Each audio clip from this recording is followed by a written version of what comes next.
Hey, everyone! If you enjoy my quantum audiobooks, you can support me by becoming a Patreon member. Your support helps me keep creating, and you'll get exclusive perks. You can also access my audiobooks directly through Google Drive. Check out the link in the description. Now, let's get started. Alvin's reaction was the fastest, and 3 curses hit the door in an instant, which is the direction from which the curse hit just now. Armor protection. 99. All protection. 2 transparent barriers rose, blocking Alvin's 3 attacks. Cough, cough. A cough came from behind the barrier, and Snape's figure appeared. Although Alvin's 3 spells were released at will, but it was enough for Snape to drink a pot. Professor, people will be scared to death. Seeing Snape's appearance, Alvin did not continue to attack, and said speechlessly.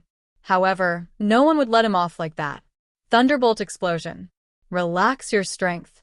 2 spells appeared at the same time. It was Lupin and Sirius who had come over, but before their spells touched Snape, they were changed by Alvin. Snape glanced at them proudly. At the critical moment, his students were still on his side. Well done, Alvin, a werewolf, a convict on the run, and a rat 13. Eyes full of hatred swept across Lupin, Sirius, and Peter Pettigrew, and Snape said word by word, with a deep hatred in his tone. It's not like this. Sirius was wronged. The real culprit is. Harry hurriedly opened his mouth to defend Sirius, but was rudely interrupted by Snape. Shut up, Potter. In what capacity are you saying that? Do you know what they did? It is Sirius in your mouth. Because of his arrogance, because of his cleverness, your mother lost her life. These words were almost roared by Snape, which immediately startled Harry. He had never seen Snape so angry, so hysterical. Ron, who was hiding in the corner, was also shivering, and he didn't dare to make a sound, for fear that Snape would notice him. In fact, Snape had arrived outside very early, but he had been trying his best to restrain his breath and cast the illusionary charm so that Alvin didn't notice his arrival. He heard everyone's conversation just now, but what's the difference? For him, both Sirius and Peter Pettigrew were the murderers of Lily, but one was an accomplice, and the other was an indirect murderer. Just hand them all over to the Dementors, and it's all settled. Sirius was speechless by Snape's words, and Lupin persuaded. Severus, this is all a misunderstanding. As long as Peter is brought to Dumbledore, Peter who killed Lily can be punished. Bring Peter to Dumbledore. Will Lily be resurrected? Snape sneered, and immediately prepared to capture them all. Professor, calm down. Alvin stopped Snape's raised wand. Headmaster won't allow you to do this. You've dealt with Sirius and Peter. Are you going to deal with Harry too? As long as someone goes out here, Dumbledore will know what's going on here. Alvin's bitter advice paid off a little. In fact, Snape also knew what Alvin said, and he was just swept away by his anger just now. Now Alvin gave him a step, and he went down. Lupin and Sirius were relieved to see that Snape did not intend to do anything. Okay, let's take Peter Pettigrew back to school. Professor Lupin, remember to hide Peter Pettigrew from the Ministry of Magic. Lupin nodded. He understood what Alvin meant, and the urination of the Ministry of Magic. But Snape did not agree to do so. No, I wouldn't trust a werewolf. Peter Pettigrew, I'm going to take care of myself, and Black needs to be with him. Harry was taken aback. Professor Lupin, are you a werewolf? Lupin admitted with a wry smile. Yes, I originally wanted to reveal my identity in the last class of the semester, but it seems that Severus has already taken the werewolf class. Ron on the side was also very frightened. There were so many melons today that he couldn't eat them anymore. Alvin thought for a moment, agreed with Snape's suggestion, and handed him Sirius and Pettigrew.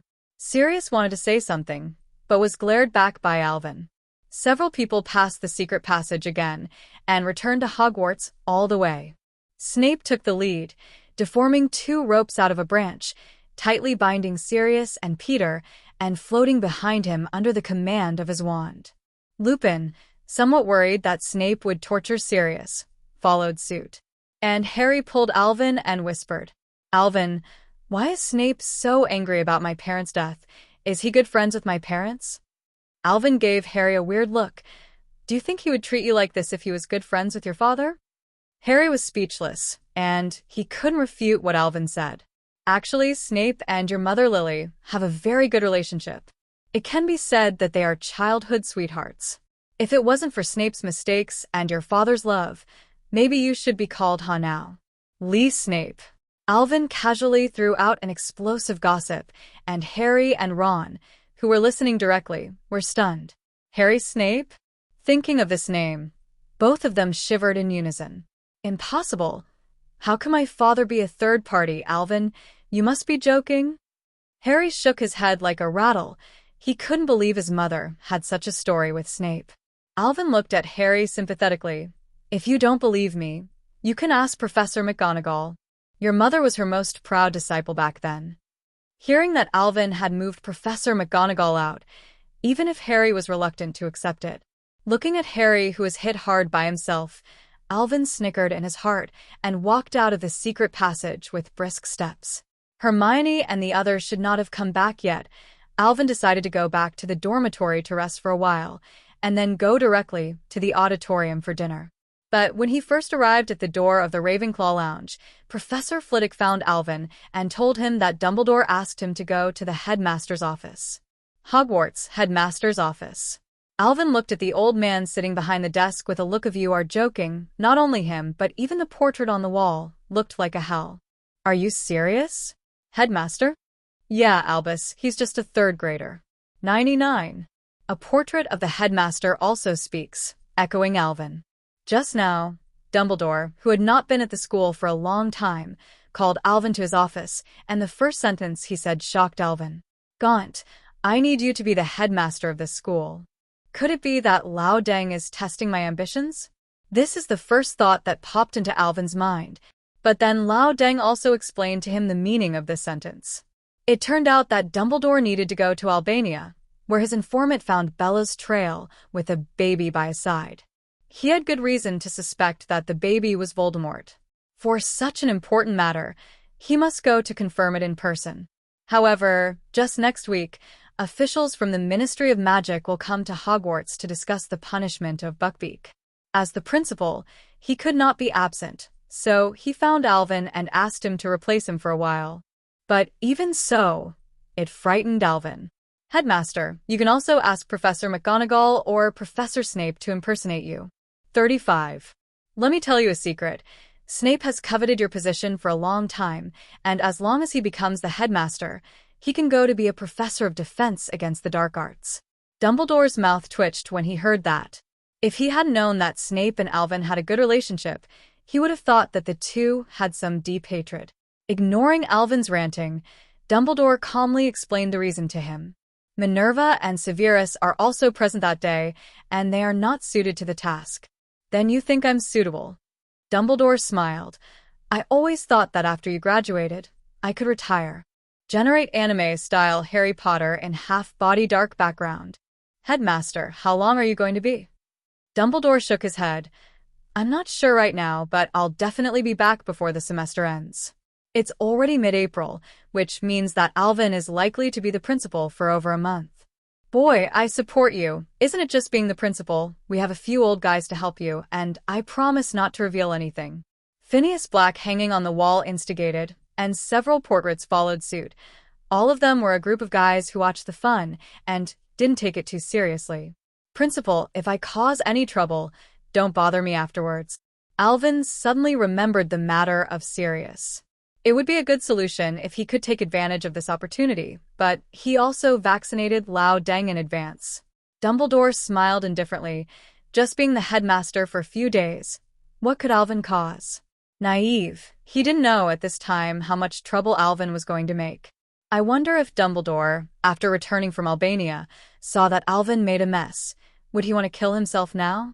Afterwards, Lao Deng also explained some precautions to Alvin, and cast an esoteric spell to temporarily connect Alvin and Hogwarts. All on-the-job professors will sense his unique aura and can confirm Alvin's identity. I'll take Fox, and you remember to deform your wand when you get there. After explaining everything, Dumbledore just left. But before he left, he pulled off a beard with heartache and used it as an ingredient in the compound decoction. Because Lao Deng himself didn't know when he would be able to come back, he left enough inventory. Alvin could clearly see that Lao Deng's beard was obviously missing a piece. When Dumbledore left, Alvin was left alone in the office. This is the headmaster? Sitting in Dumbledore's seat, Alvin turned the chair, and through the glass, he could clearly see the view of Black Lake. Boy, isn't it cool to sit there? Phineas Black jumped out again. Yeah, Phineas, you need to call me headmaster now. In theory, Alvin is right in saying this. After all portraits of principals need to serve the current principal. Hey, you son of a B*****H. Blake jumped in anger, and a group of principals next to him were laughing at him, being teased by a little wizard. After chatting a few words with the previous principals, Alvin also drank the compound decoction and turned into the appearance of Lao Deng. Feeling the well-kept white beard, Alvin was a little uncomfortable. With a thought, the shape of the deviant's wand turned into elderberry, and Alvin also walked out of the office and came to the auditorium. All the little wizards who met him along the way would respectfully call out to the professor or the principal. He even bumped into Snape, and when Snape called him Sir, Alvin almost didn't laugh. Snape wanted to talk to Dumbledore about Sirius and Peter, but now was not the right time. He was going to the headmaster's office after preparing dinner. Following his opening, all the little wizards stopped moving and looked at Alvin. Sitting on the classroom seat, Alvin graciously called Minerva to Professor McGonagall next to him and immediately started to enjoy dinner. After all the little wizards had almost eaten, Alvin also stood up under Mag's puzzled eyes. So, I announce, Gunter will get all full marks on the final exam. I have one thing to announce, that Mr. Gaunt has been invited by Nicole LeMay and has now traveled to Paris to exchange alchemy .99. Given the exceptional circumstances, it is very likely that Mr. Gunter will miss this year's final exams. Alvin secretly praised himself in his heart, using power for personal gain. He had to look at me. Hermione and the others on the dean's table all showed expressions of surprise. Why did Alvin go to Paris so suddenly? Classmates. The little wizard in the audience had no objection. It was normal for Alvin to get a full score, and this time it was just the process of skipping the exam. But they are very envious of Alvin, which is equivalent to taking a holiday more than a month in advance. Even Mag just frowned and let go. After the dinner, Alvin just returned to the principal's office when he sensed that someone came in through the password. It was Lupin, Snape, and Harry. Severus, what's the matter? Imitating Dumbledore's tone, Alvin spoke. Headmaster, it's like this. Harry spoke first, and Snape glared at him, but said nothing. Soon Harry was repeating everything, looking forward to watching Alvin. Professor, so Sirius was wronged and Peter was caught. Can we get the Ministry of Magic to drop Sirius's arrest? Alvin shook his head. Harry, I already know about this. I will find a suitable time to help Sirius prove his innocence, but not now. 5. Harry looked a little anxious, but he didn't dare to refute his headmaster, so he nodded to show that he understood. Severus 180s. You should keep an eye on them. The Ministry of Magic will send someone to the school in a few days, and I will speak to Fudge. Alvin explained. Snape nodded and took Lupin and Harry out. Leaning back in his chair, Alvin planned to confront Sirius and Peter in front of everyone before the Ministry of Magic executed Buckbeak. In this way, even if the Ministry of Magic is reluctant, it can only admit its own mistakes. Although doing so would certainly offend Fudge, Alvin didn't care at all. What does the man Dumbledore offended have to do with me, Alvin? Suddenly, Alvin sensed someone coming in again, and he was speechless for a while. It's so late. Why are people still here? Is the principal's life so hard? Professor McGonagall walked in with a roll of parchment. Albus, you came back just in time. This is the schedule of the Triwizard Tournament sent by Beauxbatons and Durmstrang. The whole roll of parchment was handed over to Alvin, and Professor McGonagall also complained that as the headmaster, Dumbledore was away from school for a long time, making her work very difficult. Just like the Triwizard Tournament, it's not something McGonagall can decide at will. These letters were delivered more than a week ago, and it was only today that McGonagall had the opportunity to deliver him to Dumbledore. Well, albeit a fake. Alvin looked through it roughly, and it was almost the same as in the previous Life movie: Fire Dragon, Black Lake, Labyrinth. It can't be said that it is boring, it can only be said that it is not ornamental. Suddenly, a bold idea popped into Alvin's mind. Minerva, is that all there is to it? Raising the parchment in his hand, Alvin asked. Professor McGonagall did not understand what he meant. What? Albus. I think it's kind of boring to have only 3 events in the whole year. Alvin pretended to sigh. Boring? Professor McGonagall is even more puzzled. This is not like what Dumbledore would say. Ahem. 35 Alvin hurriedly covered up. I mean, there are only 3 events that can't show the level of the students, especially the second and third events. All the spectators can't see the players competing, some inappropriate. Professor McGonagall understands that the feeling is that he is somewhat dissatisfied with the content of the project. But Albus, we only have so much funding, and if we change the project or increase it, the budget won't be enough. Mag also said the crux of the problem: no money. With a big wave of his hand, Alvin said proudly, It's okay, if you don't have money, go to Fudge and ask for it. Fudge will not mind this kind of thing. That shows the strength of England's magic world. In addition, these items also need to be changed. 39. Alvin stretched out his hand, and a quill and parchment flew in front of him, automatically writing something. This quill was specially made by Dumbledore, and writing with him would automatically turn into Dumbledore's handwriting, and Alvin was not afraid of revealing the contents. After writing a full sheet, Alvin handed it to Professor McGonagall. You go and send this to Beauxbatons, Durmstrang, and Fudge by the way, and I'll take care of the rest. After Professor McGonagall read it, he looked at Alvin in surprise. Is this possible? Fudge will definitely not agree. Alvin didn't care. Don't worry, he will agree. If he doesn't agree, I will talk to him in person. Professor McGonagall was still hesitant, but did not continue to object. Okay, Albus, if you insist. 5. When Professor McGonagall left the office, Alvin finally couldn't help laughing. The portraits on the wall pretending to be dead are no longer pretentious. Boy, what did you just write on the parchment? Phineas asked Alvin impatiently, and McGonagall's expression just now proved that what he wrote must be unexpected. The other headmaster portraits also pricked up their ears, waiting for Alvin's reply. Nothing, I just added a few more events to the Triwizard Tournament and doubled the size of the maze in the final game. 35. Oh, by the way, I'm about to invite Ilvermorny to the Triwizard Tournament as well. This arrogant boy is really unrelenting when he cheats on his own principal. Aren't you afraid that Albus will come back and settle accounts with you? Alvin looked indifferent. Isn't it normal that there are 4 academies in the Triwizard Tournament? Besides, it's more lively when there are more people, isn't it? Armando Dippet was shocked. The Triwizard Tournament was held in turn by our 3 schools until it was interrupted. You invited Ilvermorny to call it the Triwizard Tournament.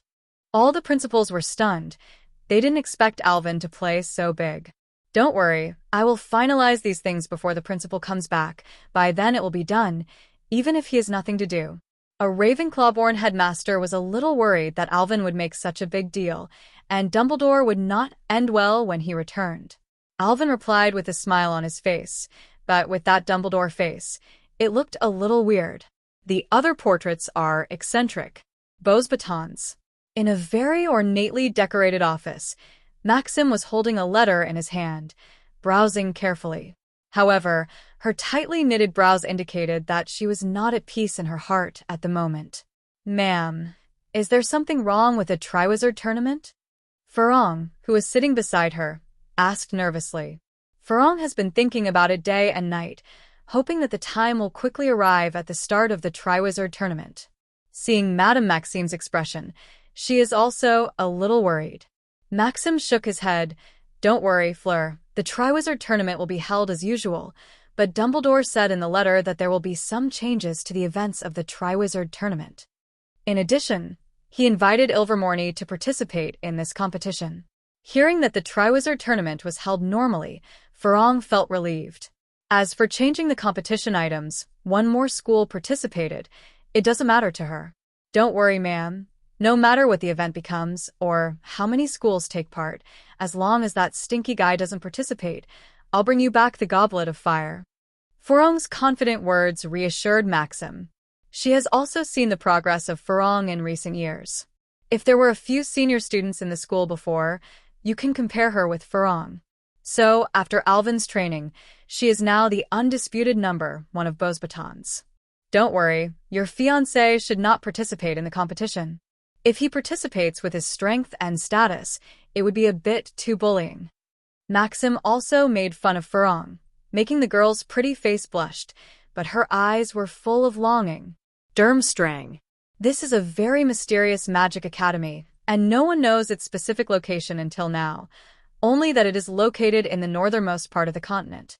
Among the 11 magic academies in the world, Durmstrang is the only one known to teach black magic publicly, and the famous Dark Lord, Getteler Grindelwald, came from this. Igor Karkaroff also received a letter from Alvin on behalf of Dumbledore at this time. After reading it, he sneered. Let a student call Victor Crumb to his office. Sir, look for me. A tall young man with short hair appeared in front of Karkaroff. Karkaroff, who has always treated students very coldly, also showed a smile. Victor, I just received a letter from England. The Triwizard Tournament has added 2 more events, and Ilvermorny has also been invited to participate. But don't worry, I will get the content of the game for you before the game starts. 35. Victor Crumb frowned. He actually despised this kind of cheating, but it was also the old tradition of the Triwizard Tournament, so he couldn't say anything more. Sir, I see. It's just that I need to prepare for the Quidditch World Cup in a few months now, and I'll do special training when the World Cup is over. Crumb is not only the best student of Durmstrang, but also the main seeker of the Bulgarian national team. Karkaroff nodded again and again. Crumb, it's up to you whether our school can get the first seat. The Triwizard Tournament has been held for over 100 times, and to Durmstrang's shame, they have never won a championship. Even if he uses some unconventional means this time, Karkaroff will keep the champion in Durmstrang.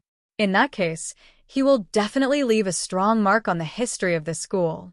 And Alvin, who caused all these waves, was in Dumbledore's office at this time, staring at a few girls with big eyes.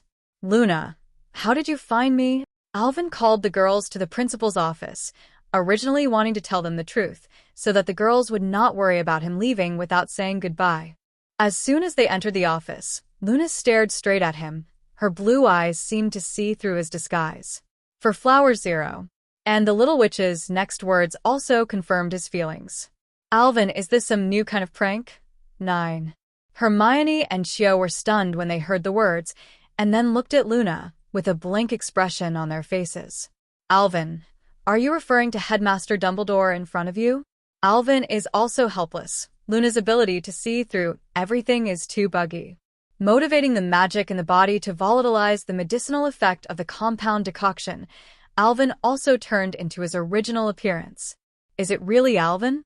Now it was Cho and Hermione's turn to be surprised. Alvin, didn't Headmaster Dumbledore say you were going to wait? Was it you who were in the auditorium that day? Point 0. Hermione was still a little confused, but she quickly realized it. Alvin nodded. Headmaster Dumbledore is going to do a very important thing and ask me to replace him for a few days. As for going to Paris or something, it's an external excuse. I called you here because I was afraid that you would be worried.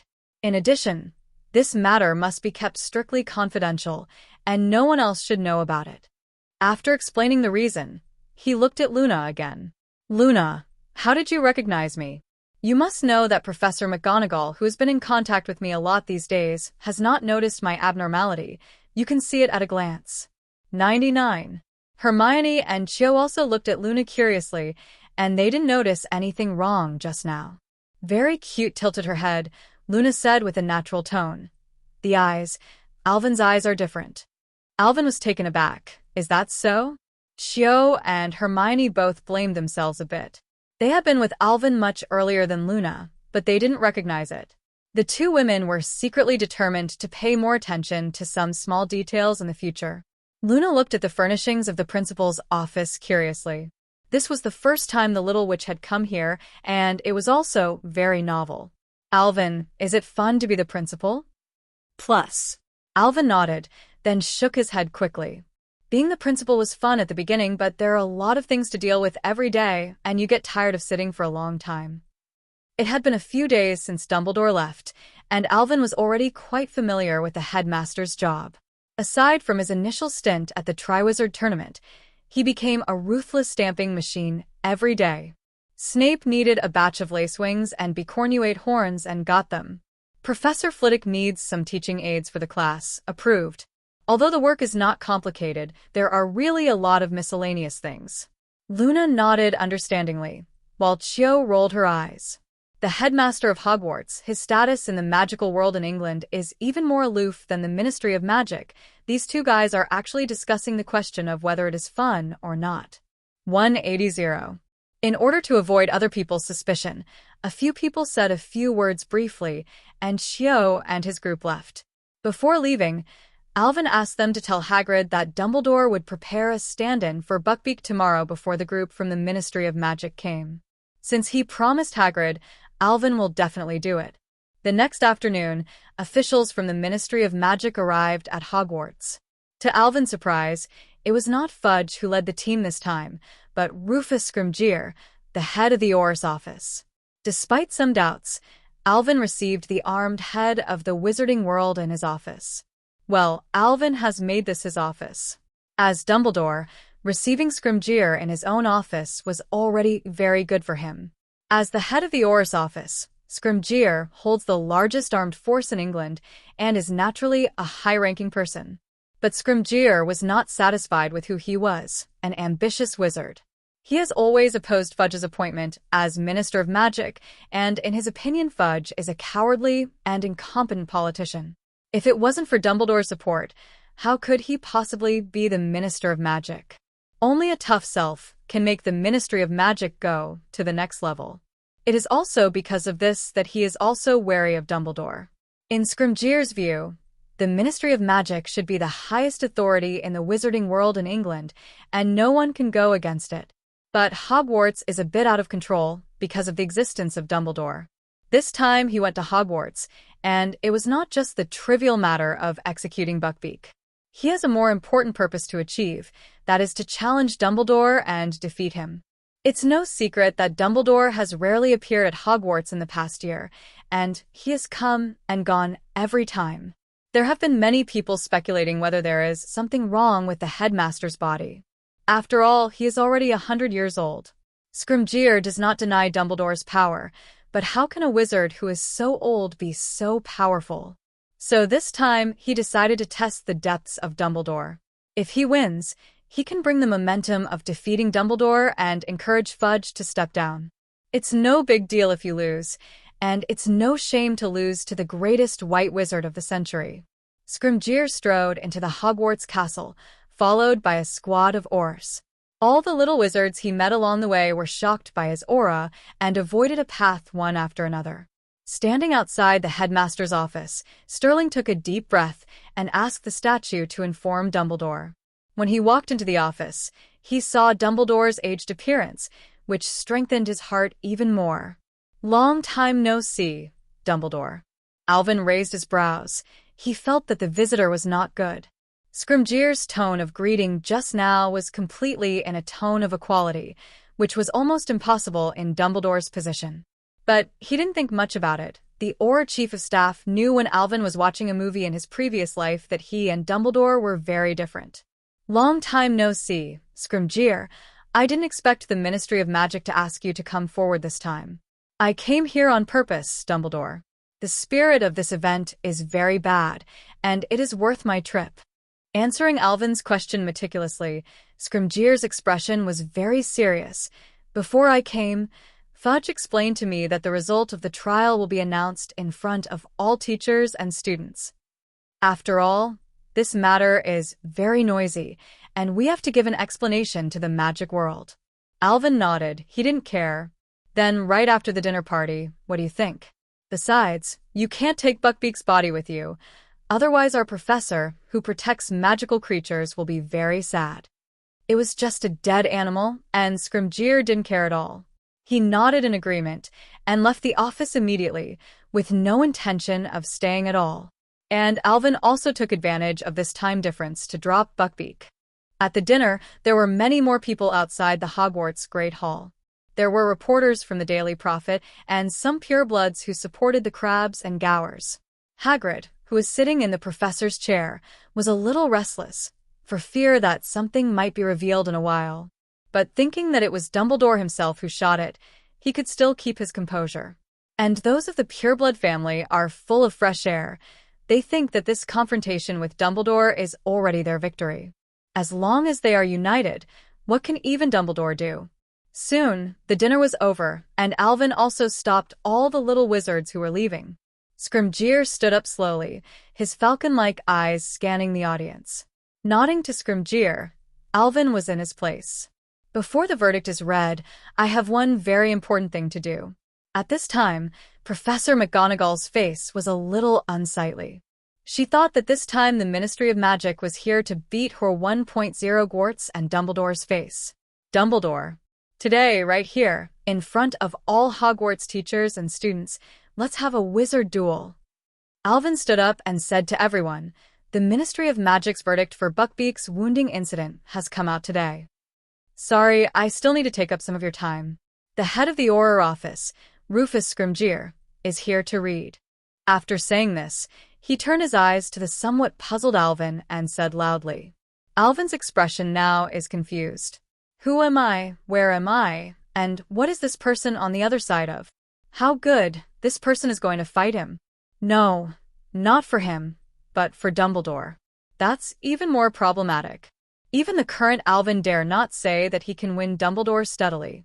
Where did this Auror office director get the courage? The one from the Malay Islands gave it to him? Looking at Scrimgeour with caring eyes, Alvin wanted to ask him if he needed some brain medicine. When Scrimgeour saw the look in Dumbledore's eyes, although he didn't understand the specific meaning, he still felt a burst of humiliation. Are these eyes looking at the mentally handicapped? Taking a step forward, he crossed the table directly to Alvin, his wand clenched in his hand. Dumbledore, what are you waiting for? The words were full of provocation. The little wizard under the stage fried the pot at once. At first, everyone was shocked by Scrimgeour's audacity, but now 13's blatant provocation is igniting all Hogwarts teachers and students. Principal, promise him and give him a hard lesson. A little wizard of Gryffindor shouted loudly, and the other little wizards also agreed. Headmaster, don't save him face. Let him know this is Hogwarts. Cho and the others, who knew the true identity of Dumbledore now, looked at Alvin worriedly. They knew that Alvin was strong, but that was Scrimgeour. As the director of the Auror's office, and a name that has been played step by step, Scrimgeour can definitely be regarded as one of the best in the magical world in England. The auditorium became noisy in an instant, and Professor McGonagall stood up angrily, glaring at Scrimgeour. Scrimgeour, are you provoking us at Hogwarts on behalf of the Ministry of Magic? No, I'm just representing myself. Scrimgeour remained unmoved, his eyes still fixed on Alvin. I just want to see if Dumbledore can still hold the title of the greatest white wizard. You, Professor McGonagall wanted to say something angrily, but was stopped by Alvin. Okay, Minerva, don't get so excited. Are you serious? Scrimgeour. Of course, I will choose an assistant among the Aurors I bring, and you can also choose one of your own. In a normal duel, each wizard will have an assistant, who will continue to fight in his place after his partner is defeated. It was obvious that Scrimgeour was playing for real this time. Albus, I'll be your assistant. 35. Professor Flitwick jumped out, and his face was also full of displeasure. All the provocations have come to the door of the house, and Rao Effeline's good-natured character can't bear it anymore. No need, Phileas. I can do it alone. With that little effort just now, Alvin thought for a moment if Dumbledore was here now, what kind of choice would he make? Accepting the challenge is inevitable, but it will not be too heavy, and pay attention to the demeanor of being the #1 powerhouse in the magic world. With an idea in mind, Alvin also stood up. Scrimgeour, I don't need an assistant, and you can go with the Aurors you brought. It's too much trouble to come one by one. Scrimgeour's face turned green when he heard this. Contempt. This is naked contempt. The little wizards at Hogwarts also heard Alvin's words clearly and cheered. As the headmaster of Hogwarts, he should be so domineering. Alvin took out his wand, motioned all the little wizards to get out of the way, and then performed transfiguration, creating a dual stage. Scrimgeour strode onto the stage, staring at Alvin with fierce eyes, and his men were a little confused at this time. All Aurors, even Scrimgeour himself, were Hogwarts graduates. Dumbledore's majesty has been deeply engraved in their blood, and it is a bit embarrassing for them to fight against Dumbledore at this time. Seeing the entanglement of these people, Alvin said mildly, "Come up too, let me see how much you have improved after graduation." Alvin silently praised himself in his heart. This wave of Dumbledore's character design, he was so stubborn. "I, Alvin Gaunt, Oscar winner, who is who?" Hearing what Alvin said, several Aurors also looked at each other and walked onto the stage. Taking a deep breath, Scrimgeour also acquiesced in this situation, and this way, the possibility of him defeating Dumbledore is even greater. "I count 1, 2, 3, and—" "No, it's fine for you to shoot first." Alvin interrupted Scrimgeour with an unmistakable tone.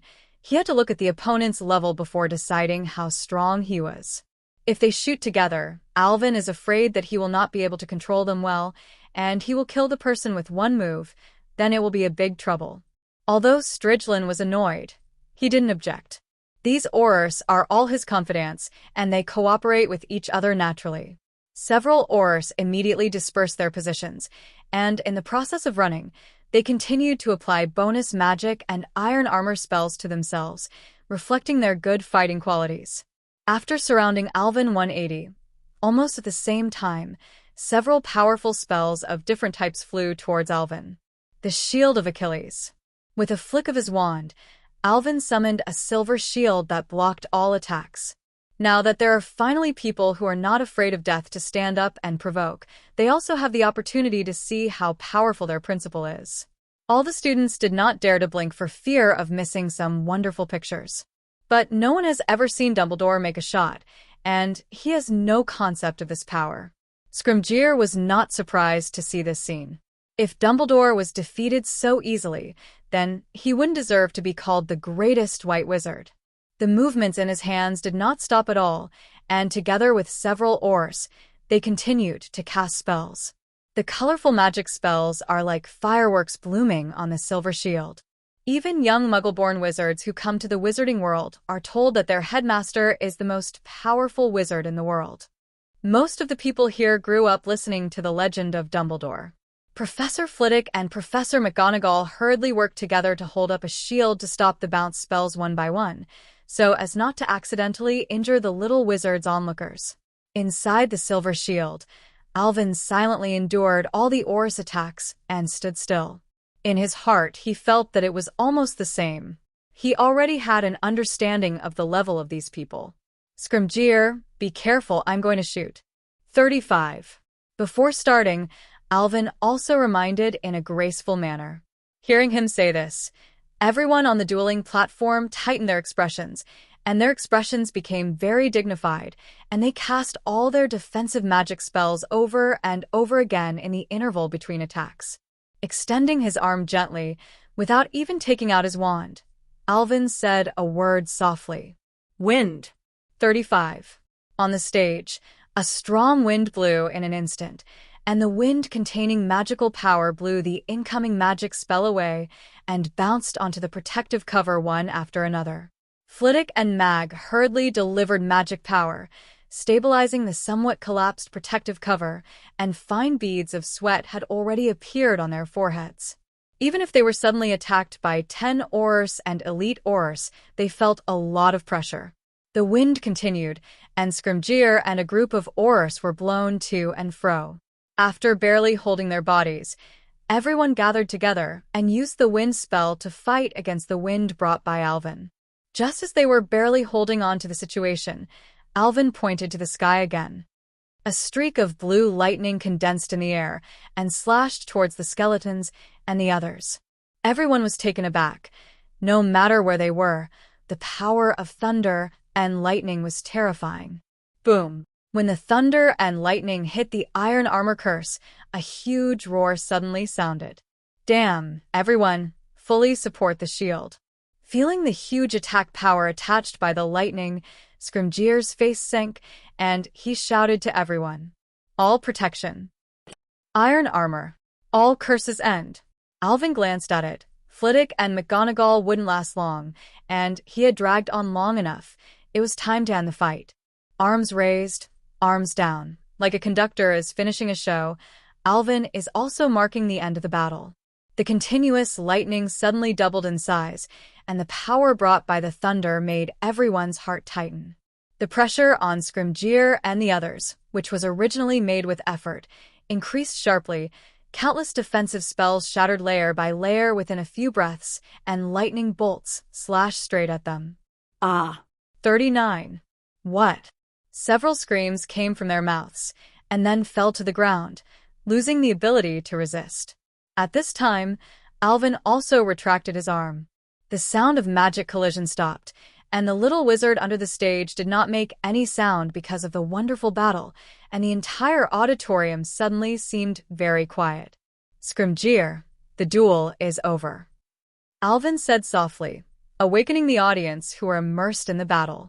After a short silence, there was a burst of strong cheers, and the shouts of the little wizard seemed to shatter the ceiling of the auditorium.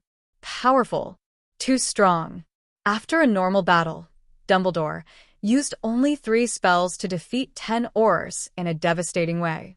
Especially the last wind and thunder. Just like a god who speaks the law, the power of nature is used by him.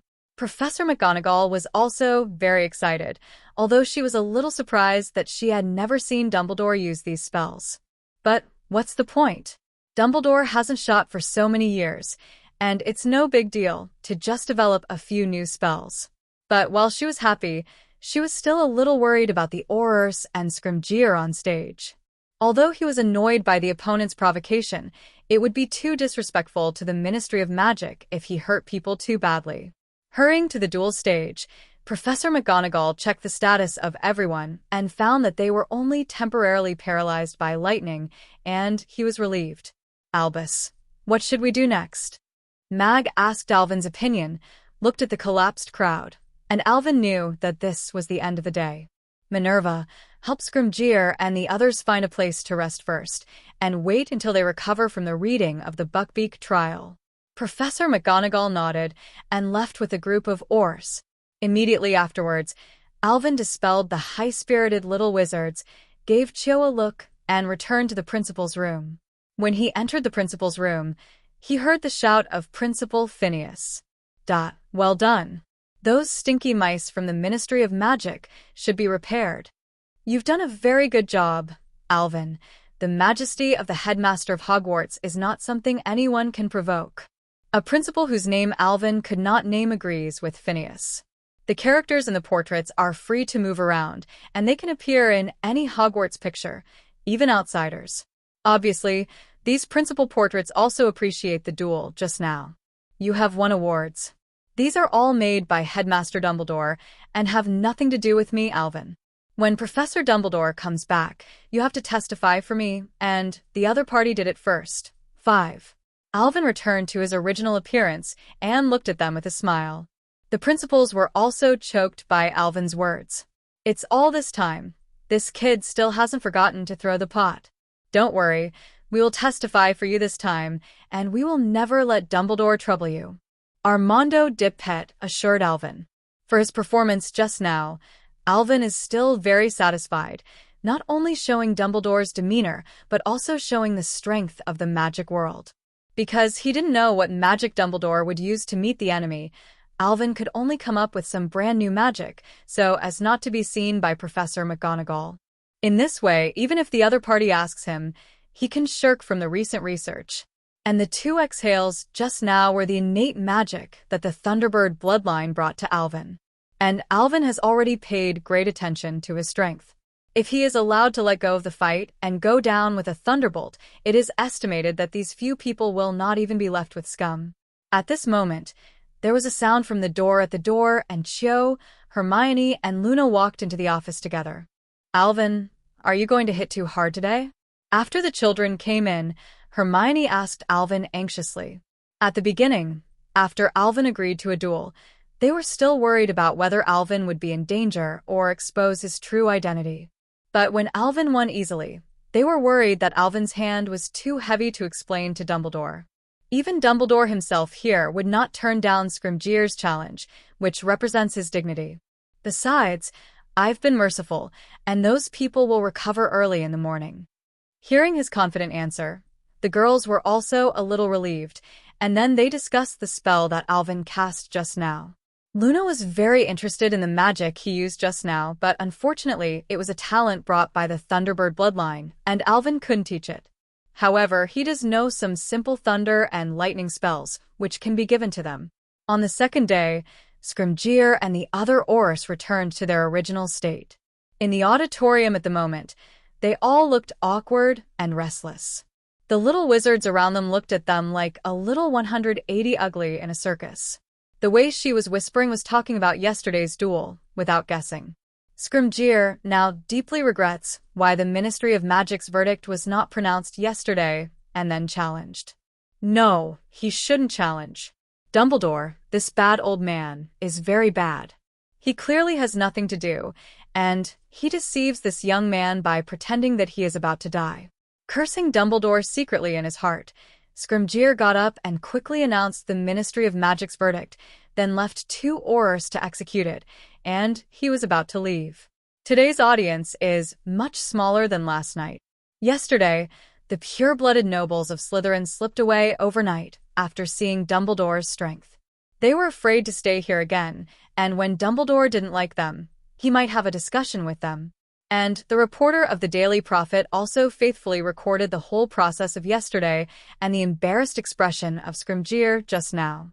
I'm about to think of an explosive title to attract the attention of the entire wizarding world. Wait a minute, I still have something to announce. Alvin interrupted everyone's steps to leave, and Scrimgeour's expression changed. What do you mean, is Dumbledore going to start reckoning after the fall? He gave Snape a wink, and the other nodded, just left the teacher's chair, and went to his office. Dumbledore, isn't that all said and done? I have other business to deal with at the Ministry of Magic. Forcing a smile, Scrimgeour said softly to Alvin. Don't worry, Scrimgeour, my next question is about Sirius Black. Scrimgeour's expression also softened, and he secretly guessed in his heart. Could it be that Dumbledore caught Blake and handed him over to him? However, before that, I want to tell you a story, and this story starts from the days of Voldemort. Everyone shivered when they heard the name, and their faces turned pale, but they still listened. When everyone learned that Harry's parents were heroes who resisted Voldemort and escaped from Voldemort 3 times, they all showed admiration. At the back, they all breathed a sigh of relief when they heard that Harry's father had protected his residence with a powerful brave loyalty charm. Professor, if that's the case, then why are Harry's parents being found by you-know-who? Fred jumped out, and was the best of the best. But bah, it must be Blake. 39. Some smart little wizards have already thought of Sirius, who was on the run recently, and they angrily denounced him as this traitor. Yes. Alvin raised his voice, overshadowing everyone's discussion. That's why Sirius is in jail. Everyone thinks he betrayed justice and betrayed his best friend. But what I want to say today is that over the years, the Ministry of Magic has wronged a good man.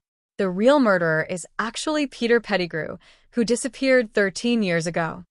The mute button was pressed in the noisy auditorium, and all the little wizards were speechless. They looked at Dumbledore in disbelief, and even the professors on the stage were surprised. Dumbledore, you speak responsibly. Scrimgeour couldn't sit still. He got up and said angrily, "This matter has long been concluded. Peter Pettigrew was killed by Black in the explosion that year, and there are more than 10 innocent muggles killed together." 35. Alvin ignored him and continued speaking at his own pace. I know this sounds too absurd. You won't believe it, but I've asked Professor Snape to bring over both parties from that year. At this time, Snape happened to control Sirius, and Pettigrew Peter also walked into the auditorium. Harry greeted him excitedly, gave Sirius a warm hug and glanced at Peter Pettigrew in disgust. At this time, Pettigrew Peter was in a very miserable state, staring at the ceiling of the auditorium with his eyes blank, and his body still exuded a stench. You must know that Banban has always been his pet before he gave it to Ron. This man is Peter Pettigrew, an outlaw F***CK Gus, who has been turned into a rat for over a decade and lurked in the Weasleys. And Fred and George were also very frightened. When they used to tease Wayne, they often teased with Banban. So did Percy, looking like he had eaten a dead mouse. Pointing to Peter Pettigrew, Alvin spoke. Alvin also noticed it, and seeing Peter Pettigrew's unlovable appearance, it was estimated that he had been tortured by Snape for the past 2 days. Some girls who were relatively close were so frightened that they retreated and hid beside their companions. And the closeness of Harry and Sirius also made many people suspect. Is the murderer really not Blake? Ron's face turned blue when he heard this, but he stood up and said that what Dumbledore said was true. No, Headmaster. Professor Dumbledore. Black and the others wronged me. How could I kill James and the others? Pettigrew Peter tried to struggle for a while, but was interrupted rudely by Sirius. To shut up. He shook his head sharply. How dare you mention James' name? After he finished speaking, Sirius ripped off Peter's clothes from behind. Snape took out his wand and tapped Peter Pettigrew's chest. A hidden skull mark appeared. The little witches were all frightened by Sirius's actions, and they covered their eyes with their hands, but the gap larger than their fists seemed to reveal something. Black. Dark mark.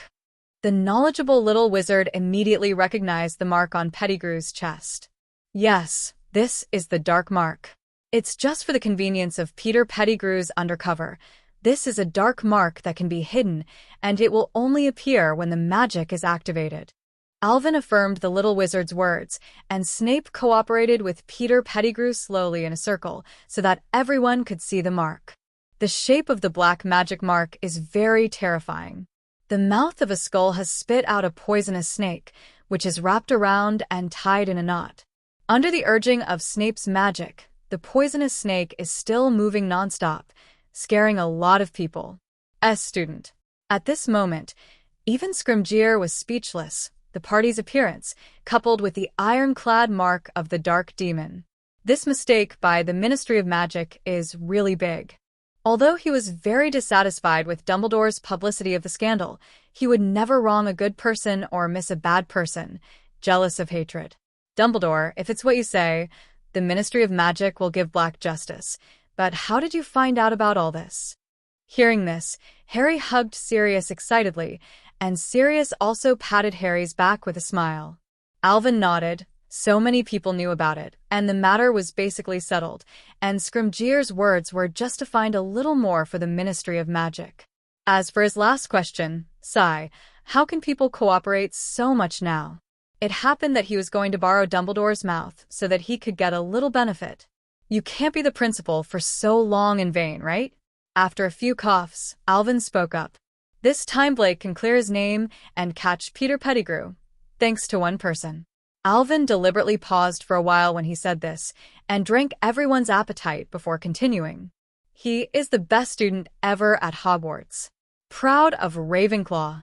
Merlin first class in the wizarding world. Alvin Gaunt. 99. I'm so proud to have such a great student at Hogwarts. 35. After finishing speaking, Dumbledore secretly wiped away tears, as if he was moved by Alvin's deeds. Wow, there were discussions in the auditorium again, and when everyone was looking for Alvin, they remembered that he had already gone to Paris. Scrimgeour's face was serious. He wanted to know who made it so difficult for the Ministry of Magic this time, but he heard Alvin's name unexpectedly. Scrimgeour has also heard of this recently famous alchemist, and according to his understanding, Alvin already has a lot of reputation in the wizarding world. In particular, those masters who have painstakingly studied magic are full of praise for him. If all of this was done by Alvin, then the Ministry of Magic really wouldn't have much to do with him. Thinking of this, Scrimgeour couldn't help but feel even more depressed. As for Cho, Hermione, and Luna, who knew the identity of Dumbledore at this time, their faces were a little weird. My boyfriend is so shameless. Alvin pressed his hands down, signaling the crowd to calm down. Although Mr. Gaunt is now far away in Paris, he has once again made an outstanding contribution to the wizarding world, so I decided to add 300 points to Ravenclaw. Everyone can't help but stunned. 300 points. This year's Academy Cup champion is Ravenclaw again. Professor McGonagall congratulated Flitwick. She is also very happy now. Although Sirius was very naughty back then, she was very fond of her. For Flower Zero. Just like the Weasley twins now. Now that Sirius is cleared of charges, even if Griffin misses the Academy Cup again this year, she doesn't care much. Snape's face remained the same. He was used to it. Since Alvin entered the school, the Academy Cup has nothing to do with Slytherin, and it is estimated that this situation will not change until Alvin graduates. Luna blinked her big eyes and looked at Alvin on the stage. She had the feeling of reacquainting with Alvin. Also, then Alvin's words still didn't end, and the students below were also heartbroken. 0. Also? Is this reward a little too generous? Professor Flitwick was a little embarrassed. Dumbledore was so kind to Alvin, he was afraid that the deans and students of several other colleges would have opinions. Alvin doesn't care what everyone is thinking, the extra points are just the way, the next reward is the main event. Since he entered school, Mr. Gaunt has been making constant contributions to Hogwarts and the wizarding world. He invented the wolf poison potion, solved the secret room crisis, developed alchemy creatures, and now helped an innocent wizard.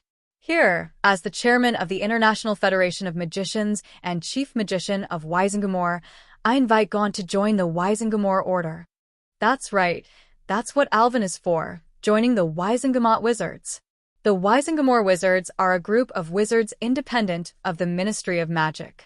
Its power is quite large, and even some major judgments of the Ministry of Magic can only be executed with the consent of the Wizengamot Mage. In the original book, Harry was charged by the Ministry of Magic after the summer after 4th grade, and it was Wizengamot who voted to exonerate Harry. Alvin is taking this opportunity to further his reputation. And everyone else is a little numb. Even if Dumbledore now announces Alvin as the headmaster of the school, there will be no waves in their hearts. 10. Over the next few days, Peter Pettigrew was brought back to the Ministry of Magic by Scrimgeour for questioning, while Sirius Black was forced to stay by Alvin. The result came out very quickly. The Ministry of Magic used some special means to clean Peter Pettigrew's underwear. Because of Alvin's relationship, they just don't want to rehabilitate Sirius this time. For this reason, Fudge also made a special trip to Hogwarts to ask Dumbledore for an explanation. Connolly, calm down. These things happened during Millicent's tenure after all, and they don't affect you that much. Holding a cup of hot tea, Alvin comforted Fudge slowly. Millicent refers to Millicent Barnold, Fudge's last minister. Dumbledore, 180, isn't just Millicent's problem. You're pointing the finger at the entire Ministry of Magic. Fudge straightened his tie and said anxiously that he was under a lot of pressure right now, although the Daily Prophet had not reported the news.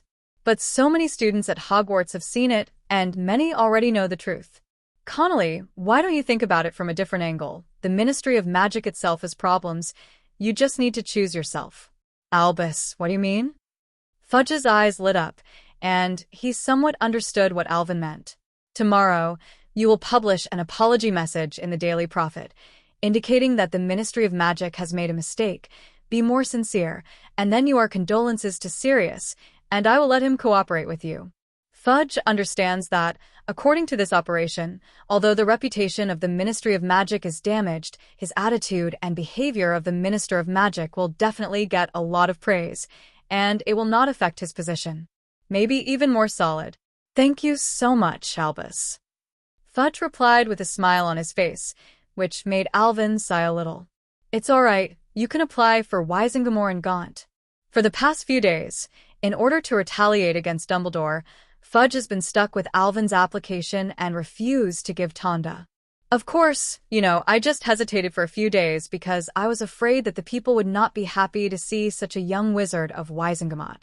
35. Speaking of nonsense that neither of them believed, Fudge also revealed another important thing. Albus, do you really want to do this for the Triwizard Tournament? If it really goes according to your idea, the Ministry of Magic needs to take out double the gold galleons. Fudge received some suggestions for changes to the Triwizard Tournament from Alvin before. He asked the people under him to calculate it and found that if Alvin's ideas were completely followed, the cost would be astronomical. Connolly, don't you want the wizards over there in the lighthouse country to see the prosperity of England today? Alvin's words hit Fudge's weakness again, and he didn't want to miss any opportunity to consolidate his rights. In the end, Fudge agreed to the Alvin changes and assured the Ministry of Magic's full support. After he left the office, Alvin also had a smile on his face. Fudge, after these things are done, your position as Minister of Magic is also at the end. The next day, the front page of the Daily Prophet published an apology from the Ministry of Magic, which was very sincere and gave Sirius the Order of Merlin Second Class. And Sirius also issued a letter of forgiveness, saying that this matter is over.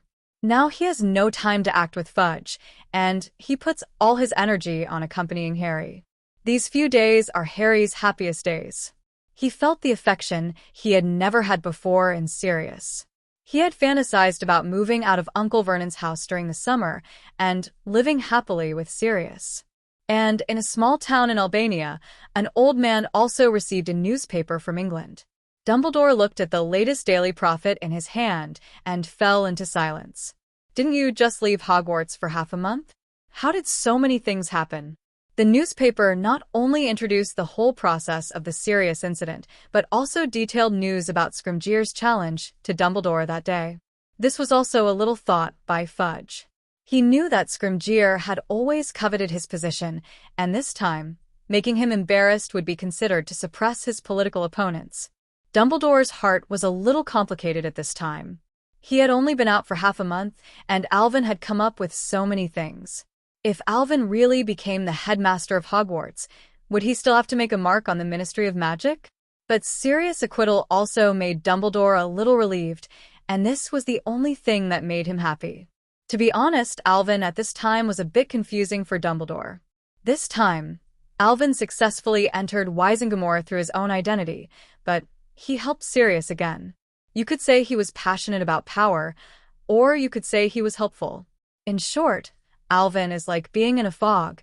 Even he doesn't know what the other party will do next. He wanted to go back to Hogwarts to prevent Alvin from blowing up the school, but he couldn't get out of it now. After arriving in Albania, Dumbledore spent a lot of effort to find the trace of Bellatrix. At this time, Voldemort had barely recovered half of his strength through a very evil sacrificial spell, and Dumbledore fought with him, and he ran away with Bellatrix. Could it be that Voldemort's brain was broken as soon as he was resurrected? Fawkes tweeted, alerting Dumbledore that he had found some clues. But what puzzled him was that Voldemort claimed that he had destroyed several of his Horcruxes, but Dumbledore had only obtained the diary as a Horcrux. And, of course, he also met Voldemort. This centenarian has embarked on the road of chasing after Voldemort again. Tweet. If Voldemort can't be suppressed now, then things will get worse when the opponent completely regains the strength of the victory. Putting away the thoughts in his heart, Dumbledore only thought that this was Voldemort's suspicion. No, why not? 35. Harry stood up excitedly, and Sirius next to him also looked puzzled, but out of respect for Dumbledore, he still suppressed his emotions. Alvin sat in Dumbledore's seat, eyes narrowed. When did Harry dare to talk to himself like that? Oh, I'm Dumbledore now. Is that all right? On the other hand, Harry, who was a little excited, shivered instantly, as if he was being stared at by some terrifying existence. Well, it's like how Alvin felt before he was going to make fun of himself. But the feeling came and went so quickly that Harry didn't take it seriously. Just now, Harry and Sirius Black came to Dumbledore's office. Like Alvin expressing the idea that he wants to live with Sirius Black starting next semester. These things didn't need to be said to Dumbledore, but because he sent Harry samples to the Vernons, Sirius still decided to inform Dumbledore. Unexpectedly, I heard a negative answer from Dumbledore. Professor Uncle Vernon's family are Muggles, and they are very, very unfriendly to me at 13. I think it would be more appropriate for me to live with Sirius. Harry patiently explained the reason. He thought Dumbledore was afraid that Sirius would not take care of him, so he refused to agree. Sirius on the side had the same idea. Headmaster, I can definitely take good care of Harry for so many years. I have not fulfilled my duty as a godfather. I hope you will give me a chance. Listening to the conversation between the two, Alvin felt a little weird in his heart. How could he look like he was breaking up a couple instead of a father and son? Shaking his head, he threw the unreliable idea out of his mind, and Alvin also explained the reason to them. Sirius, Lily performed a magic before she died, and this magic not only brought annihilation to Voldemort, but it still protects Harry to this day. It will not be effective until Harry is an adult. And this magical bond is blood, which is why I send Harry to his aunt's house, where Voldemort will never threaten Harry's safety. It's about Harry's safety, and Alvin can't be a good advocate for this matter, or else Lao Deng will fight him desperately when he comes back. Besides, it wasn't something he made up, but Alvin really felt a power in Harry. That power was the protection formed by Lily's love for Harry. This kind of magic Alvin has also seen in the Forbidden Area, but he has no idea of learning. Alvin will rely on his own strength to protect everyone he cares about. Mother. Harry didn't expect that there was another reason for this. The scene that the Dementa made him see appeared in his mind again, and his eyes couldn't help but get wet. Sirius was also silent. He knew about Voldemort making Horcruxes, and he knew that Voldemort was not dead, so for Harry's safety, he could only accept it. After a long time, Harry barely calmed down, took off his glasses, and wiped his red eyes. Thank you, Professor. I will live there until I reach adulthood. Alvin shook his head secretly. This silly boy. Why doesn't he know how to work around it? Harry, I just said you can't live at Sirius' house, but that doesn't mean he can't come to you. 35. Hearing what Alvin said, the two of them looked at each other in unison, and a hope ignited in their hearts. Sirius can buy a house near your house. You can stay with him in normal times, and just go back to your home every night. Alvin gave Harry an idea. Sirius was overjoyed when he heard the words. I'll buy a house on Privet Drive in a minute, Harry, and we'll renovate it together after the holidays. And Harry hesitated. Sirius, wouldn't this be too wasteful? Didn't you say you have your own home? Sirius waved his hand indifferently. As the only legal heir of the profound Black family today, his wealth is not a small amount. A mere set of real estate is really nothing to a big dog owner. After listening to Sirius' explanation, Harry was completely relieved, and a happy smile appeared on his face. After solving the problem, Sirius asked Harry to leave first, and he had something to say to Dumbledore alone. After Harry left, Sirius and Alvin were left in the room. Principal Sirius's expression was a little tangled. I don't know. What do you think of Alvin Gaunt? Alvin was taken aback for a moment, but he didn't expect it to be related to himself. He's a good boy. Without batting an eye, Alvin just praised himself for 3 minutes, and the portraits of the principal on the wall couldn't help but jump out, and then he stopped. Sirius was also a little confused. Did Dumbledore have such a good impression of Alvin? 180, he is a little confused now. Should he talk to Dumbledore? Alvin also guessed what Sirius wanted to do, nothing more than making a small report with Xiang Lao Deng. Sirius, if you have something, you can wait until the last day of the semester to tell me. The knowledge that Ravenclaw possessed was too tempting for Alvin. Now he is not lacking in strength and equipment, but he lacks the foundation of this knowledge. After he left, Alvin also changed back to his own appearance. He wants to take Ravenclaw out of the House of Requirement. Of course, this is only his personal idea, Ravenclaw agrees or not. Hearing what Alvin said, Sirius nodded, indicating that he understood. With the help of Ravenclaw, the process of his accumulation of heritage will be much faster. Just let Sirius talk to the real Dumbledore at that time. Counting the days, it seems that you can go to see Ravenclaw tomorrow. For Ravenclaw, Alvin also has a decision in his heart. He was not worried at all that his collection of Horcruxes would be exposed. After all, he did not create Horcruxes, but destroyed Horcruxes. Dumbledore would not do anything to him. Dumbledore sent a letter saying that he would be back the day before the end of the term for the final closing ceremony. The next day, it was time for the little wizards to take their final exams, and there was no one in the hallway. So Alvin didn't change himself, and went directly to Ravenclaw's tower to find Lady Grey. How does it feel to be the principal? On the way to the room of requirement, Ms. Grey laughs and teases Alvin.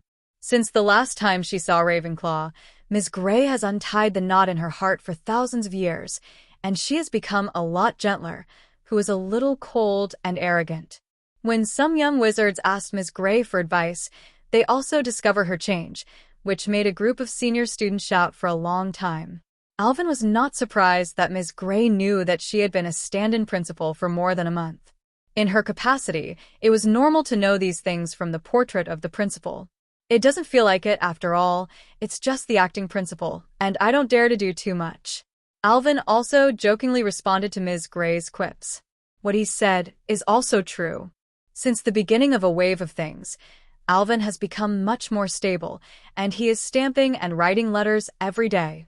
If you want to, you'll be the headmaster, because you are the joint heir of Slytherin and Ravenclaw, and no one is more qualified to run this school than you. Ms. Grey said this very seriously, but Alvin shook his head and refused. I don't want to be a principal.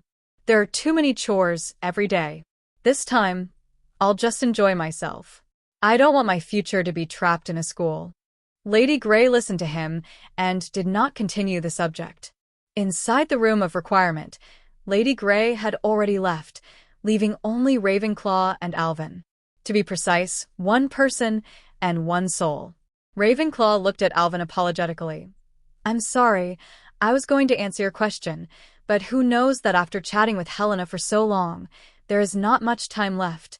She was really embarrassed. She promised to help Alvin answer some questions every 2 months, but because of Helena's existence, she had not done it twice in a row. Alvin waved his hand, indicating that the other party doesn't need to care. Ms. Ravenclaw, if there was a place where you could stay awake for a long time without breaking your soul, would you go? Ravenclaw's pupils shrank slightly, and his entire soul fluctuated slightly. But she quickly regained her composure. Tell me, what price do I have to pay for this? Alvin secretly praised, worthy of being the wisest Ravenclaw, thinking of the crux of the problem so quickly. Reaching out and taking off the resurrection stone hanging around his neck, Alvin undid the seal he had placed. Suddenly, Ravenclaw felt a suction from the stone, and his face changed. Fortunately, Alvin quickly opened the seal. What is this? Looking at the dark resurrection stone, Ravenclaw said with lingering fears, if Alvin slowed down, she would soon be sucked into this stone. Resurrection stone. Alvin spread his palms so she could observe carefully. This is the resurrection stone? According to the records, the resurrection stone can only show the illusion that its owner wants to see. I didn't expect it to have such a strong restraint effect on the soul. Ravenclaw suddenly realized that this was the resurrection stone. The place I'm talking about is the inside of the resurrection stone. Inside the resurrection stone, your soul will not only be repaired, but once repaired, it will not collapse even if it stays outside for a long time. And the price is that you will be subject to me forever, and once the restrictions are lifted, your soul will become extremely weak again. Saying everything calmly, Alvin waited quietly for Ravenclaw to make a decision. After 2 seconds of silence, Ravenclaw nodded decisively and agreed. This is somewhat unexpected to Alvin. How could such a big guy give his life and death to others so easily? Aren't you thinking about it? What else are you thinking about? I have promised you that you are still grinding. Take me in, and I will study the principle of resurrection. Ravenclaw's eyes were full of enthusiasm, a longing for the unknown. Alvin was so frightened that her scalp was numb, and she quickly put Ravenclaw into the resurrection stone. Sure enough, none of these tech giants are normal. Alvin also forgot that not only is Slytherin a research madman, but Ravenclaw, a wizard who thirsts for knowledge more than anything, is not a fuel-efficient lamp. However, this time, he has successfully achieved his goal. From now on, I, Alvin, will also be the protagonist of my grandma. Complaining to himself in his heart, Alvin walked out of the room of requirement.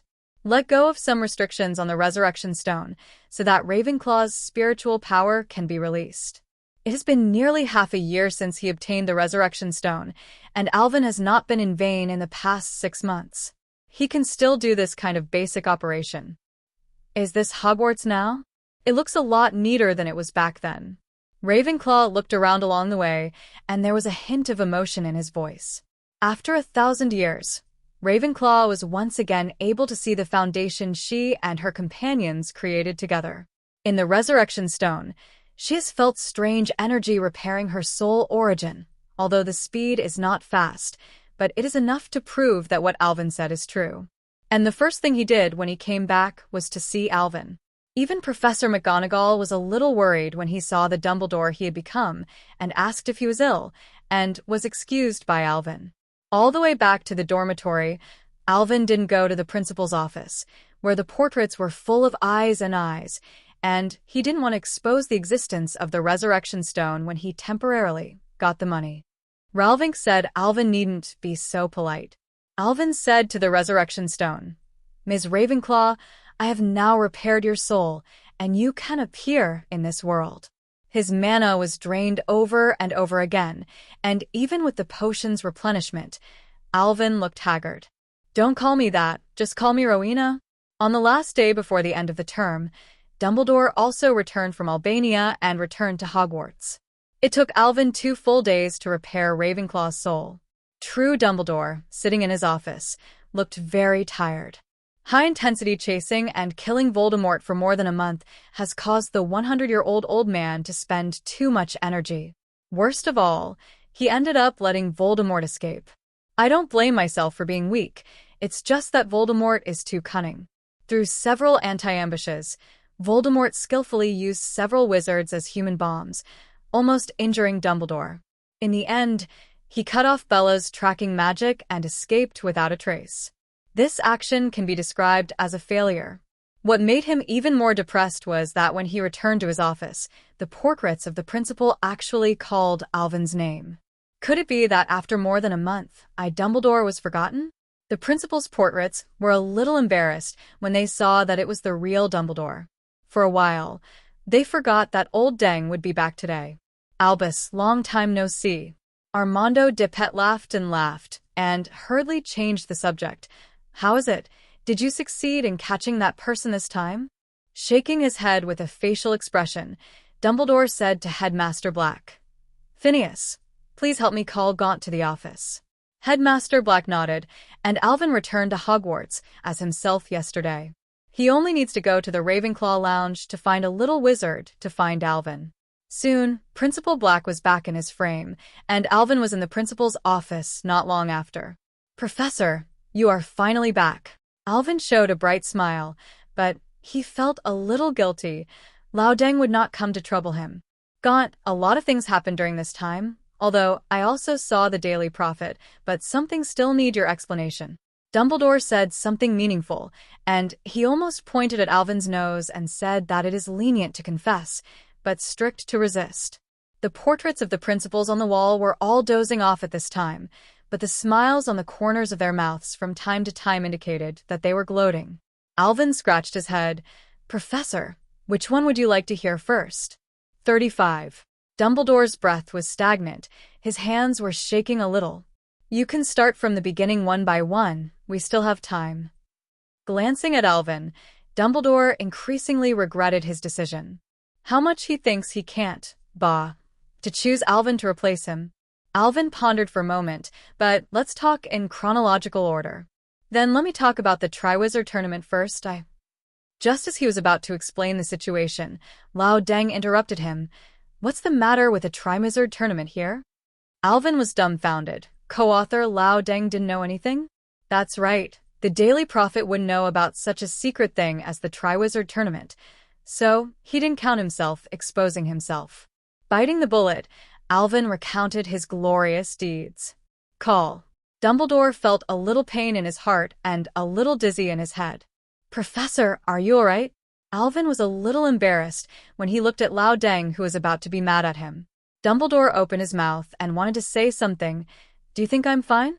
But he still held back, since it has become a foregone conclusion. It is useless to say anything now, and he will also hate the relationship with Alvin. So, Ilvermorny agreed to participate?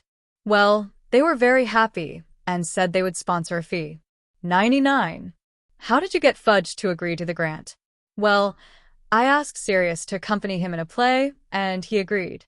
Between the question and answer, the topic came to Sirius again, and Alvin didn't hide it. He just told him all the deals he had with Sirius during the summer vacation. After listening, Dumbledore was silent for a long time. He gave Alvin a deep look, but he didn't expect that he actually had the gift of prophecy. Can you guarantee that you have destroyed Voldemort's soul? Hearing this, Alvin threw Slytherin's locket directly to Dumbledore, who checked it several times and found that there was indeed no trace of Voldemort's soul, and he was relieved. Returning the locket to Alvin, Dumbledore asked him how many Horcruxes he had destroyed. For if you include the diary. Alvin didn't tell Old Dang what the others were, and Old Dang didn't ask in detail. At this time, Dumbledore also came back. No wonder Voldemort said that he destroyed his Horcrux when he was in Albania. The relationship was blamed on Alvin, but Dumbledore didn't care, and was even happy. At least that proves Alvin's position. Dumbledore had a hunch that the next time he and Voldemort met, they would recover. The wizarding world is about to fall into darkness, and a powerful wizard like Alvin is a force to be reckoned with. Loudang took a detailed look at the Triwizard Tournament, and then let Alvin leave. Alvin, who walked to the door, suddenly remembered something, and said to Dumbledore, "Headmaster, I forgot to tell you. I'm inviting Sirius to be our defense against the Dark Arts professor next semester. In addition, I also accepted the resignation letter submitted by Lupin, and put it on your desk. I'll leave first if I have nothing to do." After speaking, Alvin hurried away. Not to mention that such a confused expression still appeared on Dumbledore. But he also had to admit that Alvin's vision is still good, and Sirius is indeed capable of this position. After Alvin went out, there was a burst of laughter in the office. With a helpless smile, Dumbledore was still looking for the next semester's defense against the Dark Arts professor for the school before coming back. A portrait of the headmaster was out of breath with a smile, and it was true that Dumbledore's last expression just now was beyond words. After all, 2 consecutive defense against the Dark Arts professors were his mortal enemies. He initially chose Moody, but he hadn't contacted the other party yet, and he didn't expect this to be solved by Alvin. However, a potions professor may have a hard time for a while. Dumbledore, see no, Alvin is more qualified than you, and before the semester is over, he is thinking of hiring a teacher for the next school year. 5. The last days of the semester are the most relaxing time for all students. No homework, no exams, not even classes. There is knowledge for carefree indulgence and joy for the upcoming holidays. Recently, Harry has changed a lot, and even the Patronus curse can be released smoothly. He was now looking forward to the holiday, something he hadn't thought since he came to Hogwarts. Ron's face was also smiling.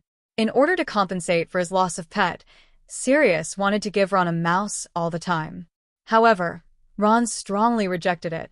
Since he knew Banban's true identity, he now wants to vomit when he sees a mouse. In the end, Sirius gave Ron an owl, which is also the most common pet among wizards, which made Ron happy for a long time. At the final school year summary banquet, Dumbledore actually announced the ownership of the Academy Cup and also announced the resignation of Professor Lupin. Lupin did not announce his identity as a werewolf. Many students still had a good impression of him, and many people expressed regret for this. After all, he is already a relatively reliable professor. And when Dumbledore announced that next year's defense against the Dark Arts professor would be Sirius, the students were boiling again.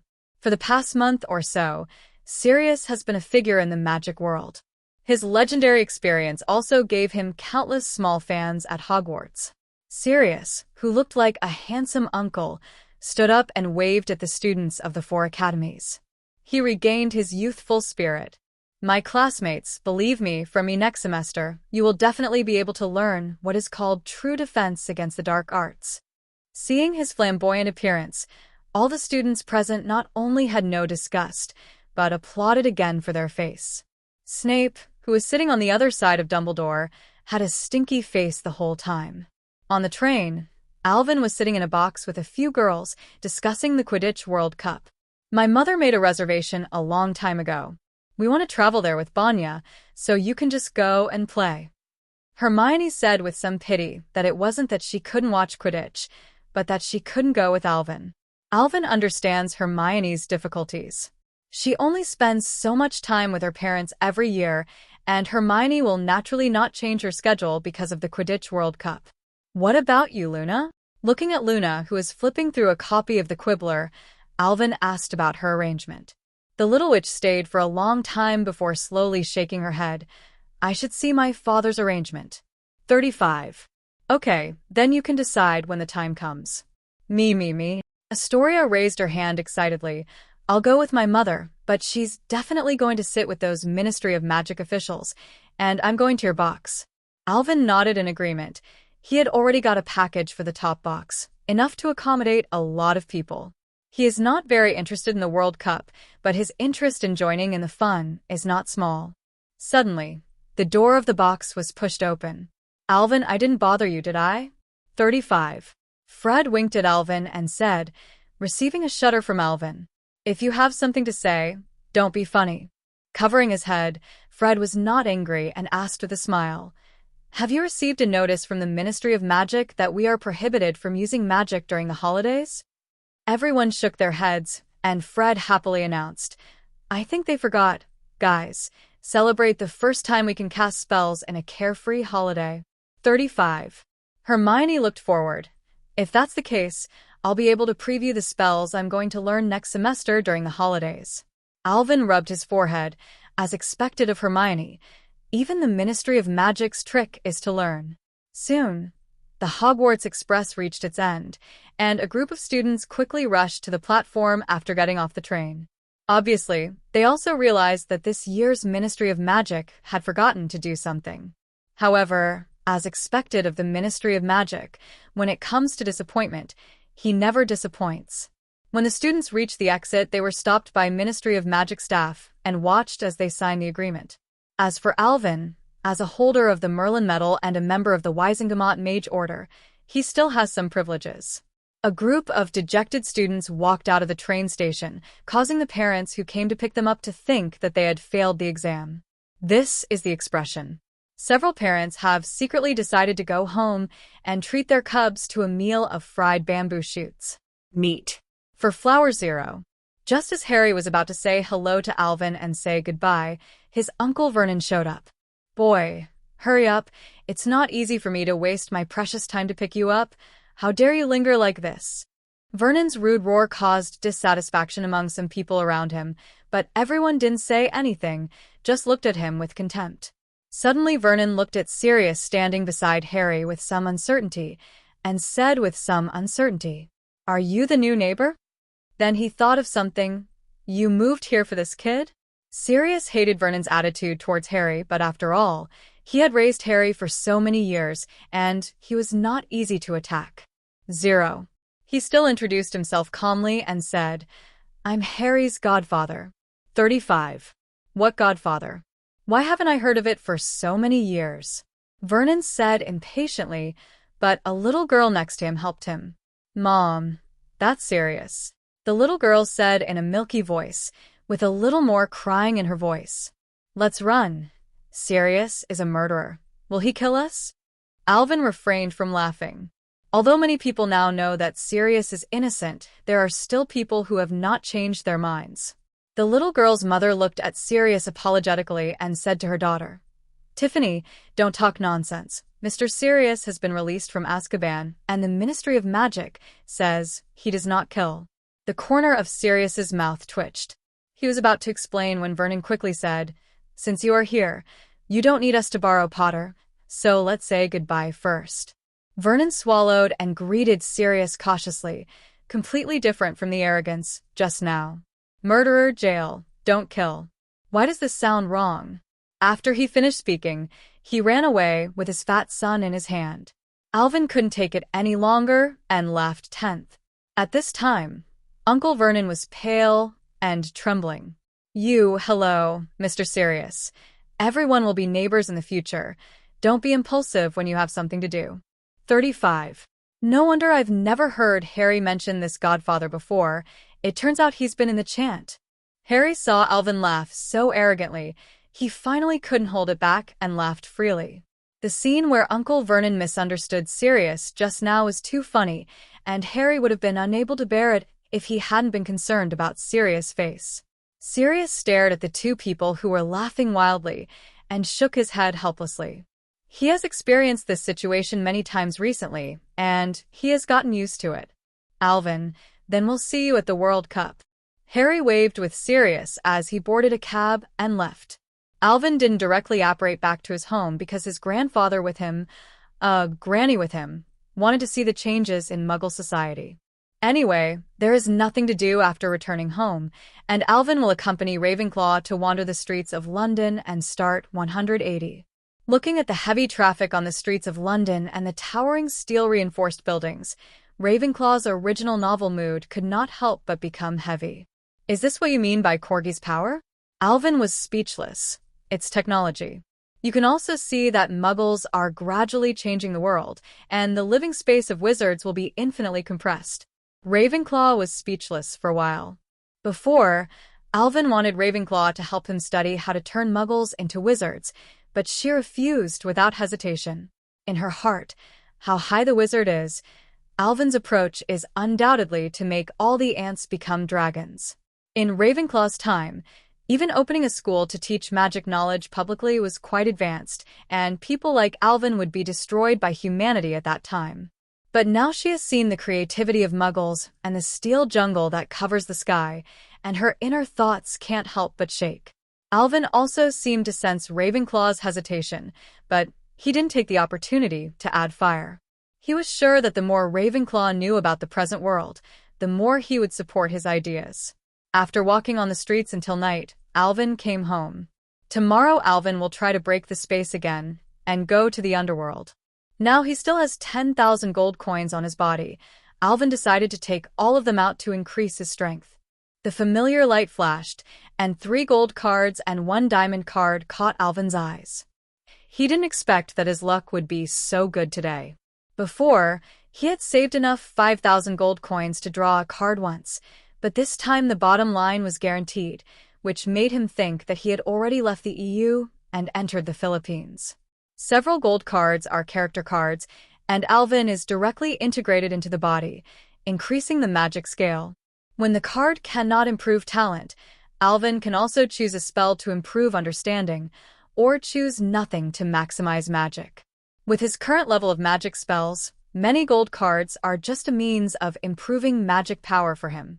Opening the diamond card, Alvin's eyes suddenly showed surprise. Name: Sky Dragon of Osiris, Egg. Gender: female. Quality: diamond. Ability: Dragon God's body. The attack of creatures lower than Osiris will be weakened. Underworld God, controlling the power of death, can control the lifespan of living beings. Dragon's Breath, superconducting lightning strike light cannon. Introduction. According to legend, the incarnation of Osiris, the king of the underworld in the mythology of the Pyramid Kingdom, possesses endless might and can grow up to a demigod level. After being extracted by the host, it hatches automatically, and the growth rate can be increased by eating and absorbing energy. Without hesitation, Alvin smashed the card, and suddenly, a pitted egg appeared in front of him. Crack. Crack. 35. The hard shell shattered, and then a small red beast closed his eyes and struggled to climb out of the eggshell. Xiaolong opened his eyes in a daze, and saw Alvin staring at her at a glance. Ow!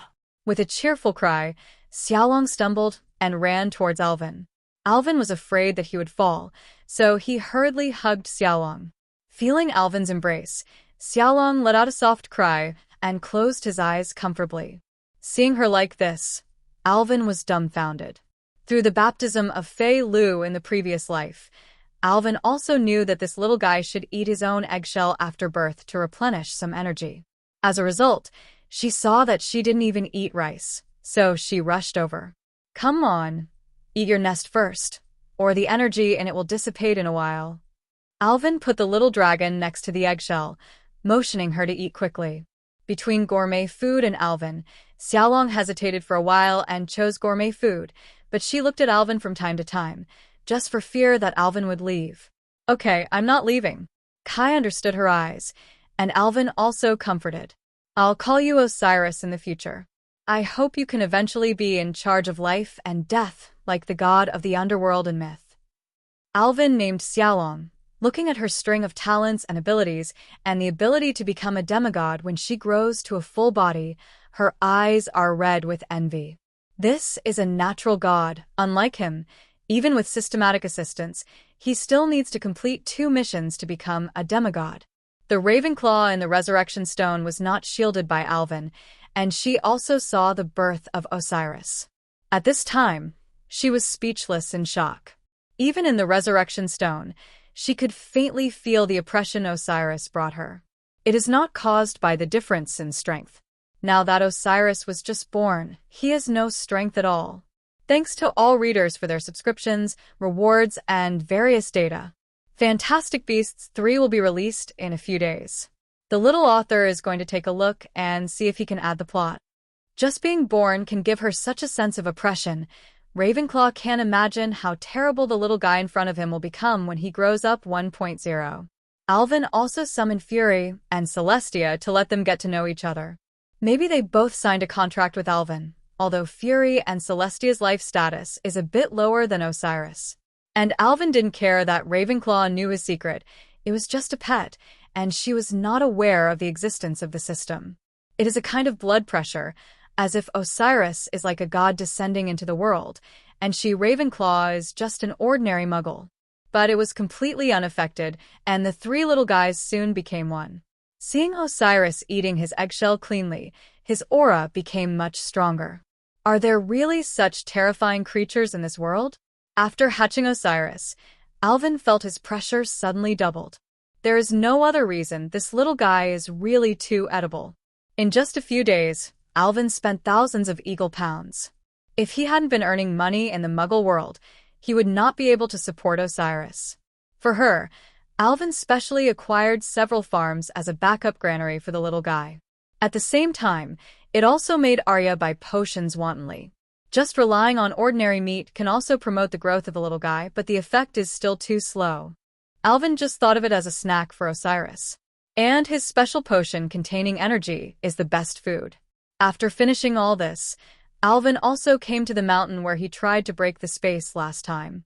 In the past few days, he has also digested the increased magic power, and combined with the increase of the potion, he now has a magic power scale of nearly 700. Do you really want to do this? Stepping into the taboo of the undead as a living person is too dangerous. In the Resurrection Stone, Ravenclaw was still persuading Alvin. When she heard Alvin's thoughts, she was also frightened by his boldness. It's all right, the role of the invisibility cloak is in these 13 years. If there is any danger, I'll just slip back into the world. Besides, don't you want to see what the underworld looks like? Alvin's rhetorical question also silenced Ravenclaw. How could she not be moved by the existence of the underworld? It's just that she's worried about Alvin's safety. Comforting Ravenclaw, Alvin is adjusting his state. When the magic power of the whole body was fully activated, Alvin also released the Deviance Wand once again. The heaven and the earth are deviated, the star of development. Just like last time, Alvin slashed the golden red magic ninja to the coordinates he calculated. The difference this time is that his attack with ease and control hits the correct position. And the magic power in the body has not been evacuated all at once, it just feels a little weak. The space was shattered inch by inch, and the dense cracks caused some patients to numb their scalps after seeing them. Finally, the sturdy space barrier could no longer withstand this extremely powerful attack, and a small hole collapsed in the center, just enough to allow 2 people to pass. Feeling the deadly aura coming from the hole, Alvin took a deep breath, put on the invisibility cloak, and flew in. After walking into the space crack, a colorful crystal wall appeared in front of Alvin's eyes. Following the road that was split by the deviants, Alvin didn't know how long he had walked and how far he had walked. It seems that the concepts of space and time are blurred here. Finally, Alvin felt his body sink, and his feet had already stepped on a plane. Is this the underworld? Ravenclaw's excited voice sounded in Alvin's heart. She couldn't believe that Alvin really succeeded. Holding back the same excitement, Alvin observed his surroundings. As far as the eye can see, the space is boundless, flat, dark, and monotonous. Carefully casting a scout spell, Alvin found himself blocked by a distant river. Alvin chose a direction and cast a lightning spell to float over. After a long time, Alvin crossed a small intestine path and finally came to the river. This is a deep and fast river, and Alvin felt a dangerous breath from above. On the other side of the river, there was a very withered tree, and Alvin recognized the type of the tree at a glance. Elderberry. Alvin, this matches the scene described in the storybook of Bedouin the poet very well. Seeing this scene, Ravenclaw couldn't wait to tell Alvin. Rowena, I know that the elder tree by the river should be the source of the Elder Wand. In the legend of the Deathly Hallows, the three Peverell brothers met the legendary god of death on the bank of a river. The eldest Elder Wand was made by the god of death from branches plucked from an elder tree by the river. Taking a chair out of the space pocket, Alvin turned it into an arch bridge over the river. Alvin originally wanted to make a small animal to try it out, but he was afraid that the breath of life here would attract some terrible existence, so he gave up the idea. Stepping onto the arch bridge bravely, Alvin clenched his wand in his hand. At this time, his magic power has fully recovered.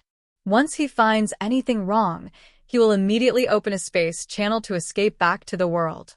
Fortunately for Alvin, he made it to the other side of the river safely. When Alvin stepped on the land on the other side of the river, countless souls appeared in his eyes instantly, and these souls were wandering in the air unconsciously. Alvin carefully observed these souls, but unfortunately they were too broken, just like Bruce and the Death Eater found in Knockturn Alley between Alvin. They couldn't tell their identities at all. But this is enough. So far, the role of the Deathly Hallows Alvin can finally be affirmed. The Elder Wand breaks open the space, the Resurrection Stone stores the soul, and the Invisibility Cloak shields the breath. With the three Hallows of Death, you have the ability to grab people from the god of death and become an existence above death. But Alvin has the Deviance Wand, which is a more powerful artifact than the Elder Wand. As for Dumbledore's 180-odd claim that death was a great adventure, now Alvin can be sure he's talking nonsense. The goal has been achieved, and Alvin sucked a soul, ready to bring it back to the world to study, and then came to the other side of the river along the bridge. However, when passing by the elderberry, he also broke a branch and took it away. Returning to the origin where he appeared in this space, Alvin calculated the spatial coordinates of the present world. An attack was launched, and it drilled in along the crack in the space. After Alvin drilled into the crack and disappeared, the space crack slowly healed, as if nothing had happened. In the depths of the space, there is a quaint palace. Inside the palace, a hooded figure sat quietly on the throne, as if falling into a deep sleep. And just after Alvin disappeared, the hooded man's fingers seemed to move slightly. My collection, one less. A dead, hoarse voice echoed in the hall, and it took a long time to dissipate. Thank you, Federico.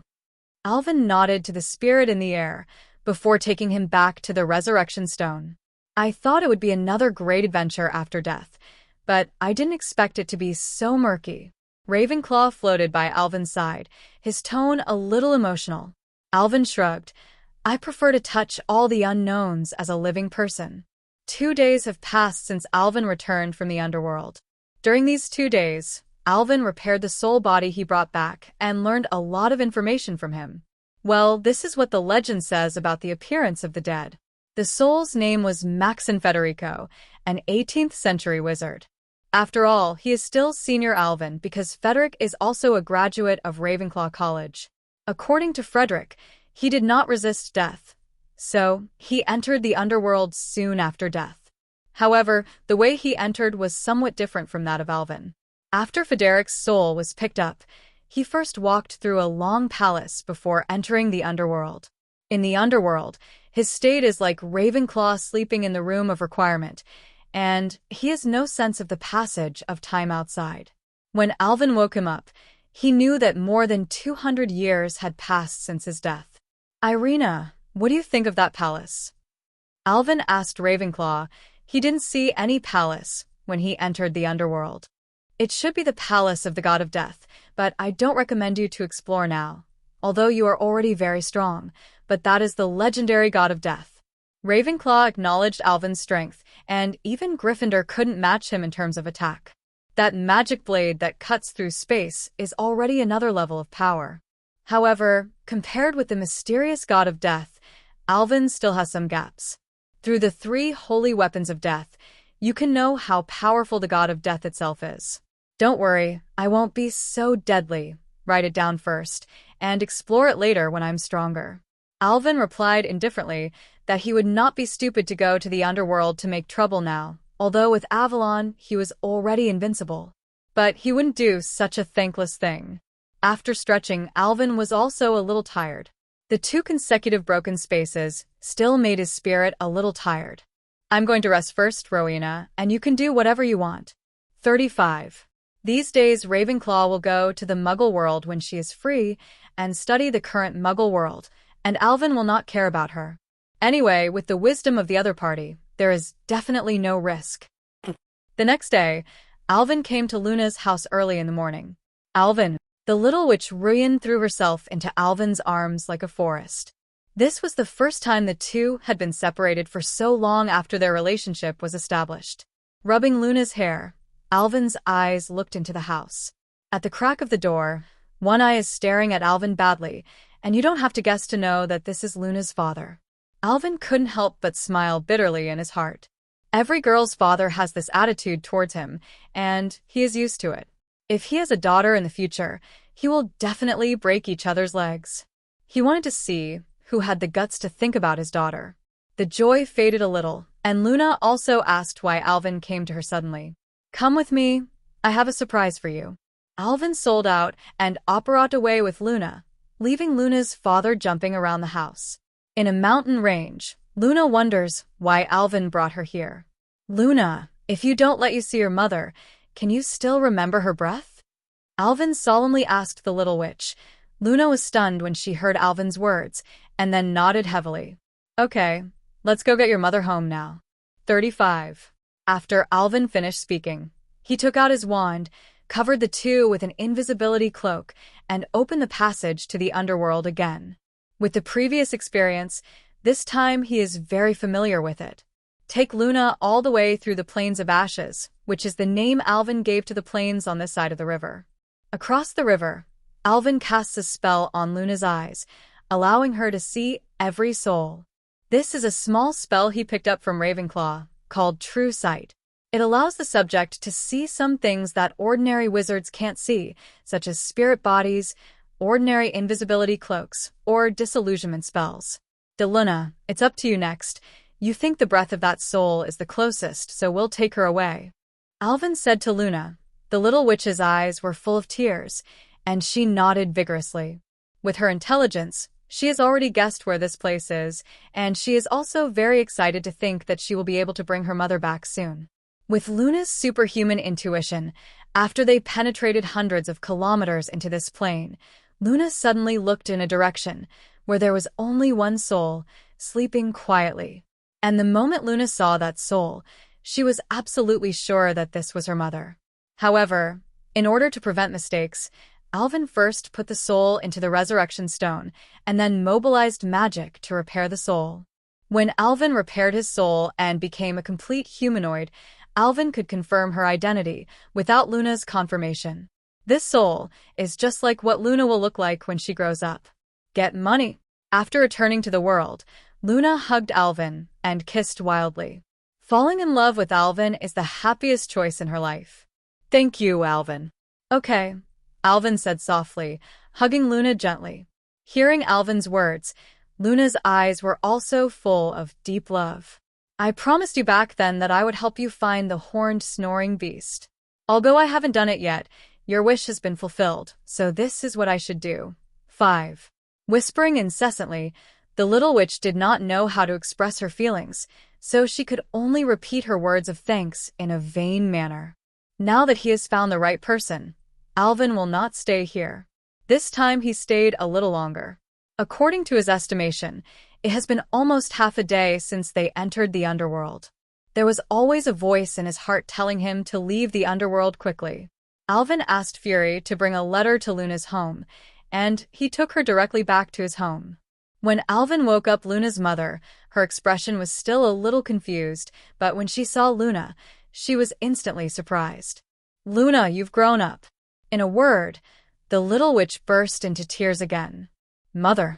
Luna subconsciously rushed over to save her mother, but unfortunately, she went straight through her mother's soul body and didn't touch anything. Alvin also frowned.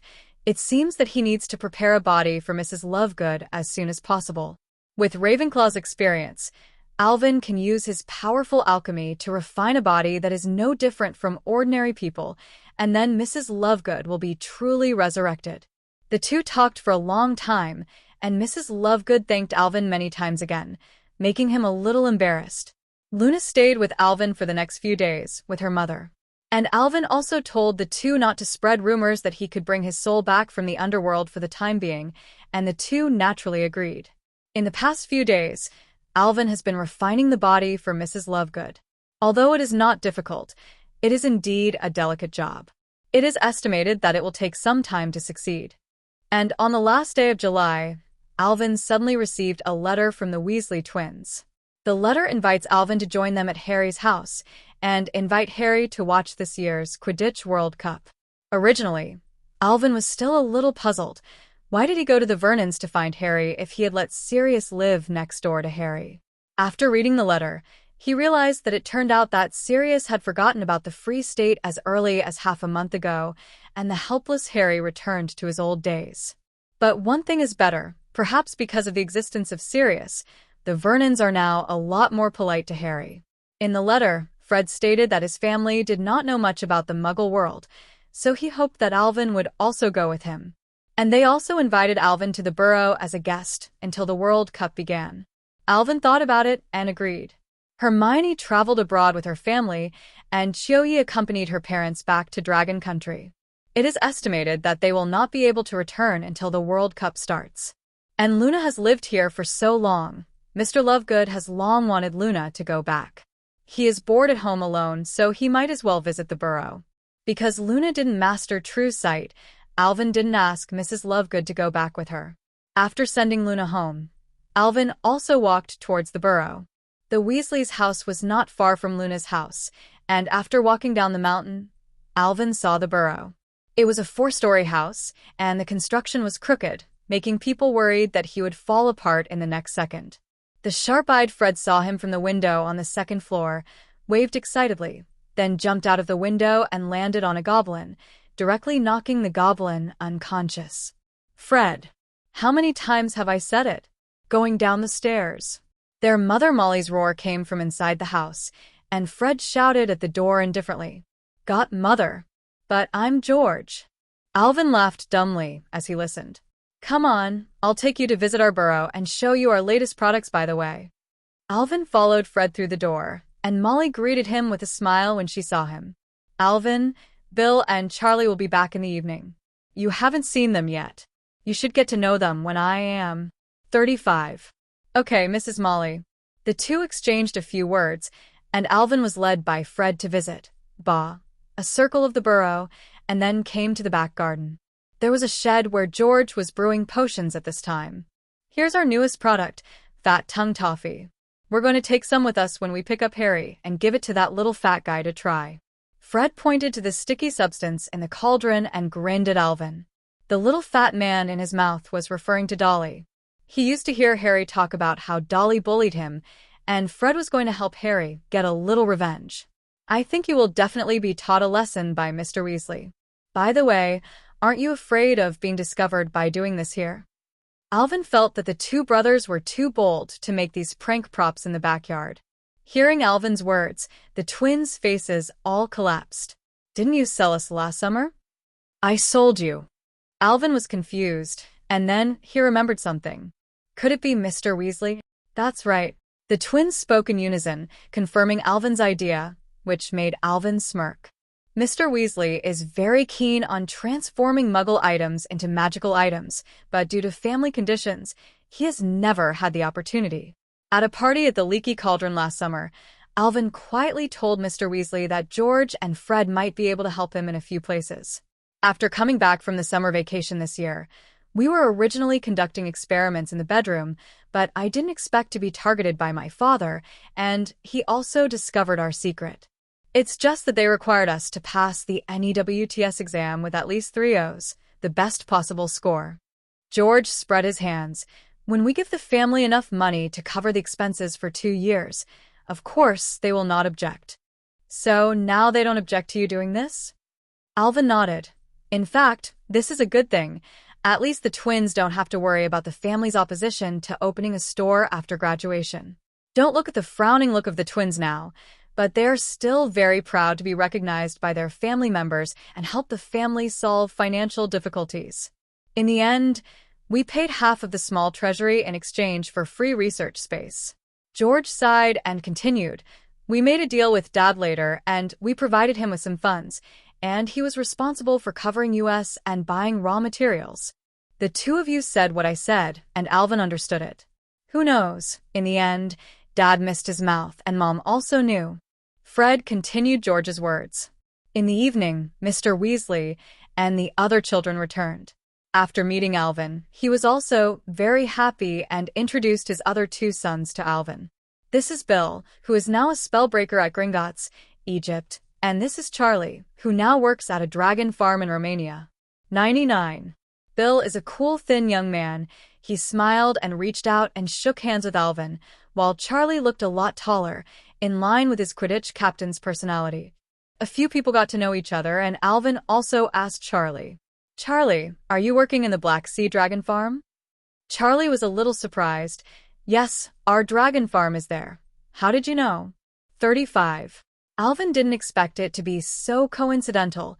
That dragon farm was the Christmas present that Arya gave him, and Charlie was also his employee.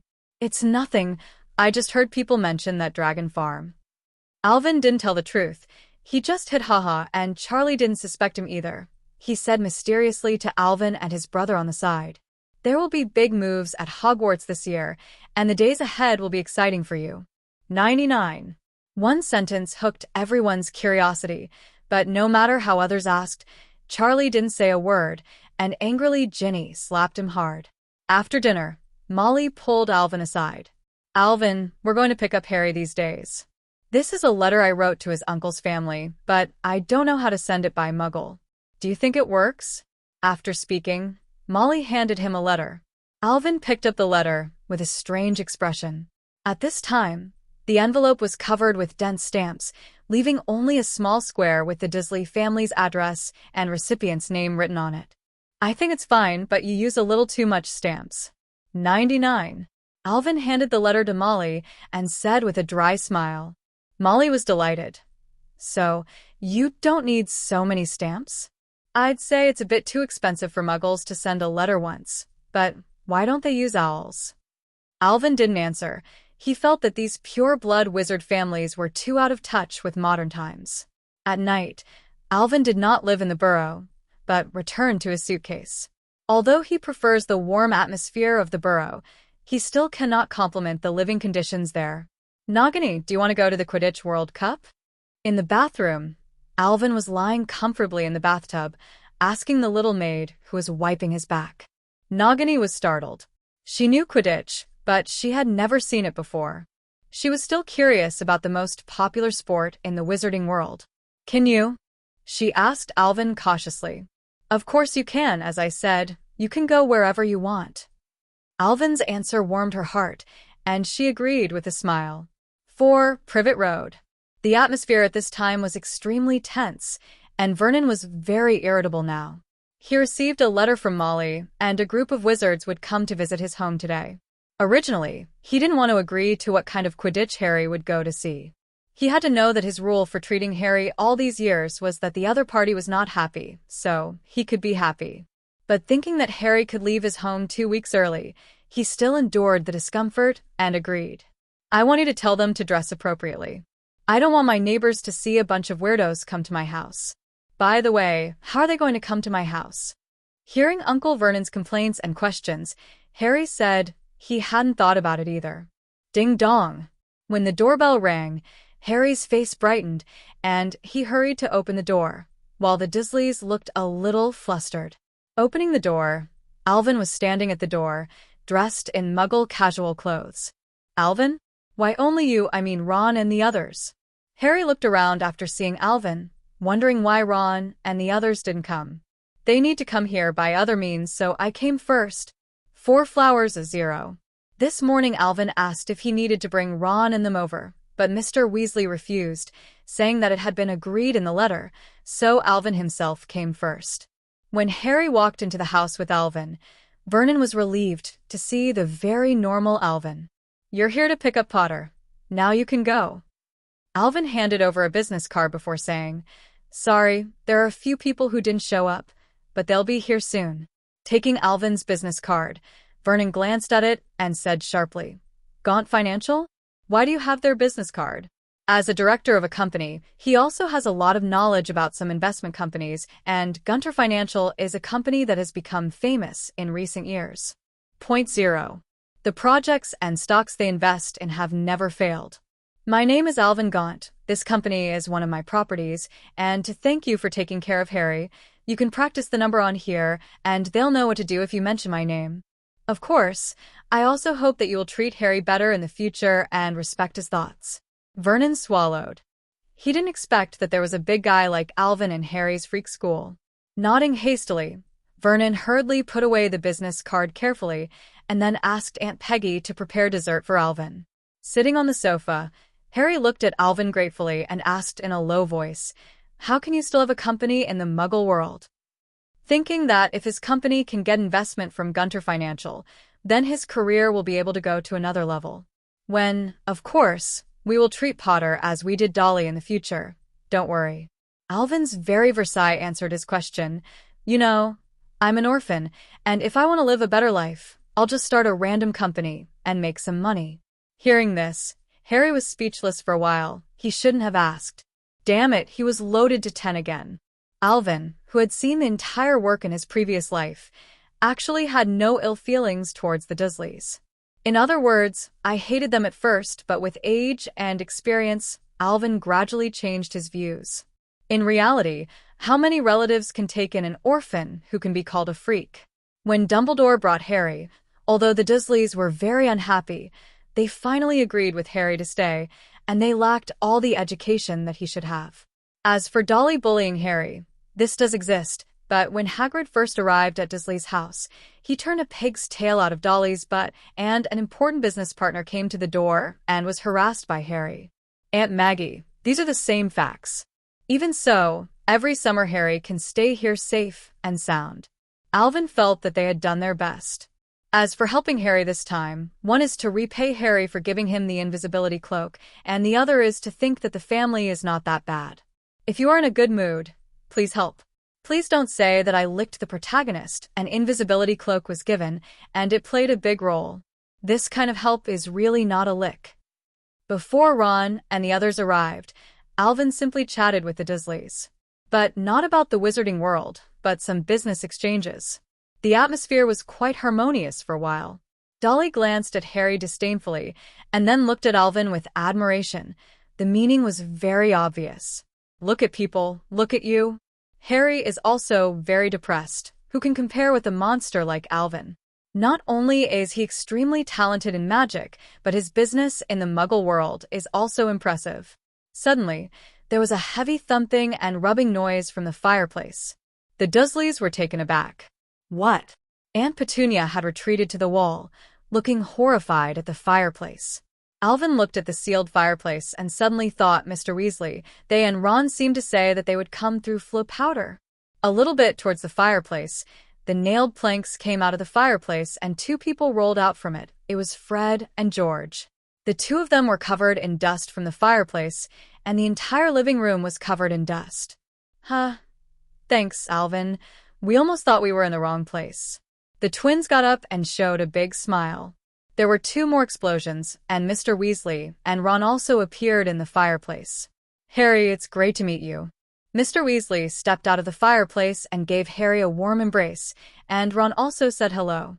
Hi, my name is Arthur Weasley. Mr. Weasley greeted the already frightened Dursleys. He didn't get a response, and he didn't care. He looked around the room to himself, but he liked everything related to Muggles. What is this? Do they use electricity? Looking at the microwave in the kitchen, he asked like a curious baby. And Harry took the twins upstairs to carry luggage. The Dursleys stood together tremblingly and looked at Alvin for help. The wizarding world is a bunch of freaks, and now Alvin can help them. Mr. Weasley, this is a microwave that Muggles use to heat food. Alvin acted as an interpreter and introduced these appliances to Mr. Weasley one by one. Mr. Weasley listened with great interest and exclaimed from time to time. Fred and George also came downstairs with their luggage. Dad, it's time for us to go back. Mum can't wait to see Harry. 35. Hearing that, Mr. Weasley reluctantly walked to the fireplace and lit the fire. Fred, Ron, you go first. Hearing this, Fred walked towards the closet, and suddenly some candy was spilled in his pocket. He pretended to hurriedly lean over to pick it up, but deliberately missed a few candies that rolled towards Dolly. Looking at these colorful candy packages, Dolly swallowed subconsciously. The burrow. Sprinkling a ball of flu powder, Fred shouted, and disappeared into the flames with Ron. George, you help Harry with the luggage, and the 2 of you go together. Mr. Weasley did not notice this detail. He commanded Harry and George, and finally, Alvin and his rear. Just before Alvin's last look, he saw Dolly secretly eating a piece of toffee. Ha ha, Fred, you are so bad. In the burrow, Harry was laughing uncontrollably. Fred just told him about the effect of the fat tongue toffee, and he immediately thought of what Dolly looked like at this time. Mr. Weasley was also at a loss to hear their laughter. Are you sure Dolly will be okay? Alvin asked in a low voice, and Fred nodded quickly. The candy we made is not very effective. It can only have an effect of 5 minutes. He and George are still careful. This matter can be big or small. It is a prank to say it is small, and it is a violation of Muggle protection laws if it is big. After dinner, Alvin was about to go back to rest, but was stopped by Harry. Alvin, I saw something in my dream, and it would make me very uncomfortable from time to time. Harry took Alvin out of the burrow, came to the small courtyard, and pointed to the scar on his forehead. Alvin's expression became slightly serious. Harry, what did you dream about? Harry thought for a moment before saying, I dreamed of a boy, and that wanted criminal. Bellatrix. Yes, it's her. They were in a large manor, discussing some issues, and they also killed a witch, but I didn't hear the name. Alvin was lost in thought after listening. According to the mark he left on Bella, the other party obviously did not return to England, and the boy next to him should be Voldemort. Thinking of this, he used his wand to outline a figure. Is it this young man? Harry looked at it, carefully recalled it 1.0 times, and nodded affirmatively. He was a little puzzled. The scar on his head was left to him by Voldemort. What kind of relationship did this young man have with Voldemort? Alvin didn't tell him that this was what Voldemort looked like when he was young, and it didn't work. Harry, how's your occlumency study going? Hearing Alvin's question, Harry shook his head embarrassedly. Occlumency was still a little too difficult for him. Alvin didn't care either, patted the other person's shoulder, and said, You don't need to worry about this matter. Your priority now is to master occlumency so that the scar on your forehead will not easily affect you. 39. After speaking, Alvin turned to leave, and apparat, and disappeared in place. Harry was woken up early by Mr. Weasley, who had the same treatment as him and George. Why don't Bill and the others have to get up early? Sitting at the dining table, Ron complained dissatisfiedly. Because they've passed the apparition test, honey, and have a sandwich. Molly gave Ginny a ham sandwich and explained to Ron, by the way. Why doesn't Alvin need exams? He can still use magic outside of school. Ginny grunted, then ate the sandwich in her hands. Ginny, you have to know that people in the world are different. With Alvin's current status, these ordinary rules mean nothing to him. He is already one of the top people in the world. Mr. Weasley said with emotion that As an official of the Ministry of Magic, he knew how much Alvin had made Fudge suffer.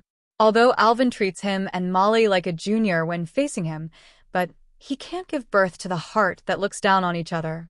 After the listless people finished eating, they followed Mr. Weasley to the top of Ferret Mountain. They had to use the door key to go to the viewing venue. 13. Mr. Weasley was very excited because they were going to camp there overnight, like Muggles. At the top of the mountain, they also met a school acquaintance, Diggory Cedric.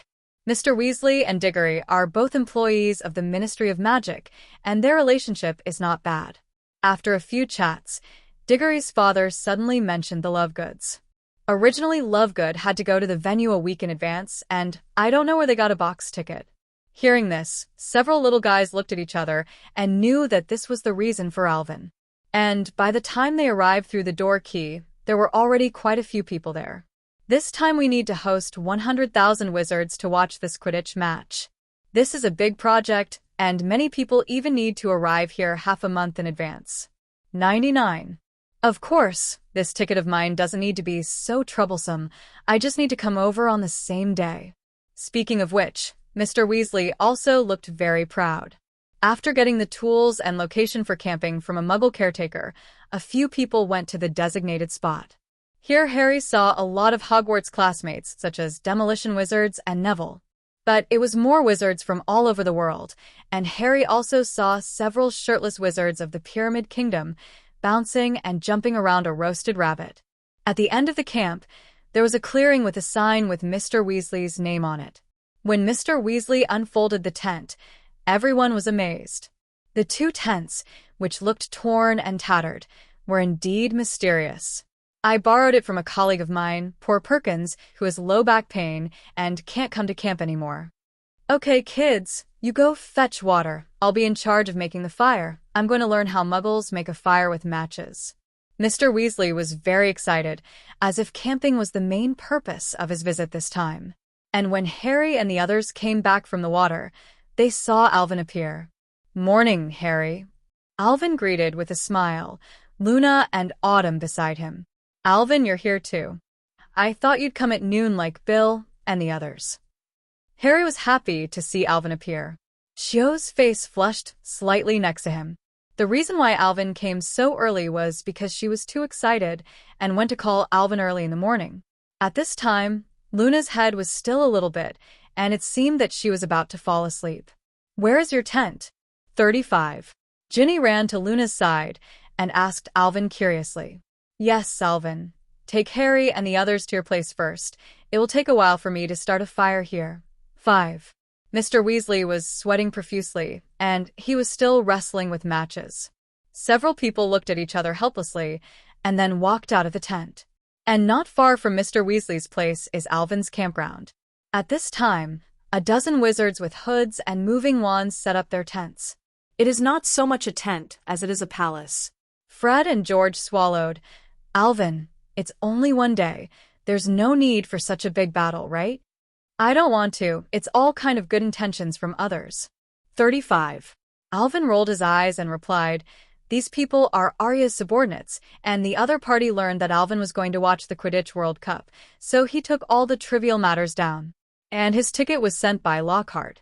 Master, your tent will be set up soon. Please wait a while.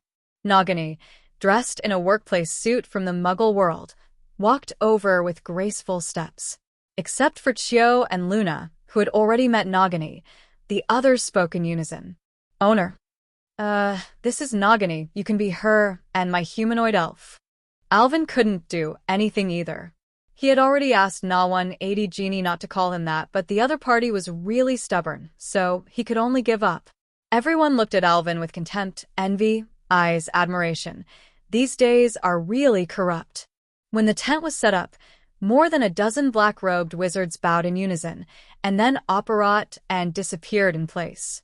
Chio Can, who was beside him, was on the verge of moving, so frightened that Alvin grabbed her directly and did not let her help. Hearing Alvin say this, everyone cheered in unison. Ron let out a strange cry of excitement and ran back to pull Mr. Weasley over. Seeing such a luxurious tent, Mr. Weasley was also a little embarrassed to thank Alvin. He took out the ingredients and kitchen utensils he brought and prepared to make a barbecue meal as a camping lunch, and several boys also stepped forward to help. It's over. After reading your residence, I don't think I can go back. Then live here anyway. There are more than 10 bedrooms here. 5. Alvin doesn't care about this. Isn't it good for people to be more lively? Wiping the saliva from the corner of her mouth, Ginny said to Alvin enviously. Everyone couldn't wait to rush into the tent, looking at the wide space inside and the luxurious furniture, and exclaimed in amazement. By noon, Bill, Charlie, and Percy were also there. When everyone was halfway through lunch, Mr. Weasley suddenly stood up, smiling and greeting a wizard who strode up. The most important person at the moment, Ludo. The man hugged Mr. Weasley. Arthur, old man, isn't it wonderful? We've been preparing for a year, and we're finally starting. Alvin knew this man, Ludo Bagman, now the head of the sports division and a former excellent Quidditch player. This is Ludo. You all know who he is, right? We are in such a good position thanks to him. Ludo waved his hand, indicating that it was nothing. Want to make a bet? Arthur, he said eagerly. I've had a lot of bets, and I think Ireland will win, but a lot of people don't. Mr. Weasley was also very interested. He took out a gold galleon and beat Ireland to win, but Ludo was a little dissatisfied and seemed to dislike Mr. Weasley's stinginess. The Weasley twins were about to move and wanted to get involved, but were stopped by Alvin's eyes. Seeing that no one was making a bet, Ludo was about to leave. I'm going to find Crouch. Those Bulgarians have such poor English that I don't understand it at all. Before the words were finished, a wizard suddenly apparated in front of their camp. It was Barty Crouch. At this time, Crouch was wearing a neat suit and dressed meticulously, like a banker in the Muggle world. Mr. Crouch. Percy stood up excitedly, rushed to Crouch quickly, and bowed. Crouch frowned. Are you Wesley? Puffed. The twins laughed and spat out the tea in their mouths. Percy boasted at home every day about how familiar he was with Mr. Crouch, but when they met, Crouch couldn't even remember his surname. Percy blushed, not knowing if it was from shame or the twins. And their laughter also attracted Crouch's attention. After seeing Alvin, Crouch's eyes also lit up. Mr. Gaunt. Crouch took a few steps, came to Alvin's side, and stretched out his hand. Just now, some distinguished guests from other countries mentioned you, and I regret not seeing you in England this time. Alvin got up and shook hands with the other party. They are nothing more than alchemy creatures. It doesn't matter if they see it or not. 35. Hearing him say this, Crouch didn't retort. Are you coming to Box 1 soon? The ministers of magic from all countries will be there. Alvin thought about it, but refused. Percy's envious eyes turned red. Crouch, whom he had always regarded as an idol, treated Alvin so enthusiastically that he couldn't even remember his surname. However, Alvin talked to Crouch with an equal or even higher attitude and declined the invitation of the other party lightly. Crouch was not reluctant. He had some official business with Mr. Weasley again and left with Ludo. Percy is about to envy you. Ron was gloating, and he'd been getting a lot of training for Percy lately. His utilitarianism is too heavy, but he doesn't know that strength is the foundation. Alvin's indifferent evaluator Percy and Harry on the side couldn't help but complain. Not everyone can be as perverted as you are, Alvin. Kindness. Alvin looked at him dangerously. Noticing his gaffe, Harry quickly shut his mouth. By the way, we just made a bet. Why did you stop us? George remembered what happened just now and asked curiously. Don't think that Bagman is the director of the sports department, but this person is addicted to gambling and has already owed a lot of foreign debts. If you don't want to lose everything, you can catch up and bet. Hearing what Alvin said, the twins were also a little scared. They were going to crush 100 galleons just now. If they were really cheated, they would have nowhere to cry. The game was played in the evening, and now it is afternoon. In order to pass the time, Alvin brought a few girls to the market not far away. At this time, there were already many vendors in the market, and they were selling all kinds of bizarre gadgets. There are medals of different colors, hats with logos, some small models of firebolts, and even small models of members of the two teams. It was also the first time that Alvin discovered that there were people who knew how to do business in the wizarding community. Along the way, a few girls curious about each stall have to take a look. Especially Nagini. She has never seen such a playful scene, and every commodity has a great attraction to him. As long as the girl's eyes stayed a little longer, Alvin would buy that product. All the vendors are laughing from ear to ear, and this kind of forthright customer is their favorite. It didn't take long for everyone to be covered in souvenirs. Luna's straw hat had been taken off and replaced with a dancing clover hat, and a bracelet of various Irish emblems was on her hand. Cho also has a small Irish flag pinned to her slender waist and holds a flying firebolt model in her hand. Dear guest, do you need a panoramic telescope? A wizard pushed a cart to the front of several people. On the cart shelf were several binoculars with all kinds of odd buttons and dials. Cho picked up one and played with it with great interest. The wizard introduced enthusiastically. Panoramic telescope. You can replay the picture, play it in slow motion for the money, and even analyze the game, as long as 10 galleons. How much do you have here? I want them all. With a big wave of Alvin's hand, the wizard directly showed his back molars from laughing. Seeing that Alvin bought so many telescopes, Luna was a little puzzled. Alvin, why did you buy so many? These are for Fred and the others. Should they be Christmas gifts this year? Passing Kim Galleon and pocketing all the binoculars, Alvin explained to Luna. Giving Christmas gifts every year consumes a lot of Alvin's brain cells. This telescope is indeed a good choice, which can save him a lot of trouble. The number of pedestrians on the road gradually increased, and everyone was rushing towards the stadium. Alvin looked at the time and felt that it was almost the same. He also took a few girls to the scene of the game. I've never seen so many wizards come together. Cho stared at the crowd in front of her dumbfounded. Born into a wizard family, Diagon Alley is the place where she has seen the most wizards gather. Every year before the summer vacation is about to start, Diagon Alley is full of people, and it is very lively. But compared with the present, it is completely insignificant. Alvin also nodded in agreement. Thousands of people were slowly wriggling inside dozens of wickets, which reminded him of the time when he went to watch the Sea Cucumber team in his previous life. With a capacity of 100,000 spectators, the Ministry of Magic has had a busy year for this. 35. Mr. Weasley's voice came from behind, and the family and Harry had squeezed behind Alvin at some point.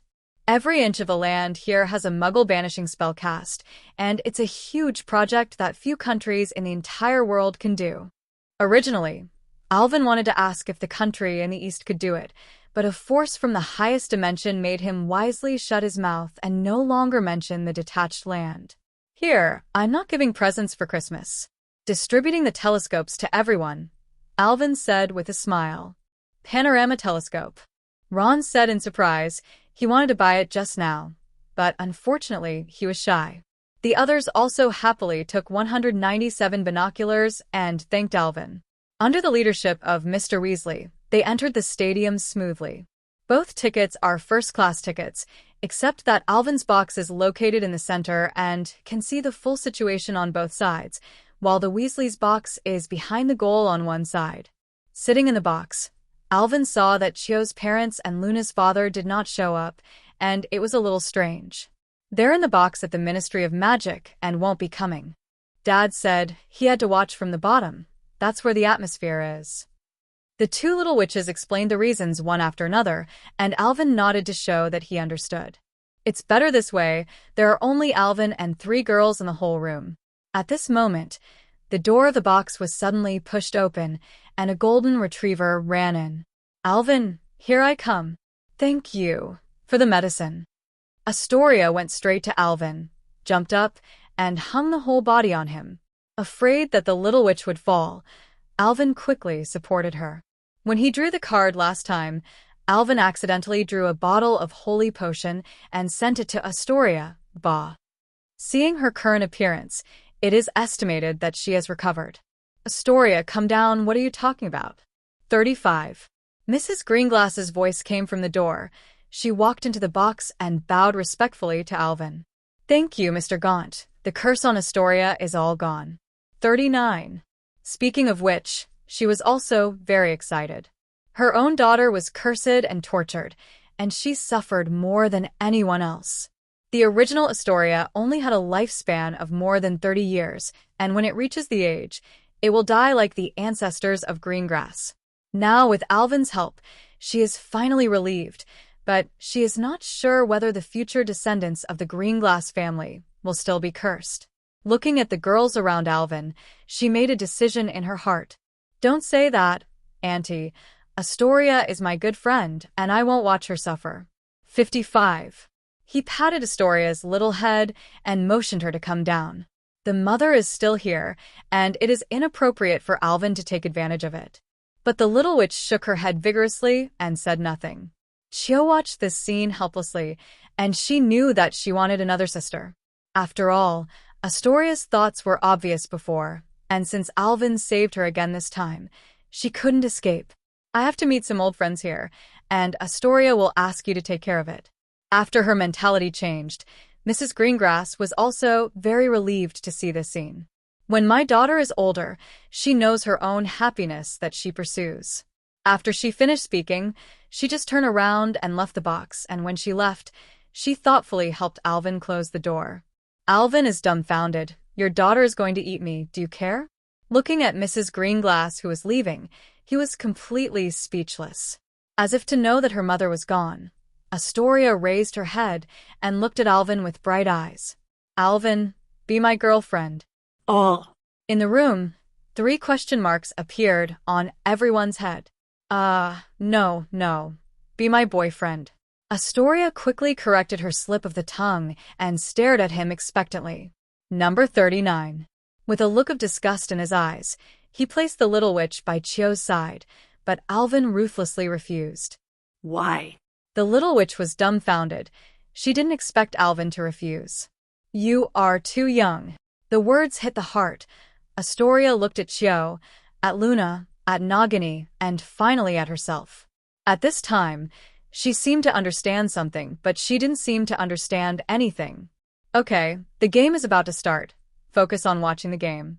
Chio jumped out to smooth things out. She knew what Alvin meant, not in that aspect, but in the mind. Astoria has been well protected since she was a child, just like a little girl who has not grown up, and after a few years of maturity, some things will come naturally. At this time, the opening ceremony has reached the mascot admission link.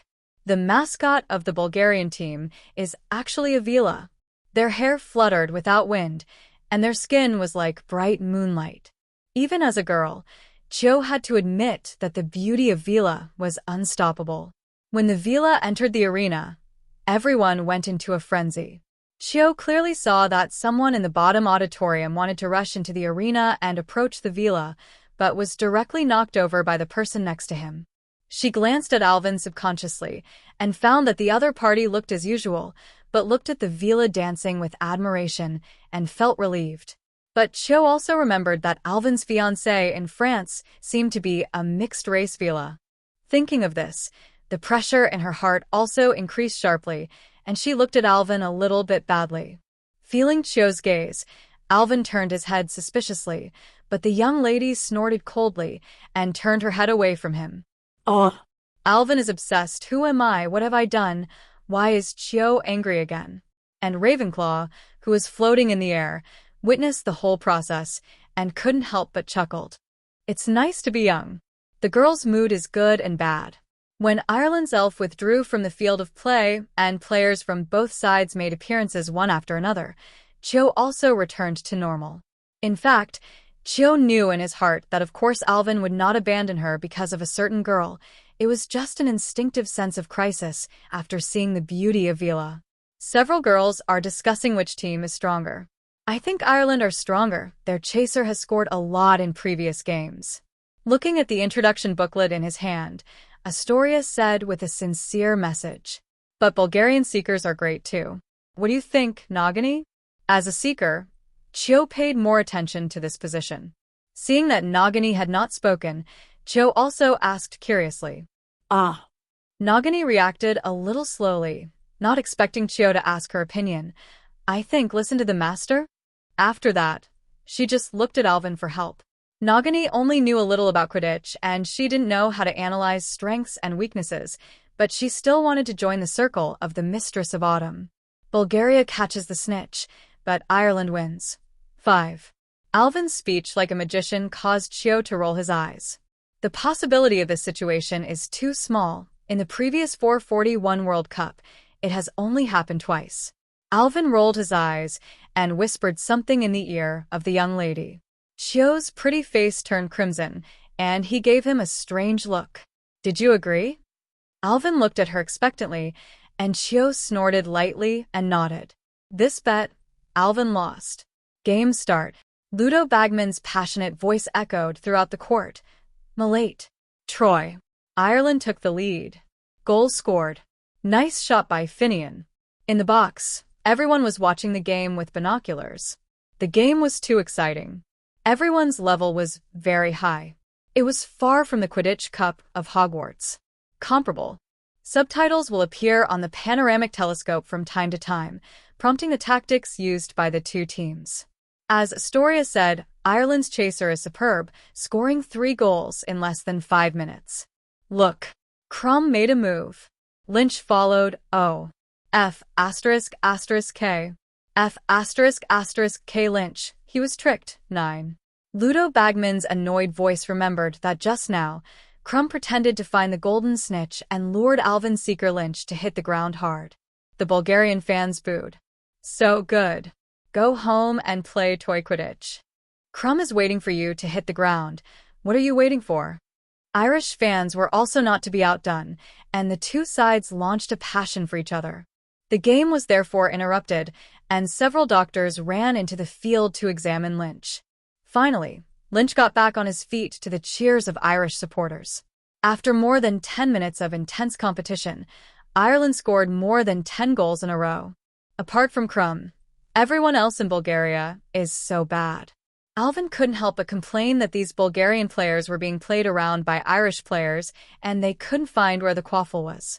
At this time, Crumb was like a lone hero, fighting against the whole of Ireland by himself. He kept doing all kinds of fakes to confuse Lynch and sometimes interfere with the Irish batsman's offense. Lynch moved. He's diving again. Bagman spoke very quickly. Crumb followed. They found the snitch. 35. The atmosphere on the field instantly became tense, and everyone was staring at the two seekers who were entangled together. Crumb's previous wound had already opened. Alvin could clearly see a few blood flowers floating behind them. They will hit the ground, Astoria said nervously, holding the telescope. No, only Lynch will. 35 Chio answered firmly. In the end, as Chio expected, Lynch fell heavily to the ground for the second time, and Crumb successfully caught the golden snitch. Ireland wins. Bagman shouted excitedly, but he was also a little dazed, as if he didn't expect the game to end so quickly. Even though Crumb caught the snitch, Ireland won the final trophy 170-160. Oh my God. No one expected it. Irish supporters cheered enthusiastically in the stadium. Countless fireworks spewed from their wands, while Bulgarian fans scolded the side of the exit. They are no longer in the mood to go to the next awards ceremony. When the president of the International Quidditch Association handed over the trophy to the Irish players, the 442nd Quidditch World Cup ended successfully. Alvin and the others also left the box. Coincidentally, Fudge and a group of people also came out of the box next to them. Some officials from the Ministry of Magic and other areas also recognized Alvin and approached him enthusiastically. In desperation, Alvin also chatted with these old foxes, nothing more than wanting him to sell some alchemy creatures to their country.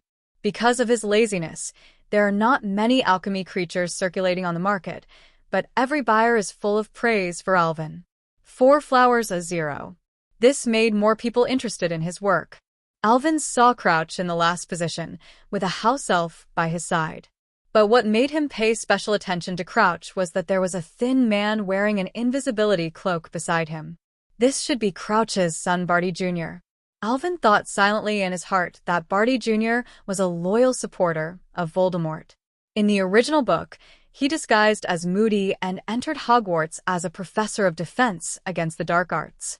But now Alvin has chosen Sirius as the professor for the next semester, and he doesn't know how the future will develop. He walked quietly to Crouch's side, and he cast a tracking magic on Barty Jr. Did Mr. Crouch bring house elves to the game? Alvin's words made Crouch's heart tighten, but his expression didn't change in the slightest. I have too much work to do, so Winky is here to help me with some chores. Yeah, thanks to Barty and Ludo, this World Cup has been so successful. Fudge patted Barty Crouch with a smile and praised the two of them to Alvin. Alvin did not refute, but just smiled in agreement. By the time Alvin and his party walked towards their camp along the lantern, it was already late at night. The night sky is full of Irish singing, and their mascot, the leprechaun, is flying around in the sky, occasionally dropping a handful of gold coins. These gold coins are fake and will disappear after a while. Seeing Astoria, who was about to move, Alvin reminded him. Back at the camp, Harry and the twins were chatting about Crumb's fake move. Wood, the former Gryffindor Quidditch captain, was also here, holding a wand and drawing a Lonsky fake schematic diagram of the action. Okay, kids. It's getting late. What you need is rest. She thought she could get a windfall this time. A group of people looked at Wood speechlessly, breaking 3 centimeters. At such a high speed, who can calculate the distance so accurately? Okay. The little witch pouted. Although her family's conditions were good, the pocket money her mother gave was not much. Harry, you only need to break when you are 3 centimeters off the ground, and you can make sure you don't hit the ground like Lynch. Alvin looked at Cho with meaningful eyes, but Cho was too embarrassed to look at his boyfriend. Mr. Weasley stepped forward to stop the night talk, and he drove everyone into the tent. If I had known, I wouldn't have made that bet 10 with Alvin. Silent night. In the tent, everyone was asleep at this time, and in Alvin's bedroom, Cho hugged the quilt tightly and watched Alvin vigilantly. I'm already willing to admit defeat. Why are you still looking at me like that? 99. Touching his nose awkwardly, Alvin was in a dilemma at this time. An esoteric philosophical question is bothering him. Is it to be a beast? Or is it better than a beast? Looking at the charming young lady and the burning flame in his heart, Alvin's mind became hot. Cho, I regret it. Just when Alvin was about to incarnate the villain and become the big wolf, there was a sudden knock on the door. Alvin. Come on, get up. There's an emergency. Harry's voice interrupted his movements, and he spoke very quickly, as if something important really happened outside. In an instant, all the atmosphere was destroyed. Cho also, who had closed his eyes tightly, responded to 197 and pushed Alvin away. Who? Don't be angry, don't be angry. To suppress the anger in his heart, Alvin and Cho quickly packed up and walked out of the tent. There were several fires burning in the grass in the distance, and Alvin saw the crowd running out one after another, as if escaping from something. In that direction came wild laughter and drunken scolding, and a group of wizards with wands in their hands shot fire everywhere. Alvin, what should we do? Now that Mr. Weasley is not here, Alvin is their backbone. It was the exclamations from outside that caught the attention of Mr. Weasley, and Cedric's father sent Mr. Weasley and several other adult Weasleys to maintain order. Alvin narrowed his eyes. Those people were gradually approaching their tent, and the rest of them could see their whole picture clearly. Hooded and masked, a group of wizards, the camp's administrator and his family were controlled to float above their heads. They gave out squeamish laughter and kept toying with a few muggles. A little girl fainted by them, but then they woke her up again. How to do? Alvin's tone was cold and stern. You all go in. I will take care of this group of scum. Hearing Alvin's words, everyone nodded and walked into the tent. Everyone was very reassured about Alvin's strength and knew that they might cause trouble here. But before Chiolin left, let Alvin pay attention and not kill him. And this group of masked wizards also saw the luxurious camp of Alvin and controlled the muggles with a strange smile and walked over. War Guard. Swinging his wand, Alvin directly awakened several big trees, became his treant warrior, and attacked the masked wizard. His actions also angered the group of scumbags, and one of them launched a firework into the sky, as if calling for a distant companion. One after another incantation hit the war tree people, only shattering a few pieces of wood, and it had no effect on their actions. What? The screams recalled that a masked man did not dodge the attack of the big tree and was slapped into the soil, apparently seriously injured. Break to pieces. A dark wizard who came from other places saw this scene and fired a curse in a fury. Alvin used his wand to pull the smashing curse and hit a masked man directly, and he was immediately blown into flesh and blood. Fly. Seeing that Alvin's strength is amazing, the masked man divided a few people to use the magic spell to create a potential war, and the others attacked Alvin. More and more dark wizards appeared around, and a dozen people surrounded Alvin. Perhaps because of the existence of the Ministry of Magic, they did not dare to use the unforgivable curse, but the curse and curse were indeed thrown out without money. It's a pity that even the silver shield summoned by Alvin was not broken. Fire's shield. A circle of silver flames appeared on the ground around Alvin, and then quickly formed a towering column of fire. At the same time, in the jungle not far from them, a green firework rose into the air, and a huge skull and a huge python were entangled together, forming a black demon mark. The aura of the Ministry of Magic in the distance changed his face when he saw the dark mark and quickened his pace. Due to the fighting around them, these people didn't dare to apparate and could only rely on some speed-gaining magic to hurry. When they arrived, they saw Alvin standing in front of the tent, and more than a dozen dark wizards lay neatly on the ground, all of which were burnt by flames. There were even a few people who had a burnt smell, making the aura sick for a while. They nervously aimed at Alvin with their wands. Although these masked people are definitely not good people, Alvin is so cruel it is definitely not a good thing. Put the wand down, or we'll take action. The aura's tone was very bad, and Alvin frowned slightly. He had just dealt with these dark wizards, and these people came to make trouble again. Just when Alvin was about to clean up these auras, several figures ran over. Stop! Don't point your wand at Mr. Gaunt. Seeing the scene, Fudge shouted profusely. After hearing the instructions of the Minister of Magic, these auras retracted their wands, but still looked at Alvin vigilantly. Mr. Gaunt, what's the matter? Walking quickly to Alvin, Fudge asked what happened. It's nothing. This group of Death Eaters caught 3 muggles and teased them at will, and they were going to attack me and my friends. They have been subdued by me, don't thank me. 35. The fact is of course not as simple as what Alvin said. After he subdued these dark wizards, he threw them into the fire shield one by one. Ignoring Alvin's cold joke, the word Death Eater somewhat frightened Fudge. He stammered and explained, Mr. Gunter, you may be mistaken. These people are only drunk to commit these crimes and have nothing to do with the Death Eaters. What about the dark mark on that day? Alvin's words made Fudge speechless, and some wizards came in the distance. Crouch was followed by several Ors. After he arrived, he stared at the group of people on the ground. Fudge is still trying to convince Alvin to change his rhetoric, and he doesn't want such a thing. Unfortunately, Alvin was indifferent to his words. He waved his wand and removed all these wizard disguises. Mr. Crouch, do you all know these people? Looking at the familiar faces, Crouch nodded silently. I know everyone. Crouch nodded. He was a complete hawk. During Voldemort's rampage, it was Crouch who argued that Aurors could use the unforgivable curse against Death Eaters. Crouch. So you're here, and I think there's something you should know.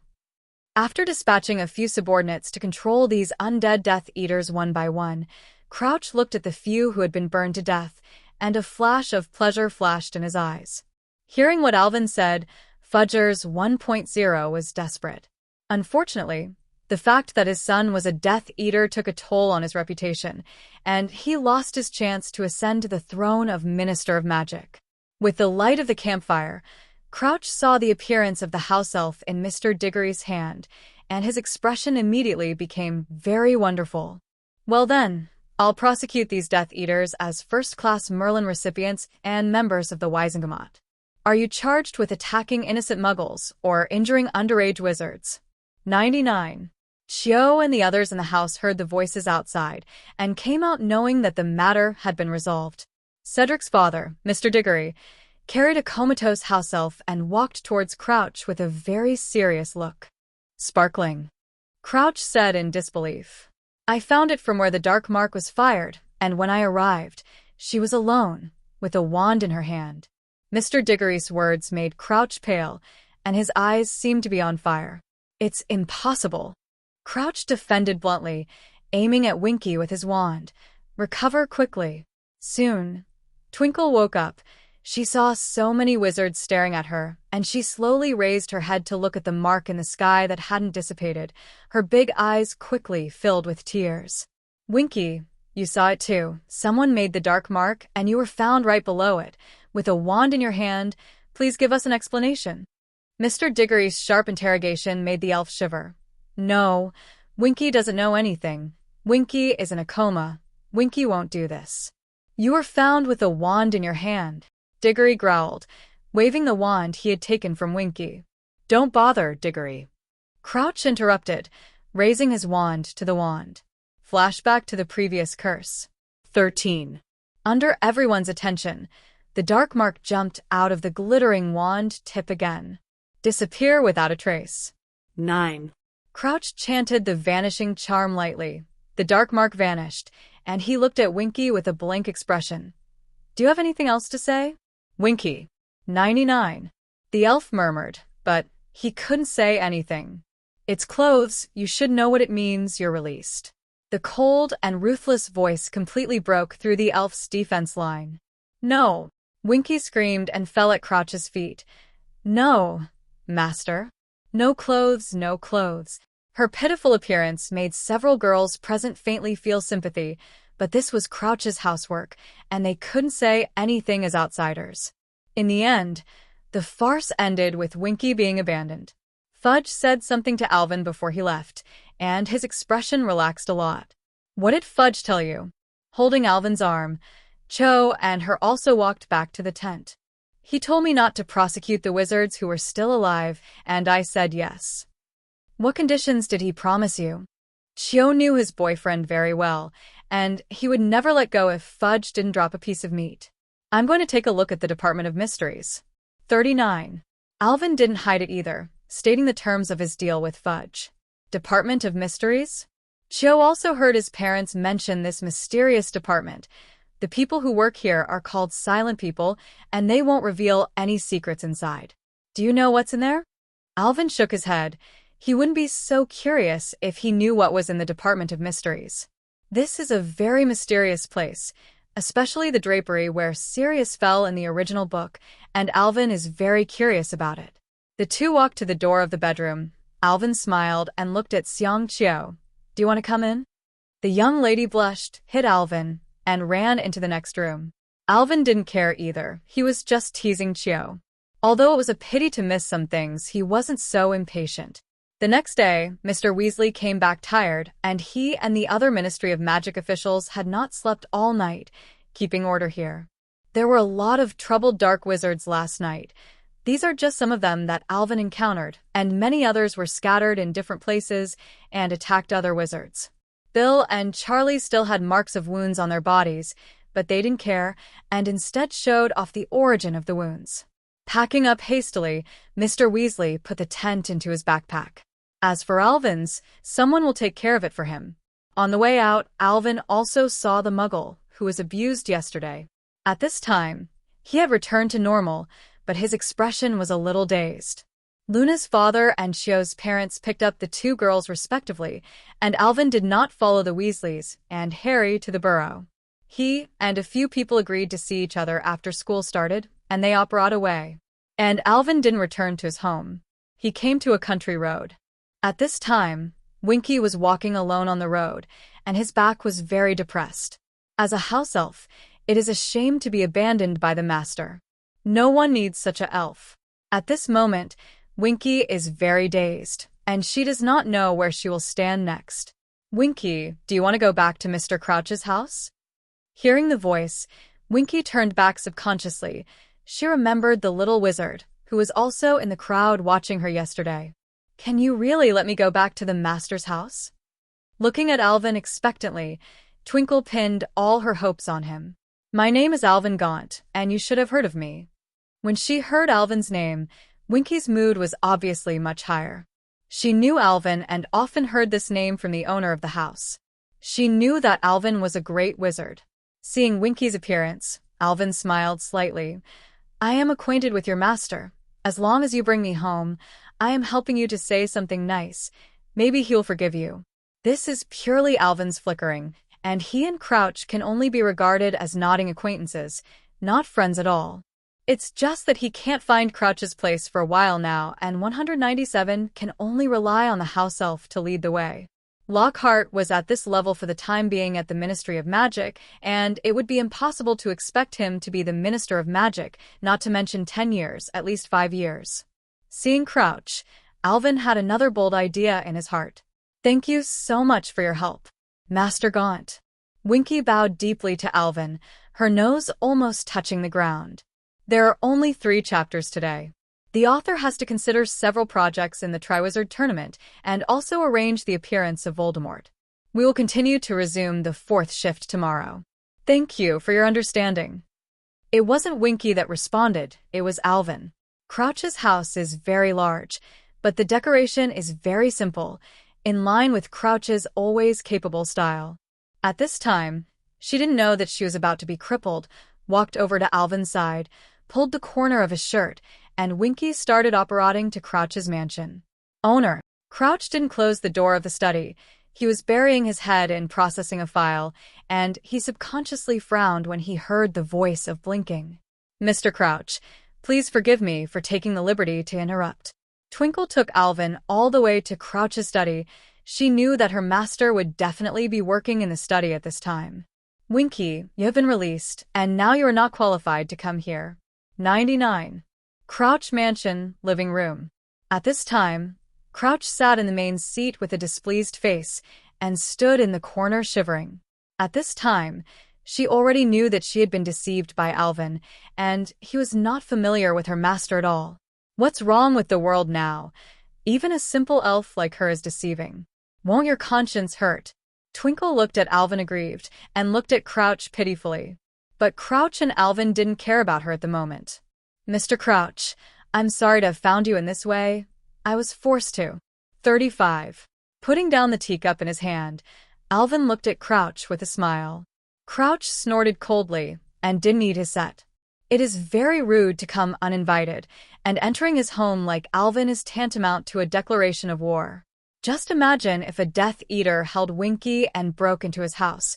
Would he still be sitting here drinking tea now?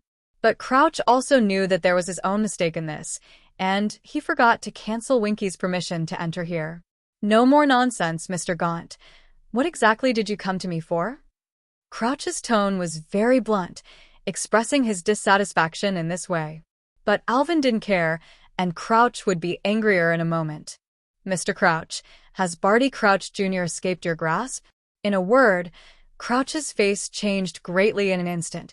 He held the wand calmly, and he calmly responded to Alvin. Stop joking, Mr. Gaunt. My son died in Azkaban a few years ago, and if death meant escaping my control, he would have long since disappeared. Alvin looked at him with a half-smile, and suddenly, Crouch felt that he couldn't move, as if a pair of invisible hands were firmly pressed on the seat. The wand in his hand also floated and flew in front of Alvin. Owner. Winky in the corner saw that Crouch was attacked and immediately wanted to pounce to stop Alvin, but was imprisoned by his petrified spell. Mr. Crouch, lies can't help you. Just during the World Cup, I clearly saw Barty Jr. walking out of your box wearing an invisibility cloak. Crouch's wand in hand, dogwood, 11 inches long, the heart of a dragon. With knowledge from Ollivander, Alvin was sure that Crouch was very good at charms and defense against the dark arts. Crouch was silent. Oh no. He was controlled by Alvin and couldn't even speak. Also, he released the dark mark last night. Am I right, Winky? Winky looked at Alvin in horror. The little wizard. He was a devil. A hint of despair flashed in Crouch's eyes. Everything was said by Alvin. Couldn't he escape this disaster today? Suddenly, he felt his whole body loosen and regained control over his body. Strong reason told Crouch that he was not Alvin's opponent. Crouch said to Alvin calmly, Mr. Gaunt, since you have discovered all this, tell your purpose. 5. In an instant he became much older again. Alvin stood up. walked across to Crouch, and patted the other person's shoulder kindly, as if he was not the one who restrained the other person just now. It's very simple. I'll help you bring your son back, and you'll help me take control of the Ministry of Magic. Do you know where he is? Yes, but I can't tell you yet. Alvin opened his palm, and a phantom appeared in his palm, exactly what Voldemort looked like when he was young. Voldemort has been resurrected. Barty Jr. will definitely go to find his master, and then he will bring a helper back to control you and use your identity to do something in the Triwizard Tournament. Crouch's pupils shrank. The Dark Lord was resurrected? Why is there no news from the Ministry of Magic on such a big thing? Alvin kindly explained to the other party. Bellatrix was let go by me. She has found Voldemort and helped the other party successfully resurrect. Crouch. His heart is very complicated now. He doesn't know what Gaunt wants to do. Isn't it good to be his master alchemist? Why is it related to the resurrection of the Dark Lord? Alvin wouldn't explain his leak cultivation plan to him, and being able to talk so much to Crouch was already out of the face of the high weight of the other side. The plot at this time has been modified beyond recognition by him. In order to control Voldemort's movements, a Bellatrix is not enough. He also needs the help of Barty Jr. After controlling Barty's movements, Voldemort could not escape Alvin's palm. How do you think about it? Looking at Crouch, who had been silent, Alvin gave an ultimatum. Can you tell me what you're doing? Crouch was a little worried at this time. Should he fight Alvin for the sake of the magic world? My purpose is not convenient to tell you at the moment, but I can be sure that I will eventually kill Voldemort and keep your son. Alvin's words made Crouch hesitate. As a wizard who hates evil, his hatred for Voldemort is undisguised.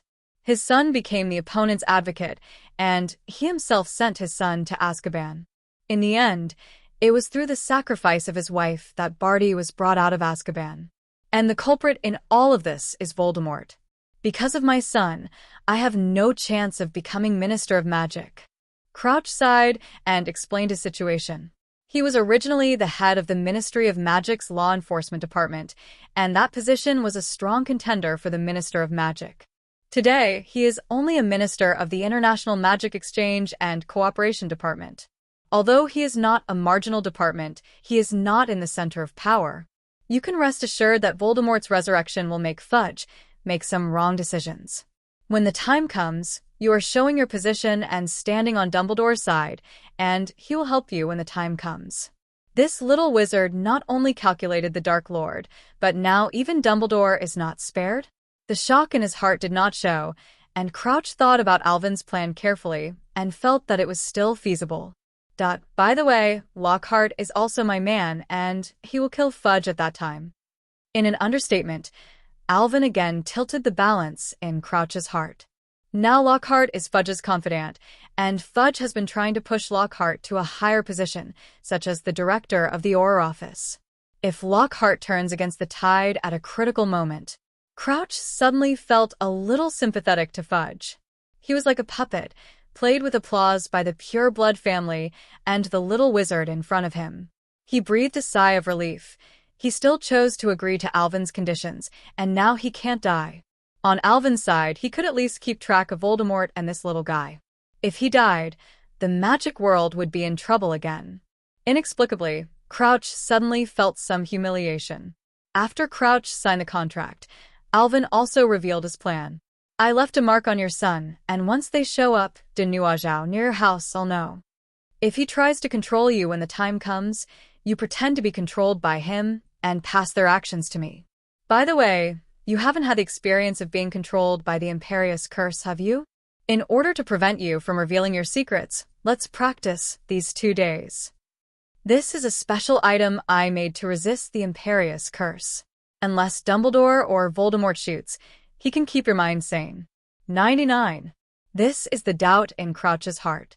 Alvin is extremely certain that Barty will come back, and even the other party's purpose is clear.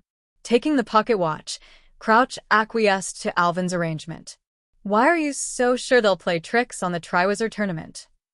With that, he handed Mr. Crouch a pocket watch. It's very simple. Their target is Harry Potter. Voldemort will definitely kill his old enemy and announce his return to the wizarding world, and the Triwizard Tournament is the best chance. After closing the contract, Alvin's attitude towards Crouch became much more kind, patiently answering his doubts. Crouch's face changed. No. I have seen. 2 days later, the same living room. At this time, Crouch's expression was very sluggish, and the whole person looked like he had been overnight for several days.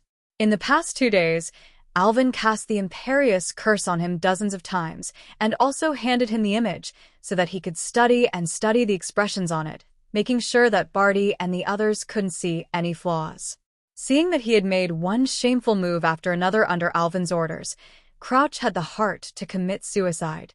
To be honest, Crouch couldn't figure out why Hogwarts would teach a little wizard like Alvin who is not a human being. It is also a 7-year compulsory magic education. Why are you so excellent? Crouch, you have performed very well now, then our special training is over and the rest is up to you. Alvin is very satisfied with Crouch's performance. He is worthy of being an elite wizard, learning what it looks like. Sometimes Alvin doesn't know whether he has controlled the other party with Dementor or not.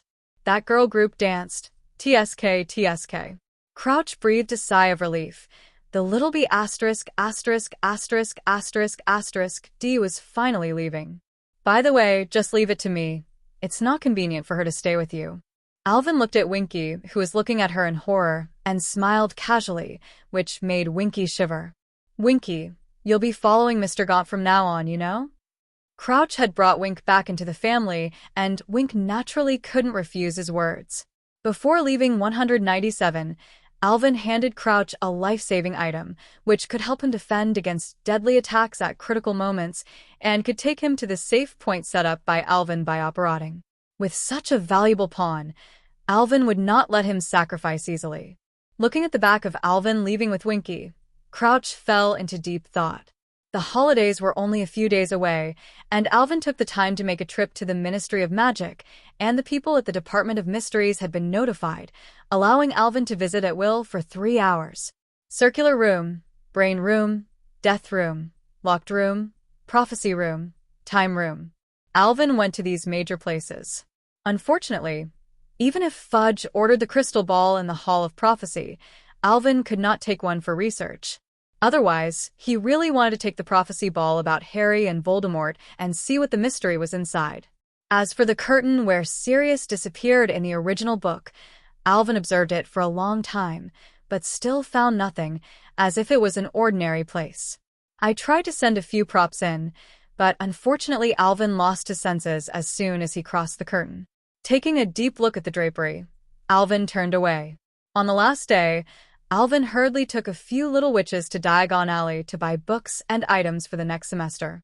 When visiting the clothing store, Alvin's scalp froze. In this year's list of items, the school clearly requires that students above the 4th grade need to bring a dress, while students under the 4th grade are free. Alvin, do you know why the school let us bring dresses? Hermione, who came back from Banya country, was tanned. She and Chio were choosing dresses, and they picked one up from time to time to try it in the changing room. After changing into a violet dress and coming to Alvin's side, Hermione asked strangely, I don't know either. Coping with Hermione casually, Alvin realized a serious problem. There would be a dance during the Triwizard Tournament, and he would definitely have to choose a dance partner. So, here comes the question. Hibiscus, Autumn. Hermione, Luna, Astoria. Who is he going to choose? Something strange seems to be mixed in. Alvin regrets very much why he didn't think about this when he was the principal, so that he can use the authority to cancel the dance. When he thinks about such an ultimate Azura field, his scalp is numb. While thinking about whether to go to Hogwarts to attack a wave of Old Deng now, and then write letters to several schools, Alvin felt his hand being held. Alvin, what's wrong with you? I sense you're a little scared. The sharp-minded Luna noticed that something was wrong with Alvin and held Alvin tightly with her little hand. She wanted to give him some courage in this way. Warming his heart, Alvin smiled reluctantly at her. It's okay, Ba. Why don't you pick a dress too? I think you should use it. 99. Although he hadn't thought of a way yet, Alvin would not favor one over the other, and he asked Luna to buy a dress for emergencies. As for his own dress, Mrs. Perennial makes a custom one for him every year, and this year's dress has been received during the summer vacation. This year's Autumn became the prefect of Ravenclaw, and as a prefect, he must appear on the Hogwarts Express to manage a group of young wizards. In order to accompany Cho, Alvin also broke his own flag and obediently took the train to Hogwarts with other students. Do you think I can pin the prefect badge here? Standing on the platform of King's Cross Station, Cho looked a little nervous. She never thought she would become a prefect. Cho was a little worried about whether he could do the job well. She knew that there must be a big reason for Alvin to become a prefect, and she had to do this job well in order not to embarrass Alvin. Rest assured, my dear, the badge is very appropriate here. The prefect's job is very simple. Look at Rapace last year. She didn't know what the prefect needs to do all year. Gently hugging Cho, Alvin eased the other's emotions. It seemed that his comfort had played a role, and Cho's breathing had apparently eased a lot. Not far away, Luna was saying goodbye to a beautiful woman and her father. This woman is Luna's mother. In order not to attract attention, Alvin did not make it according to the appearance of Mrs. Lovegood when he pinched his face. However, the sky-blue eyes that were the same as Luna were perfectly preserved by Alvin. And Mr. Lovegood was very grateful to Alvin after knowing that his wife was resurrected and no longer opposed Luna and his affairs. And he also took the initiative to sign a contract with Alvin to protect this secret with magic. Boarding the train, Cho started a routine inspection as a prefect, and Alvin brought a few other girls to a box. Brother Drag was very excited. That's right. Even I know it. You must have known it long ago. How is it? Do you want to participate? The train had just started when Malfoy came to him. Alvin's behavior of selling off also made the girls a little bit coquettish. He announced to the public that this was his new wife. Hearing Alvin's answer, Malfoy was a little disappointed, but he also knew that Alvin's participation would be a bit too bullying. Alvin, you know what? The big event at Hogwarts. 35. The little witches were at a loss, while Alvin shook his head. Draco, I won't participate. After Malfoy left, Hermione couldn't wait to ask what was going on with Alvin, but Alvin didn't say anything, just told her that she would know everything when school started. Alvin found that the weather was not very good each time the school started. With the whistling of the wind and the sound of raindrops falling, the carriage passed through the gate of the statue of the winged boar and drove towards Hogwarts. Luna and Astoria listened to the sound of the rain falling on the carriage, snuggled together, and fell asleep, Alvin holding a copper plate and kept writing something on it. What is this? Hermione came over curiously, and Alvin quickly swiped and erased the words on the copper plates. He was communicating with Crouch just now, and the content was inappropriate for children, so Hermione could not see it. It's a gadget I invented based on a Muggle cell phone, but now it can only send text messages, not talk. Alvin handed the copper plate to Hermione, took the copper plate in his hand, and Hermione saw that there was only a message and a contact plate on it. How do I do it? I can't seem to find the button. Hermione is very interested. As a middle-class woman, her parents are dentists, and naturally she also has a mobile phone. However, her parents' mobile phone was very bulky, with dense buttons on it, but this magic phone, Alvin, didn't have a single button. It's touch. You just tap it with your finger. Alvin taught Hermione how to operate, and soon the little witch was on it. This thing is really useful. It's much faster than an owl's message delivery, and it won't be disturbed by magic.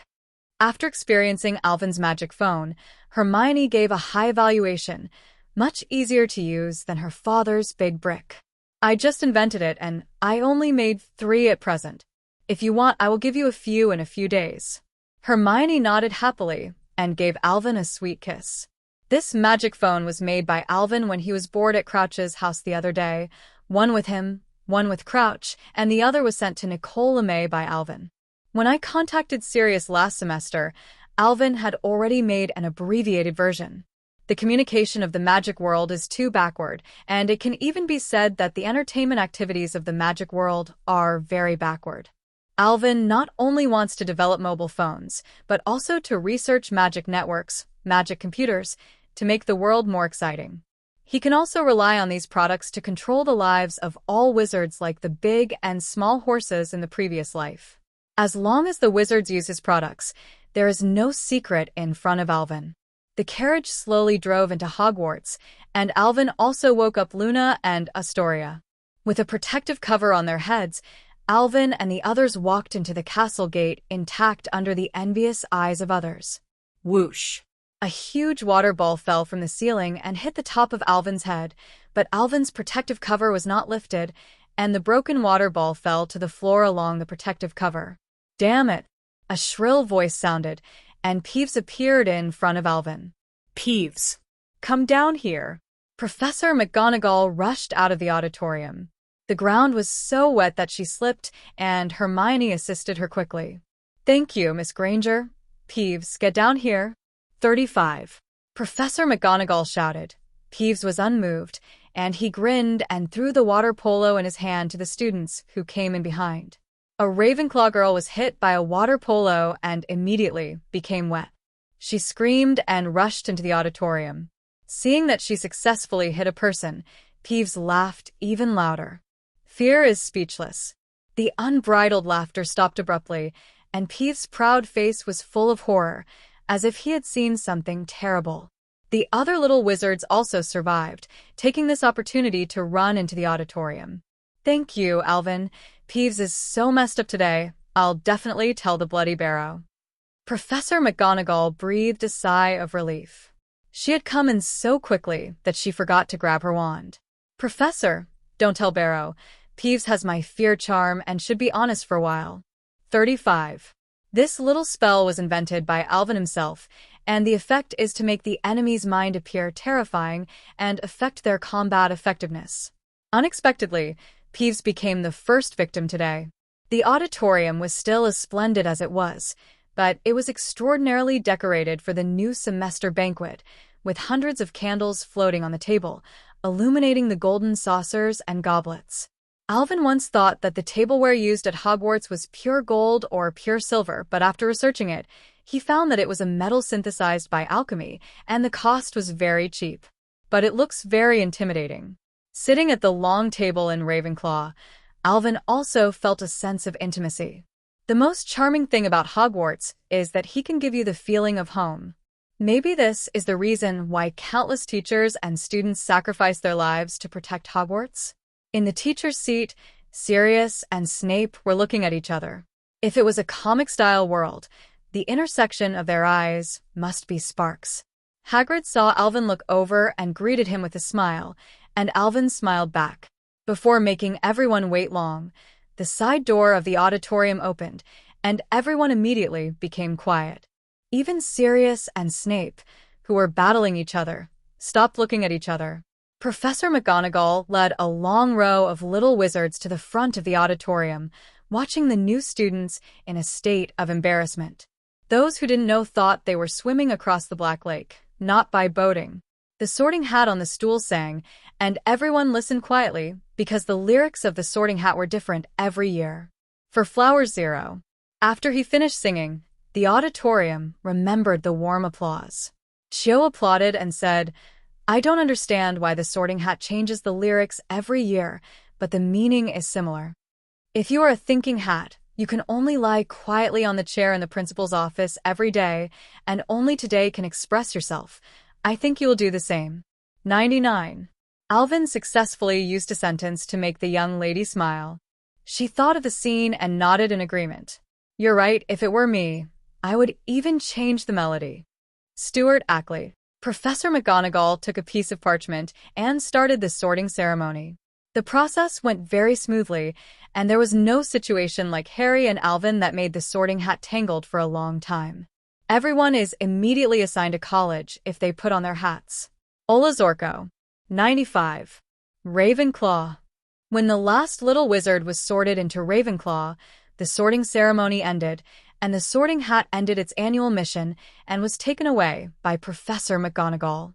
Dumbledore stood up with a smile. He looked at all the students and opened his arms. I only have 2 words to say to you, eat. The golden plate was suddenly filled with food, but Alvin felt something was wrong. Not only him, but the other little wizards were also a little stunned. The reason is very simple. This time the food seems to be simpler than before. Just some mashed potatoes, steak, and piles of grilled sausages. Is Hogwarts out of money? A little wizard inadvertently joked to express everyone's heart. Fortunately, you almost can't eat dinner. A cold voice came. It was Ms. Gray. She floated to Alvin's side and nodded in greeting, then explained the reason to the little wizard. Peeves was very excited today. He wanted to go to the banquet, but we refused, so he went to the elf's kitchen. He threw away everything he could. The whole kitchen was flooded with soup, and it was Barrow the Bloody who scared him away. Hearing Ms. Gray's words, many little wizards felt a lot of sympathy. Alvin inserted a piece of steak, stuffed it into his mouth, and said vaguely, "It's a good thing Hermione didn't hear that, otherwise she would have gone to Peeves' trouble." 35. Hermione still didn't give up on her house elves' protection plan, and once even ran into the kitchen to preach the idea of freedom to the elves, so that the elves thought that Hogwarts was going to fire them. Alvin's exclusive chef even came to complain to him, which made him laugh and cry, or at least let Hermione not go directly to the elf. When the last dessert on the table disappeared, Dumbledore stood up again, and all the noise stopped abruptly, leaving only the wind and rain outside. Now that we're all full, I have to say something very important. The old students are indifferent, they are tired of hearing this kind of rhetoric, and they're the same every year. Sure enough, Dumbledore announced that Filch had added several new prohibited items. Includes swimming balls, teething saucers, and quick-effect skipping candies. The Weasley brothers' quick-acting candy caused a lot of trouble for professors, who couldn't tell whether the students were really sick or the effect of the quick candy. After a few years, the twins' quick-acting skipping candy has been updated in multiple versions. With the help of Alvin's billion, the quick-acting skipping candy is not limited to making students nosebleed. Colds, fevers, sore throats, and even hemorrhoids can all be achieved. After finishing these things, Dumbledore again introduced Sirius to everyone. He will be the professor of defense against the dark arts this year. As early as the end of the last semester, the 197 little wizards have always known. This time it was just a routine. But Dumbledore's next sentence caused an uproar. I also regret to inform you that the Quidditch House Cup will not be held this year. What? Harry stood up in surprise. Not only him, but everyone was clamoring. Fred and George widened their mouths. An unbelievable look. Is Dumbledore crazy? Even Cho couldn't sit still. Her love for Quidditch was as good as anyone else's. Don't worry, Autumn, there will be a Quidditch match this year. 35. Alvin said something meaningful that Cho didn't understand. Dumbledore ignored everyone's reaction and tapped his own throat with his wand so that he could muffle everyone's voice. This is because a large event is about to start in October and it will continue throughout the school year, taking up too much energy from the teachers. But I'm sure you'll all have a lot of fun out of it, and I'm very happy to announce that this year at Hogwarts, there will be a Triwizard Tournament after a hiatus of over a century. You're joking. Fred stood up and said loudly. Everyone laughed out loud, and even Dumbledore chuckled in admiration, and the displeasure brought by the cancellation of Quidditch also dissipated at this time. Is this the big thing Malfoy is talking about? Chopin asked in Alvin's ear. Alvin nodded and assuredly said, Yes, trust me, this game is definitely more interesting than Quidditch.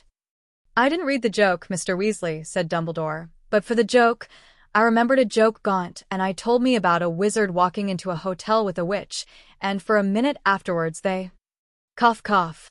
Alvin coughed loudly, and he interrupted Dumbledore. Oh.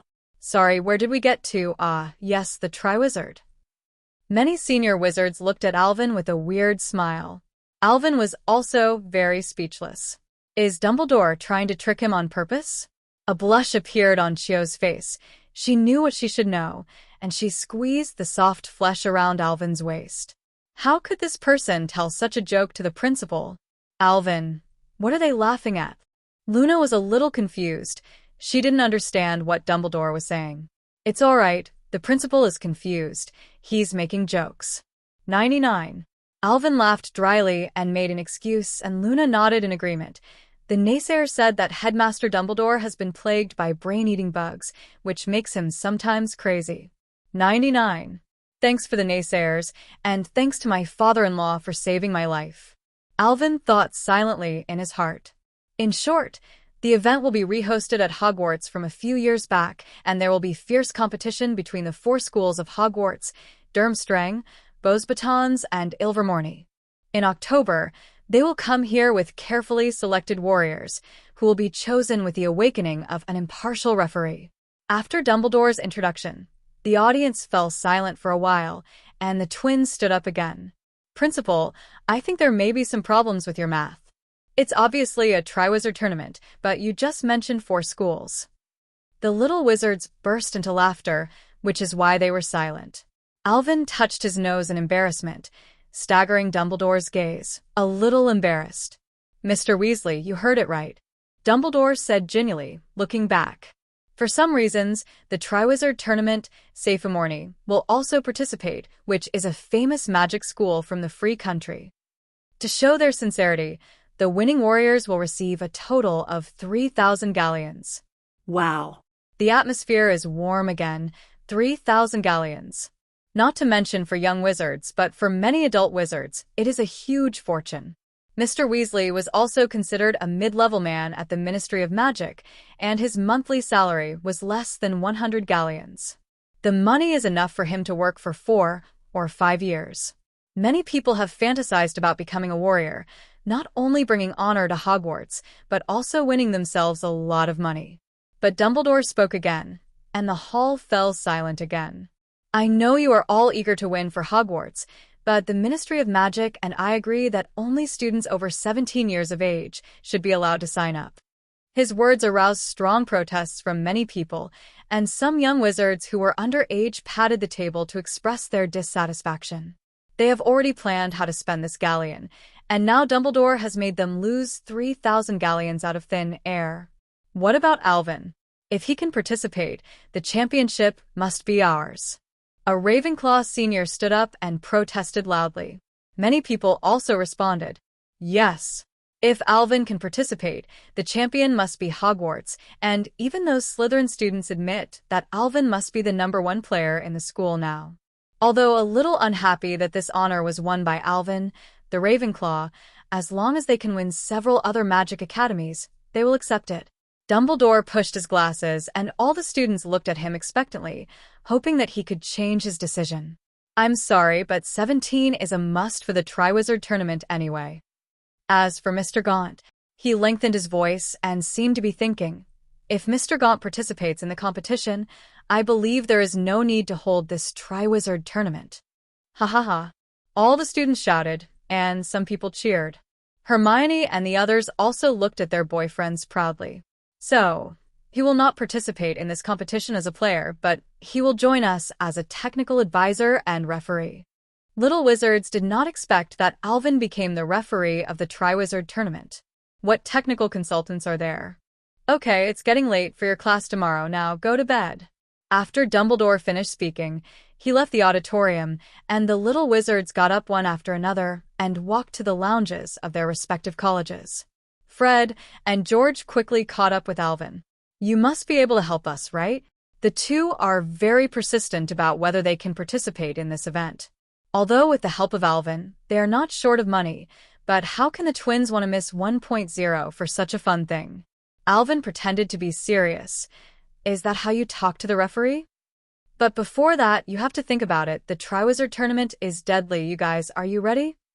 The little wizards around were laughing, and they knew that Alvin was joking, but they were also very curious about whether Alvin could solve the problem of age. Alvin, you can't help them cheat. Giving Hermione a reassuring look, Alvin looked at the twins, then looked at the people around him, cleared his throat, and said, in a word, the crowd was boiling again, but Alvin then poured a basin of cold water on everyone. Hermione also rushed over. She was afraid that Alvin would be soft-hearted, so she agreed to the twins. If you want to participate, you can try as much as you like. If you succeed with your means, then your strength has reached the standard. Actually, you can participate even if you are not old enough.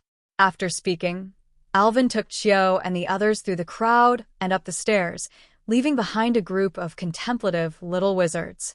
In the early morning of the next day, the weather was still bad, and although it had not rained, the sound of the roar of the wind could be heard very clearly even in the castle. Sitting in the auditorium, Alvin and Hermione were facing their timetable. "We only have potions and defense against the dark arts together."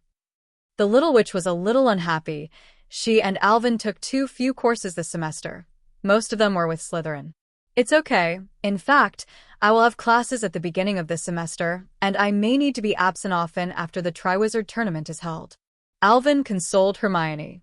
The Triwizard Tournament this semester had been messed up by Alvin. There used to be 3 projects, but now there were 5, and each project was much more complicated than before. He was also looking for trouble for himself. What did Headmaster Dumbledore mean by technical advisor yesterday? Watching Alvin, Hermione was intrigued by what skills he offered to the Triwizard Tournament. "I designed a live broadcast system. You can't see the specific process of some projects in the Triwizard Tournament. For the sake of the audience, I contributed this set of alchemy props." After some remarks, Alvin said that 13 was Righteous Ling Ran, and the other little wizards who heard it also looked at her with admiration. Hermione gave him a roll of eyes, and Alvin definitely made a fortune again. Patting Hermione's little head, Alvin left the auditorium. The first class of the semester was herbal medicine, and he had to go to the greenhouse outside the castle. When Alvin walked to Greenhouse 3, Professor Sprout was already there. Falling pearls, Professor Sprout introduced to everyone with a pot of plants, and Alvin took a closer look.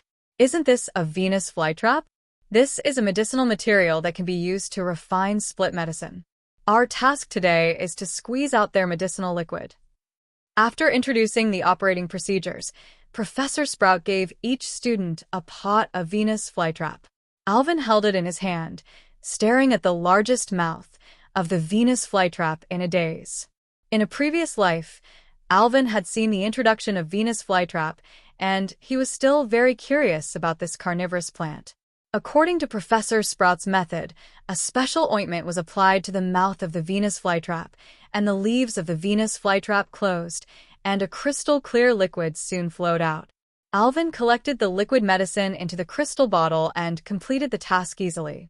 He looked at the Venus flytrap, which had returned to its original state, and was a little bit eager to move. "Does this plant have a sense of taste?" Looking up at Professor Sprout's location, and seeing that she was correcting the mistakes of the little wizards far away, Alvin secretly took out a devil pepper. "This is a girl from the White Elephant Country, a travel gift from Padma Patil to Alvin." She and her twin sisters returned to the White Elephant Country during the summer vacation and brought many souvenirs when they came back. Every Ravenclaw 4th grader has one. Using a knife to cut a small piece, Alvin used a crushing spell to turn the devil pepper into powder, and then controlled the pepper powder to evenly sprinkle it on the leaves of the Venus flytrap. At first, the Venus flytrap didn't respond. Alvin thought they were not afraid of spicy food, but after more than 10 seconds, the leaves of the Venus flytrap suddenly closed and collapsed. Immediately afterwards, the entire Venus flytrap twitched wildly, which also attracted the attention of the classmates next to it. Hannah Abbott of Hufflepuff came over curiously and just wanted to ask Alvin how he did it. The leaves of the Venus flytrap suddenly opened and spewed out a strong flame. "Clear water is like a spring." A current spell appeared between Hannah and the Venus flytrap, preventing the flames from intimate contact with Hannah at the last moment. "Call." Alvin breathed a sigh of relief, for Hannah Abbott would probably be out of shape today if he hadn't been on guard when he saw the wiggle of the Venus flytrap. "What's going on here, Mr. Gaunt?" 35. Professor Sprout also noticed the movement here and came over to inquire about the situation. "Sorry, Professor, I just did a little experiment with drop pearls." Sprout looked at the slumped pearl, and then at Hannah, who was still in shock. Apparently Alvin didn't say something. But since there was no accident, the gentle Professor Sprout didn't say anything and turned around and left. "Are you all right, Hannah?" Alvin looked at Hannah apologetically. He didn't expect that the other party would suddenly come over and almost got into trouble. "I'm fine, Alvin. How did you do it? I mean, how did you make the fallen pearl breathe fire?" Hannah gave a hearty smile. She was a little nervous, and she didn't care about the crisis just now. Instead, she was very curious about how the Venus flytrap could shoot flames. Alvin handed her the remaining devil's pepper and repeated the process. The little witch looked at the devil pepper with bright eyes. Is this the hottest pepper in the world? I have never seen it before. I don't know what effect it will have in cooking. Alvin was a little speechless. Should it be a Hufflepuff? All herbal plants appear as ingredients in their eyes. If you like it, I have some here. I'll give you 197.99. After speaking, Alvin took out the remaining devil peppers in the space pocket, and by the way, gave Hannah the other spices that Padma gave him. These are the spices that Padma brought from the White Elephant Country. You can try them together. Hannah accepted it happily and warmly invited Alvin to taste the dishes she made. But Alvin still declined, eating the dish made with devil peppers. Alvin didn't want his two mouths to suffer. A bell rang, and he remembered that the herbal class was over, and Alvin had another class on the protection of magical creatures to attend, but he had already said hello to Hagrid, and he would not go to the class this semester. Hagrid, who was a little more stable last semester, greatly improved the students' evaluation of him through various cute and magical creatures, but in the new school year, he began to let himself go again. During the summer vacation, he sent a letter to Alvin, and he was very happy to introduce to Alvin a new type of magical creature that he had developed, the fried-tail snail. One of his lessons for his students this semester is to figure out how to make these snails grow faster. Alvin had seen the photos. They were like big white shrimps that had been deformed and shelled, and they looked very scary. He definitely doesn't want to take care of these monster-like magical creatures. Alvin has always felt that the teachers at Hogwarts are so happy. They don't need to take the qualification certificate, they don't have to worry about performance appraisal, and they don't have to worry about the school dismissing them for no reason. The most intuitive examples are Trelawney and Snape. Let's start with Trelawney. Although the prophecy she made more than 10 years ago runs through the entire Harry Potter work. But this person is pure, and he has to make an amazing language every semester to attract attention. The main content of the class is to watch tea leaves and crystal balls, which are not magic at all in the magical world. According to the seniors who have taken these classes, you don't have to worry about failing this class at all. As long as Trelawney asks you to make predictions, you can say as miserable as you can. This way you're sure to get a good score. Then there was Snape, the head of Slytherin, who often played with the little wizards of Gryffindor, and where he was there, Gryffindor students would not have a better time. Especially since Harry entered the school, he has been increasing his intensity against Gryffindor like he has been raised the KPI assessment index. Harry felt bad for every potions class without deducting a few points. To be honest, this means that the Ministry of Magic doesn't have anything like the Bureau of Education, otherwise these two would have been inundated with complaints letters. This situation has undergone some changes this year, and Sirius has come. In his first class, Sirius made no secret of his disgust for Slytherin. After one class, Slytherin's score was directly cleared to 0. If it wasn't long before the school started, he would still be deducting a lot. And when Snape found out, he was not to be outdone, and directly deducted Gryffindor's scores in the 5th grade potions class. These two seem to use the Academy Cup as a battlefield, but it is not about who can win the Academy Cup, but who is worse. The other two academies were also enjoying their leisure time, and the war could not burn them anyway. Wednesday was the first defense against the dark arts class of the term for 4th-year Gryffindor and Ravenclaw, and Harry was very excited. Alvin didn't bother to pay attention to the drama of a father and son reuniting after a long absence. He was being pulled by Hermione and asked a very serious question. Why do I feel like a few Slytherin students look at you in the wrong way? When Hermione and Alvin were together on this day, she always felt a few eyes staring at them. After searching several times, Hermione discovered that there were several Slytherin students who often gathered together, all of them of different grades, but always staring at Alvin. With his right hand on his chin, Alvin fiddled with Osiris with his wand. The little guy was still so small and was trying to grab the tip of Alvin's wand. Maybe it's because their father is gone? Hermione did not understand why the father of the Slytherin student was gone, so he wanted to look at Alvin. Do you want to recognize him as a father? Because I killed their fathers, they caused a riot at the Quidditch World Cup, and with a little bit of bad luck, I accidentally killed them. Hermione didn't expect that the Death Eaters who died during the World Cup still had children in school, and she didn't care how many people Alvin killed. After coming to the magic world for so many years, Hermione has gradually acquired the ability to think with magical thinking, and death is not uncommon in the wizarding world. It's just that she is a little worried about Alvin's safety. Although Alvin is powerful, it is easy to hide with open guns and difficult to guard against hidden arrows. However, Alvin reassured the little witch that these people would not pose any threat to him. As for the safety of Hermione and the others, Alvin has armed several little witches to the teeth, which is enough for them to deal with any danger. At this time, Sirius Shinkong started to walk into the classroom. He smiled and nodded to Harry. As usual, Sirius took out the roster, read the names of some students at random, saw his familiar surnames, and joked about some interesting things about the others' parents. In this light-hearted and witty way, he has brought a lot closer to the relationship between him and the students. Put your textbooks away. My class won't be so boring. What is defense against the dark arts? Throwing question. Black has officially entered today's course.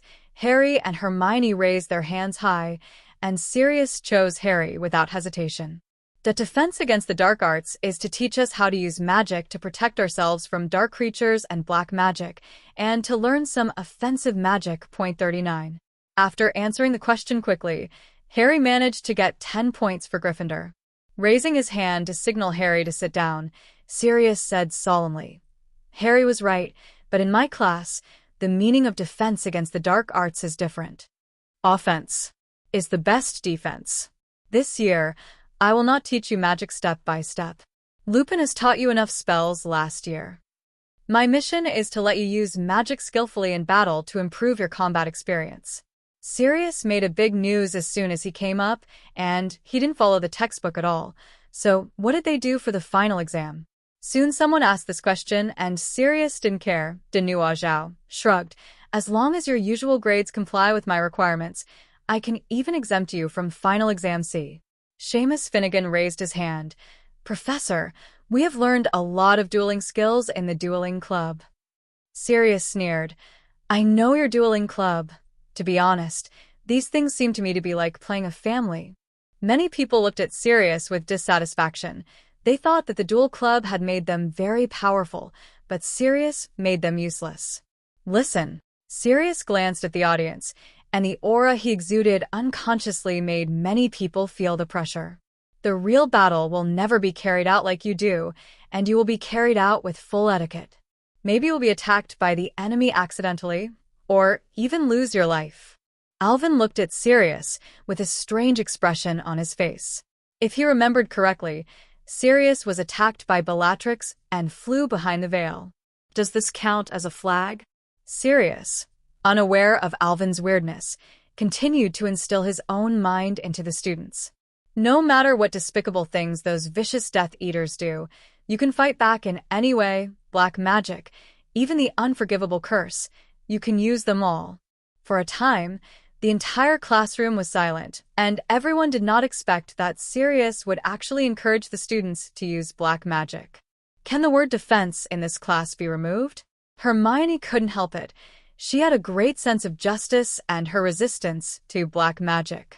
But Professor, black magic has a great influence on the disposition and temperament of wizards and is not allowed by the Ministry of Magic. Sirius nodded. Hermione's reaction was within his expectations. He took a sip of tea and moistened his throat before answering Hermione's question. Granger, 197. You are right. Evil black magic does damage the minds of wizards and change their temperament, but this is also the choice of those wizards. Point 35. If wizards have enough magical background and control their greed, they will never be troubled by black magic. Hermione looked at Alvin, wondering if this was true.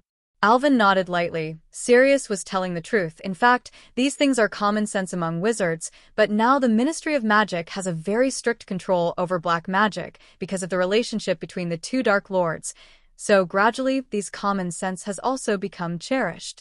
Hermione blinked and asked quietly, Do you know black magic?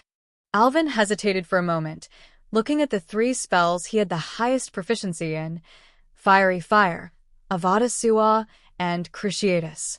I only know a little bit and I don't dabble too much. Speaking of his own guilty conscience, Alvin quickly asked Hermione to listen carefully to Sirius's lecture. I'm not suggesting that you learn black magic, but you must have some understanding of them so that you can take precautions, before they happen, and blindly avoiding them will not solve any problems. I have applied to Dumbledore, and I will gradually introduce some black magic to you. 99. I don't have enough time today. In the next lesson, I will talk about the 3 unforgivable curses in the magical world. You must be mentally prepared. When Sirius finished saying these words, the bell for the end of Get Out of Class also rang as scheduled. After giving the students a paper on the analysis of modern black magic, Sirius walked out of the classroom. Do you feel that Sirius has gone too far? Walking up the stairs, Hermione held the book and discussed Sirius's approach with Alvin. Since he did it and Dumbledore didn't object, it means that there is also the headmaster's intention here. Alvin also felt that Sirius's painting style was completely different from the previous professors, as if he was training everyone to be Ors. Maybe it was the Voldemort affair that put too much pressure on Dumbledore. With this in mind, Alvin didn't want to interfere. At least it would be beneficial to help Hermione and the others have a better understanding of black magic. Because of his intervention, Hogwarts has actually calmed down a lot in recent years. Although Hermione and the others have not become weak under his training, their mentality has not completely changed. Drilling into the wrist bone. A faint green light appeared silently beside Alvin, and all the little wizards nearby did not respond, and saw the Cruciatus hit straight on Alvin, who was motionless. What? Hermione screamed, quickly drew her wand, and looked at Alvin anxiously. Don't worry, Hermione. This level of Cruciatus won't touch me at all. 35. The weak spell was annihilated by Alvin's magic power before he could get close to it. Alvin motioned to Hermione not to be nervous, then looked at a Slytherin student with a wand looking at him with hatred. Tell me, which family do you belong to? Forget it. I'm too lazy to listen. No matter which family you belong to, the ending is the same. The sloppy attitude made the student grit his teeth with hatred. He frantically threw out all the attacking magic he could use, but was blocked by Alvin's wave. In order to prevent this man from accidentally hurting other little wizards, Alvin subdued him with a petrification spell. Soon a little wizard informed the teacher, and Snape appeared in front of Alvin's eyes with a gloomy face. What are you going to do with it? 9. Alvin waved his hand. You and Headmaster Dumbledore decide this matter. After all, he used the Cruciatus. So many people have seen it. Snape understood in his heart that although Alvin said that he and Dumbledore would deal with it, his meaning was already obvious. Unforgivable curse. Many witnesses. This is clearly for Dumbledore to give up the student and hand it over to the Ministry of Magic. When it comes to the Ministry of Magic, as Alvin, this person must be in Azkaban for the rest of his life. Snape glanced at the Slytherin student who was under control, and his eyes were full of horror at this time, and the impulse was followed by endless regret. Unfortunately, there is no regret medicine in the world. After the dragon who didn't even have a name was taken away by Snape, Alvin took Hermione to the auditorium as if nothing was wrong. Don't worry, these people are sewer bugs, nothing to worry about, and they'll be gone soon. But this time, he won't do it himself, but let Arya and the others solve it. Looking at the worried eyes of the girls, Alvin smiled and comforted them, but a murderous intent flashed in his eyes. The news spread quickly, and Chio and the others rushed to Alvin's side immediately after learning about it. Suddenly, Alvin felt a little hot in his pocket, took out his phone and looked. Crouch sent him a message asking him to meet tonight. Yesterday, he had already felt that the magic item given to Crouch was touched, but the other party did not contact him, and Alvin would not take the initiative to contact him. Based on the experience of previous spy movies, Alvin deeply knows how much risk it will bring to the other party by casually contacting undercover agents. In order not to worry Chio and the others, Alvin also decided to eradicate these families.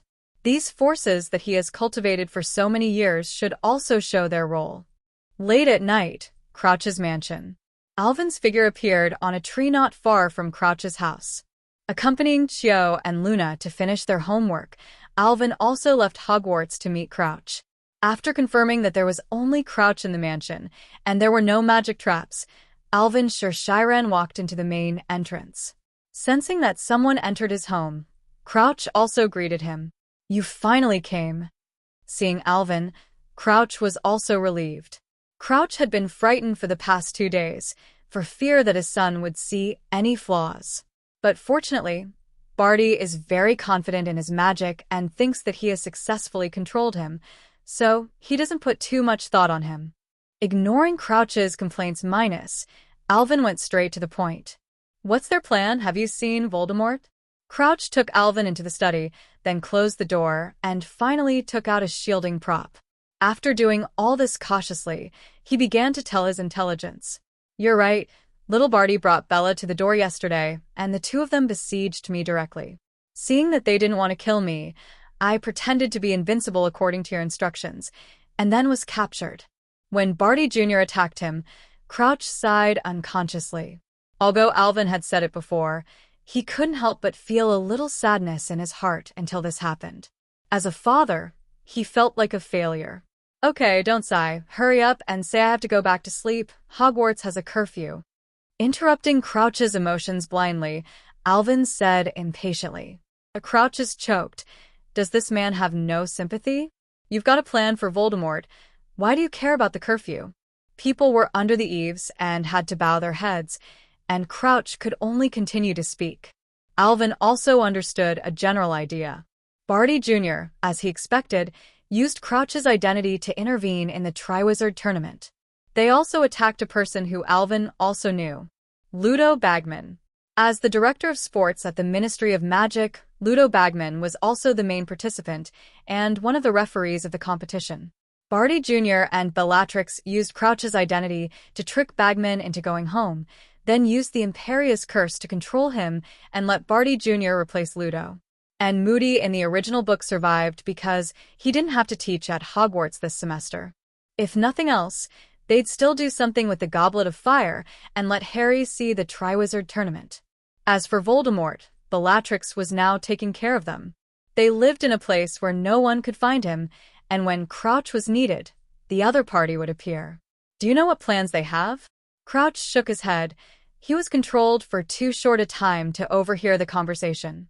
"All I know is that they're going to start the Triwizard Tournament like you said, and it's not even clear if the target is Harry Potter." "But..." Crouch hesitated for a moment, but still said the name. "Voldemort's condition is very bad. Bellatrix asked him to control me to go to Gringotts to get some galleons. The two also got into a dispute. Bellatrix wanted me to take out all the galleons, but he said it would attract other people's attention, so he could only take part of it." When Crouch said him, he naturally meant Barty Jr. He didn't want to mention his son's name anymore. As for Voldemort, after seeing Alvin's methods, Crouch suddenly felt that Voldemort was just a stronger dark wizard. At least he is relatively simple. Hearing what Crouch said, Alvin's fingers tapped the table unconsciously again, which was his habit when thinking about problems. Is Voldemort in such a bad state? In fact, Alvin didn't know that although Voldemort finally escaped when he was in Albania, Lao Deng was not a vegetarian. Coupled with the reason for making some Horcruxes, Voldemort's current state is definitely worse than he imagined. For Flower Zero, seeing that there was no useful information from Crouch, Alvin stopped asking. "How are you going to help me bring him back?"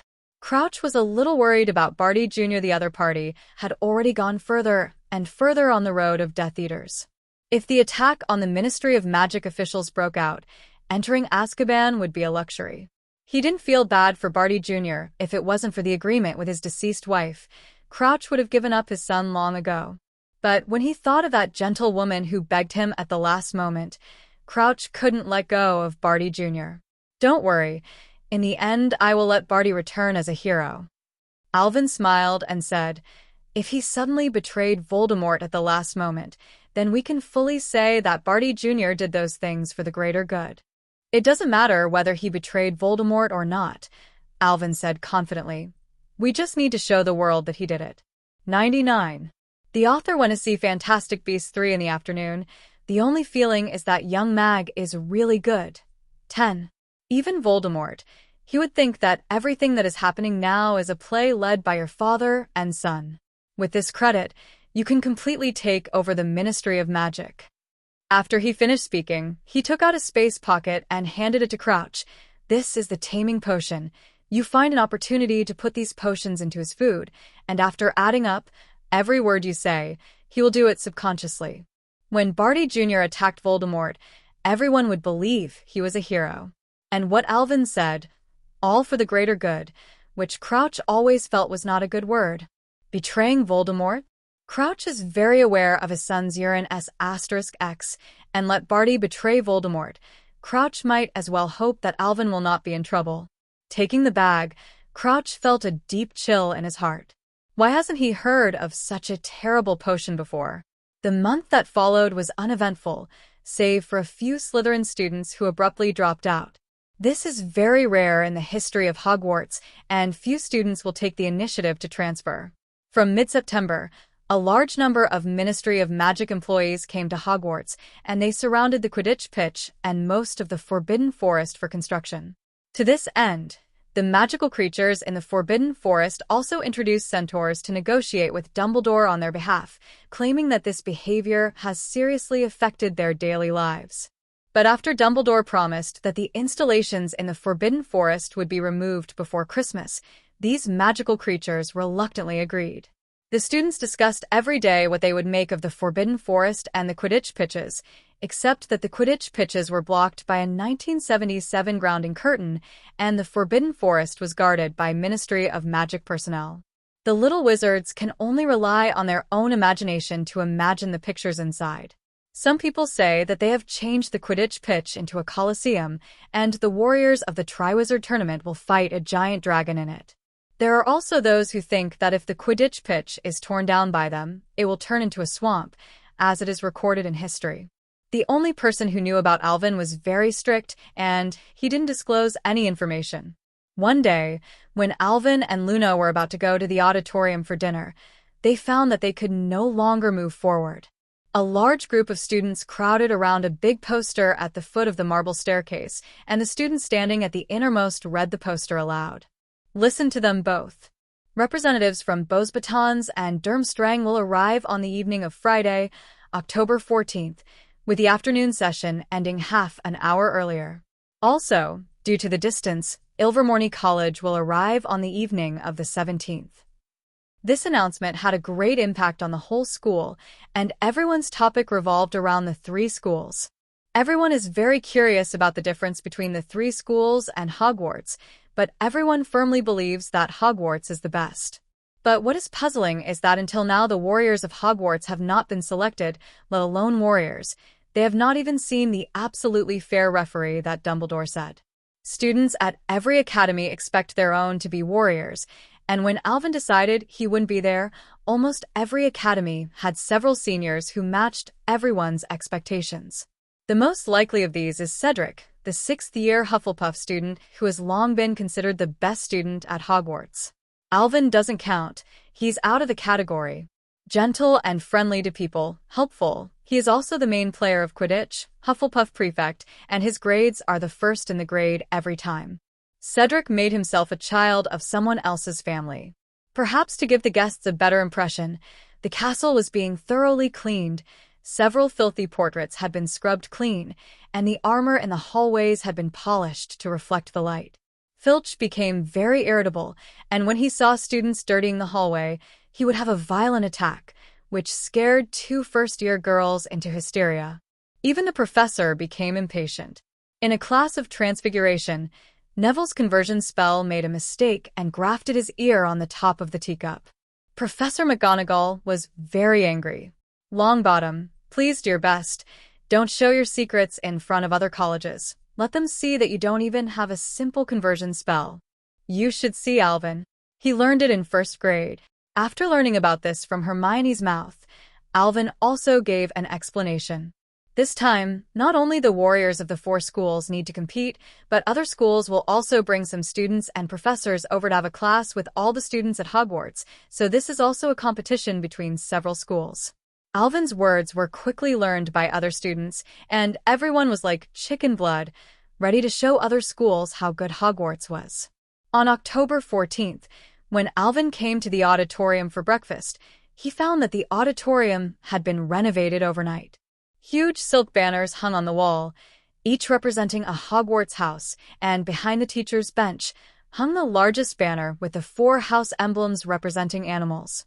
All the professors did not give lectures in class today, but introduced the situation of several other schools and hinted that the little wizards must not embarrass them in front of the teachers and students of the other schools. Otherwise, they can't guarantee what will happen. In the evening, when the get-out-of-class bell rang, everyone excitedly returned to their lounge, changed into their uniforms, and hurried to the hall. Alvin was frowning. He didn't know how he would get along with Chio and the others after Farong came. Although Chio didn't care that Farong was his fiancée on the surface, he must have had some grudges in his heart. I was the first person to confirm your relationship. Why did this little b***** ch become your fiancé? Filled with apprehension, Alvin walked into the Ravenclaw queue, where Professor McGonagall was correcting the students one by one. Mr. Gaunt, please come here. Alvin took the garland with a confused look. What do you mean? Does this make him a flower girl? For the first time ever, Snape replaced his black robe 1.0, which had been unchanged for many years, and put on a slim green dress with gold trim, and even Hagrid pulled out an old, but very clean suit. Pulling out his wand, McGonagall turned the lawn weeds into 2 garlands. Alvin walked up to Professor McGonagall suspiciously. Professor, is there something wrong? Professor McGonagall frowned. She always felt that she had forgotten something, and suddenly she caught sight of Alvin, who was holding hands with Luna and whispering, and suddenly realized. When the Beauxbatons and Durmstrang men arrive, you go and put them on their headmaster. Weasley, get your hat right. And you, Miss Patil, you got to get that ridiculous thing out of your hair. Professor McGonagall corrected a few other students and brought everyone to the lawn, where Dumbledore and the other professors were also waiting. Puffed. The little wizard in the front laughed when he saw Alvin's blank face, but remembered Alvin's reputation again, and they quickly covered their mouths. Professor, this is not very good. After all, I am also a referee. 35. Alvin tried to reject this shameful task as a referee, but Professor McGonagall's attitude was very firm. Gaunt, now you are just the best student at Hogwarts. The school needs you. Looking at Professor McGonagall's appearance that you dared to refuse the task given to you by the organization, Alvin could only bite the bullet and agree. The weather in October is already a bit cold, and the wind is very strong today. Many people are silently tightening their clothes. But the cold did not dissipate the enthusiasm of the crowd, and they chatted enthusiastically about how Beauxbatons and Durmstrang would arrive at Hogwarts. Perhaps by the door key? Harry, who has participated in the World Cup, has a fresh memory of the door key, which he thinks is very cool. Harry, Hogwarts forbids all teleportation and apparition. Neville reminded Harry aside, and 13's own guesses, by the way. Maybe they will come over on broomsticks. Flying from France to England on a broomstick? A sneer came from the side. It turned out to be Malfoy. Every few minutes, everyone would look at the watch. The time was approaching 6 o'clock, and the sky was gradually getting darker. If I'm not mistaken, the representative of Beauxbatons has come. Dumbledore pulled the impatient students back in one sentence, and they stretched their necks and looked around. Where? Many students asked eagerly. Where? Shouted a Gryffindor 6th grader, pointing to the sky above the Forbidden Forest. A black spot is gradually getting bigger, and many people with better eyes have seen the outline. It was a powder blue carriage the size of a house, drawn by 12 winged horses.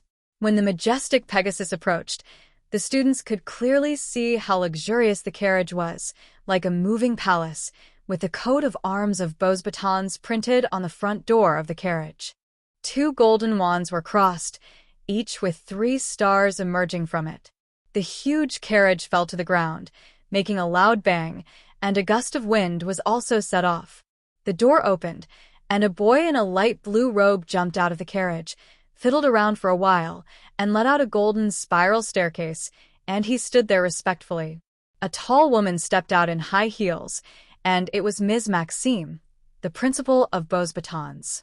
Countless little wizards exclaimed. They had never seen such a tall and strong woman. She was simply the female version of Hagrid. But her graceful and luxurious temperament is not comparable to Hagrid. While Dumbledore applauded, he stepped forward, and the little wizards also applauded. Gently kissing hands, Dumbledore wanted to give Madame Maxime a hug, but looking at the height difference between the two sides, he wisely chose to give up. "Dear Lady Maxime," he said, "welcome you to Hogwarts." Mag on the side winked at Alvin. Alvin's eyes were blank, and he had a lifeless expression, but he still braved his head and stepped forward. Seeing the wreath in Alvin's hand, Madame Maxime smiled and bowed down very cooperatively. When Alvin brought the wreath to her neck, she also gave him a friendly kiss. "It is my honor to have Master Gaunt send me a wreath." Hearing her slightly teasing words, Alvin smiled bitterly because of Furong's relationship. His relationship with Maxim is pretty good, but he didn't expect the other party to have such a wicked side. "Madam, don't make fun of me. I welcome you on behalf of Hogwarts." While speaking, a fragrant wind came, and the silver hair shone in the dusk, and Hibiscus quickly passed Maxim and hugged Alvin tightly. "My dear, I finally see you." After speaking, she ignored Dumbledore and Maxim, who were on the side, and kissed Alvin passionately. "Hi." 35. The Hogwarts students behind them all gasped, and they all saw the Beauxbatons girl. Everyone dared to swear that this was the most beautiful girl they had ever seen in their life. Just as many wizards were gearing up to take her down and win glory for Hogwarts, they saw Fleur jumping into Alvin's arms, and then the two kissed passionately. "Beast, I don't know who it is," and said something through gritted teeth, and everyone nodded. The most beautiful little witches in the school were taken care of by Alvin, not to mention why the girls of Beauxbatons were also captured by Alvin. Why is all the good things taken up by him? When all the boys were indignant, Cho and Hermione also had their chests heaving. "Great enemy. This is a great enemy. Do you have to swear an oath of sovereignty as soon as you show up?" If this veela fascinated Alvin too far to find the North, wouldn't they be in danger? At this 197th moment, the two little witches gave birth to an unprecedented sense of crisis. Astoria was also very angry. Her face was full of buns. She saw Luna beside her still with a light face, annoyed that iron is not steel. "Think, of course, we will talk about it later. Don't let the principal and the others see jokes." Her arms were wrapped around Alvin's neck, and Fleur's blue eyes stared at Alvin, making his heart beat a little faster. After not seeing each other for such a long time, the charm of Furong has increased a lot. It took a lot of effort for Alvin to pull Furong away. Her enthusiasm made Alvin feel like he was on a needle. This time Astoria was completely defeated. Alvin comforted Fleur. Dumbledore and Maxim looked at the pair with a smile, and the old Dumbledore also looked at Hermione and the others, and then at Fleur. The meaning was self-evident. "Alvin, do you miss me?" Luna put down the airshiply in her hand and looked at Astoria with strange eyes. "Why are you in a hurry?" "Alvin won't want me." "Luna, everyone is calling at the door. Why aren't you in a hurry?" A childish voice recalled that Gabriel ran over with her short legs jumping and hugged Alvin again, making him dumbfounded. The elder sister just comforted, and the younger sister came again. It took another effort, and after agreeing to play Hogwarts with little Gabriel tomorrow, it was over. Dumbledore first asked Beauxbatons staff to follow Snape into the castle, while he took the others and continued to wait for Durmstrang's arrival. It didn't take too long. A large whirlpool suddenly appeared in the originally calm Black Lake. A black mast rose from the center of the whirlpool, and then a huge boat also floated to the surface. Alvin's pupils shone with silver light. He was observing the structure of the ship. Alvin found that the ship itself was a door key and could be reused, which made him a little interested. A wooden board extended to the shore and then separated the stairs, and the people on the boat also walked out of the cabin and walked towards the crowd along the stairs. Durmstrang's man was unusually tall, and no one said a word, and followed behind a tall, thin wizard with a goat house, a thin beard that did not cover his sharp chin at all, and his eyes no emotion whatsoever. Dumbledore. He walked up to Dumbledore and opened his arms enthusiastically. My dear old man, how are you? Very good. Thank you, Professor Karkaroff. Dumbledore hugged Karkaroff after finishing speaking, but they parted ways. Karkaroff didn't seem to notice. He looked at Hogwarts Castle not far away and said with emotion, It's good to be here. It really makes me miss it. He said so, but his eyes were still indifferent. I almost forgot. Victor, come here, warm up. A 17 or 18-year-old boy with short hair stepped forward, very strong, and the students began to whisper again because they had recognized it. This was the Bulgarian seeker at the Quidditch World Cup in a few years, Victor Elclum. They did not expect that this brilliant seeker was actually a student of Durmstrang. But everyone's surprise is limited to this. After being nurtured by Alvin for so many years, the little wizards of Hogwarts have long been immune. Karkaroff's face became a little gloomy. He deliberately pulled Krum out to give Hogwarts a slap in the face, but the reaction of everyone did not achieve the effect he expected. However, he quickly regained his full smile and saw Alvin beside him holding a wreath, thinking that this was a welcome ceremony prepared for him by Hogwarts. Alvin's face was expressionless, and a flame appeared out of thin air in his hand, burning the garland to the ground. This guy deserves to be a flower girl too?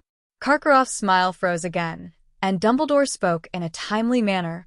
Also, please let me introduce to you, Mr. Alvin Gaunt, the recipient of the first-class Merlin Medal and a member of the Wisingamore Mage Corps. I think he will have a lot of topics with your proud disciple. Alvin glanced at Lao Deng. This old man is so bad.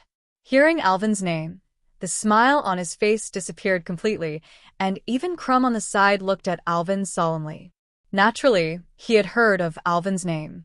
Alchemist Master, Merlin Medal winner, member of Wisingamore Mage. These titles are all resoundingly loud. He breaks the ball. How can he compare it with the opponent? Fortunately, Alvin participated as a judge in the Triwizard Tournament this time. Otherwise, even if Karkaroff participated in the competition, Durmstrang would not have won. Extending his hand with a smile on his face, Alvin shook hands with Krum. You performed very well in the World Cup final. I enjoyed watching it very much. It's a pity that in the end, a few Death Eaters made trouble and spoiled my interest.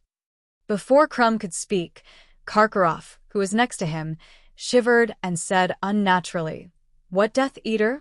Alvin replied casually, It's nothing, just a few Death Eaters playing with muggles were cremated by me. Mr. Karkaroff don't care. Those bed bugs, they die when they die. The chill was all over his body, and Karkaroff was panicking at this time. He hadn't read the newspapers in England recently. He only knew that the Dark Mark appeared at the Quidditch World Cup, but he really didn't know what happened that night. I don't know. Looking at the harmless Alvin laughing in front of him, Karkaroff had the urge to run back to Durmstrang. Hogwarts is too dangerous, and Durmstrang is simple. He was originally a Death Eater, and he was pardoned by betraying his companions. What Karkaroff feared most was hearing anything about Voldemort or the Death Eaters. Dumbledore smiled and watched Alvin play freely until he felt that it was almost the same as breaking the somewhat awkward atmosphere. Karkaroff, let's go in. Madame Maxime is already waiting for us inside. Hearing Dumbledore's invitation, Karkaroff nodded quickly. It's too cold outside. Let's go inside. How arrogant he was at the beginning, and how cowardly Karkaroff is now. He has made up his mind to stay away from the killer Star Elven. Walking into the auditorium, a warm feeling spread all over the body, and Bosbaton students were already sitting at the long table in Ravenclaw. Seeing Alvin come in, Fleur immediately pulled her to her side, while Gabriel sat on the other side. Farong took the lead, and Chio was not to be outdone. Sister Farong is really beautiful. She's only 3 years older than Alvin, so she's so mature. Two beauties, one big and one small, attracted everyone's attention. Under the light of candlelight, the beauty of Hibiscus was fully displayed. De Nua Zhao. Farong didn't care about everyone's eyes. At this moment, only Alvin was in her eyes. With a smile on her face, she gently leaned on Alvin's body and didn't want to part for a moment. The strong smell of gunpowder made no young wizard dare to take a seat for a few meters around them.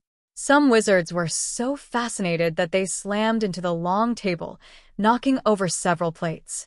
Although she inherited the talent of her veela grandmother and can live for hundreds of years, but now, she is an old cow eating young grass. This is Chio? My sister is so pretty. 99. Fleur's face darkened. The fact that she was older than Alvin had always made her brood. Chio pulled Luna to the opposite side of them, staring at Farong Bing. Alvin was very troubled at this time. How could the drama of the palace fight appear at Hogwarts? Are women really clueless about this kind of thing? Looking at Farong's aggrieved eyes, Alvin quickly interrupted their lineup. Okay. I'm starving to death. Why hasn't the food been served yet? Saying that, he tapped his plate with a fork. Although it was a little rude, Alvin didn't care about it at this time. In an instant, the plates of all the little wizards were filled with food, and the house elves in the kitchen seemed to do their best to make this dinner unbelievably rich. Alvin picked up a piece of lamb chop and ate it, unexpectedly found that the taste was not bad. Farong intimately served Alvin a bowl of French miscellaneous fish soup, and when Chio saw Farong's move, he also handed over a portion of foie gras. The battle between the two women has started again. You have a bowl of baked snails, and I have a French meringue. Alvin has never eaten so fast as today. Fortunately, Luna and Gabriel on the side were staring wide-eyed and did not participate. Otherwise, he would have to go out sideways today. Seeing that Alvin was holding on to finish eating what they were holding, Farong and Chio were also very distressed. They stopped the movement of their hands and handed him a cup of strong tea to promote digestion.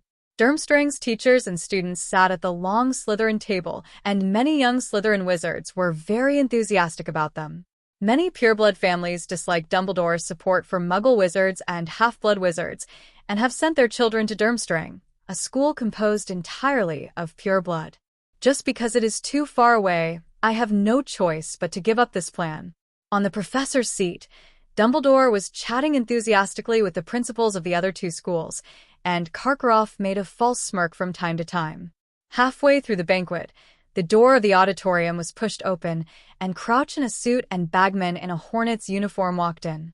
Crouch's expression was haggard, and his eyes were a little erratic.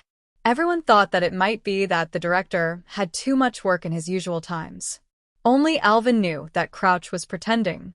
And Bagman's face is filled with a warm smile, which is exactly the same as what Alvin saw in the World Cup. If it hadn't been said by Crouch, Alvin wouldn't have believed that this man was Barty Jr. in disguise. The two walked to the teacher's bench, chatted with Dumbledore for a few words, and sat down. Dumbledore stood up when the remaining food on the plate had been swept away. Allow me to introduce two guests, as there are still people who do not know them: Mr. Barty Crouch, Director of International Cooperation at the Ministry of Magic, and Mr. Ludo Bagman, Director of the Department of Sports at the Ministry of Magic. 5. Remembering the warm applause in the auditorium, Crouch just nodded in response, while Bagman waved happily and expressed his gratitude. The two gentlemen who have done a lot for the Triwizard Tournament over the past few months will form the jury with our four principals and Mr. Gunter.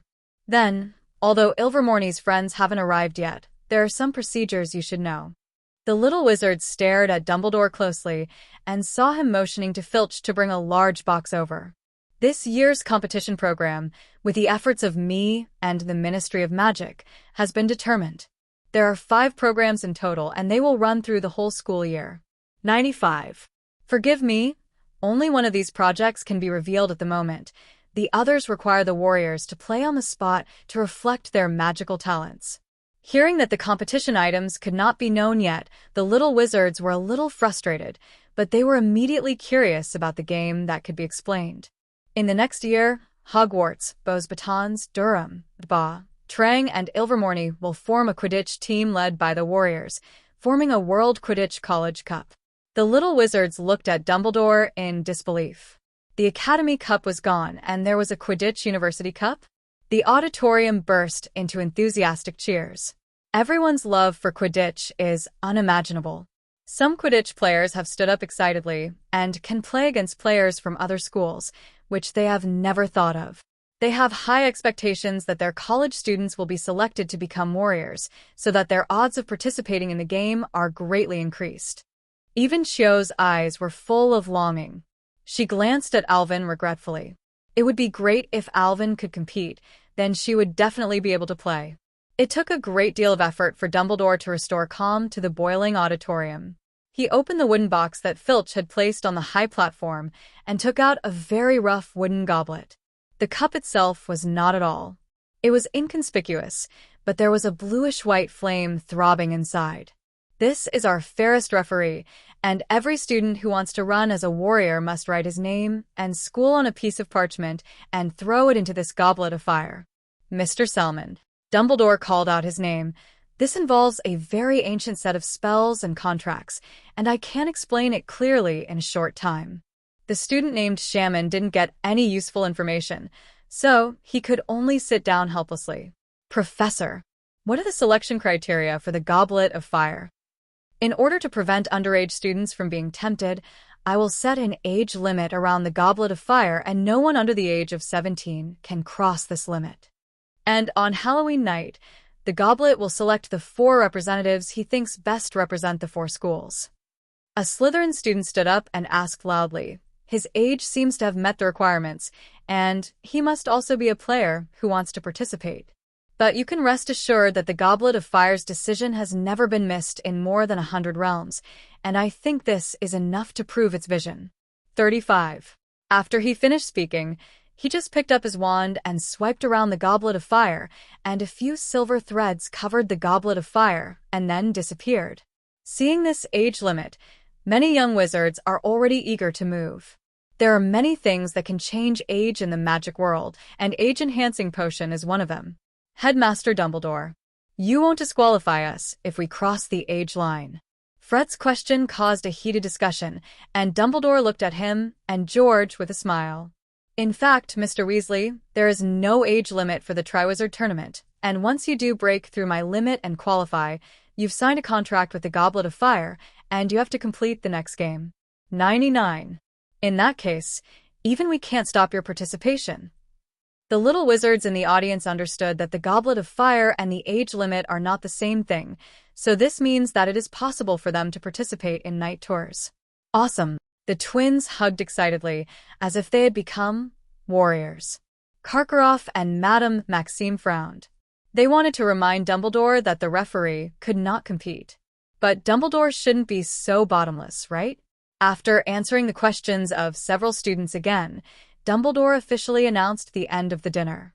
Mrs. Maxim was going to take the students back to her residence, while Karkaroff asked Krum to lead the team, and he and Snape left. Originally, Ferram wanted to go with Alvin, but under the murderous eyes of Hermione and Chio, Alvin reluctantly refused her. He just carried Gabriel, who was already asleep, to Bosbaton's carriage before returning to his dormitory. Crouch did not send a message to himself, and Alvin was not in a hurry. As long as he made sure that Barty was here, everything would not be out of his control. The next day was Saturday, and normally on weekends the students would not have breakfast very late, but when Alvin came to the auditorium, there were even more people here than on school days. Dozens of people gathered around the Goblet of Fire, all of them young wizards who were not young enough, and they had already tried to cross the line. But when they hit the age limit, a force will stop them from moving forward. The more force they use, the greater the reaction force. There was a little wizard who didn't believe in evil. He ran from the gate of the auditorium all the way to the Goblet of Fire and slammed into it, trying to use his own strength to break through the restrictions. Now people have entered the school doctor's office. Let's go. Cedric is here. I don't know who shouted. Everyone turned around and saw Cedric walking over with a shy smile surrounded by a group of Hufflepuffs.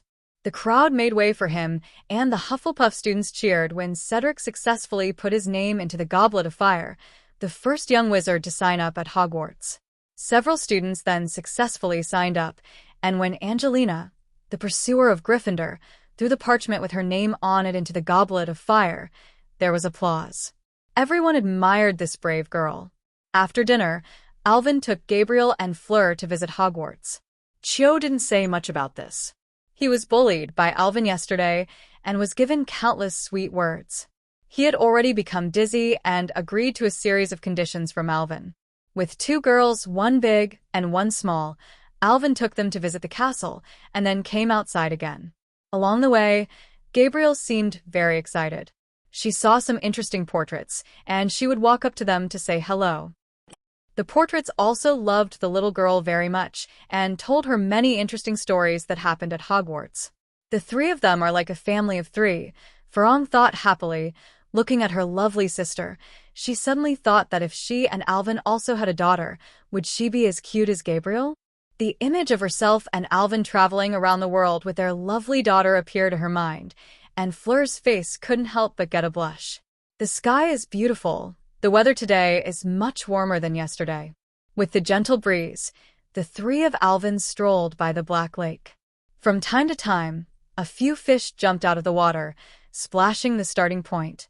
It's just that Durmstrang's skeleton ship is a bit unpleasant. Alvin, this way. Before they knew it, they walked to Hagrid's hut, and Hagrid excitedly waved to Alvin, motioning him to come over. After wandering aimlessly, Alvin walked over. After introducing Hagrid about Farong, I saw that Hagrid looked at him a little embarrassedly and looked at Farong and the others. For Flower Zero, Alvin understood immediately and asked Farong and the others to go into the house for a cup of tea. Tell me, Hagrid, what's the matter? Rubbing the dog's head, looking at the expression of enjoyment on the dog's face, Alvin asked. That. Hagrid was a little embarrassed, rubbing his big hands constantly. Can you teach me how to chase girls? Alvin was shocked. Is this half-blooded giant coming in spring?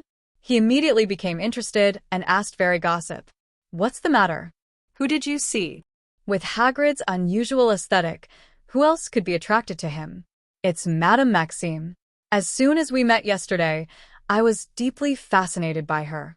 Her shoulders are so broad, and her legs are so thick. Stop. Alvin interrupted Hagrid, who was immersed in fantasy, and Alvin couldn't accept these adjectives. But he also remembered that there seemed to be such a paragraph in the original book, but he didn't know if the two finally came together. As soon as he rolled his eyes, Alvin felt that the two were inexplicably matched. After all, with their physiques, it was difficult to find a suitable other half. This meeting was fate. Hagrid never imagined that there were so many tricks in chasing women, and he looked at Alvin with admiration. No wonder Alvin had so many girlfriends. What did you just say to the giant? Farong was a little curious about what they could talk about for so long. Alvin smiled narrowly, and then said under Farong's dumbfounded eyes, Master. But that's also much stronger than a vibrating straight man like Hagrid.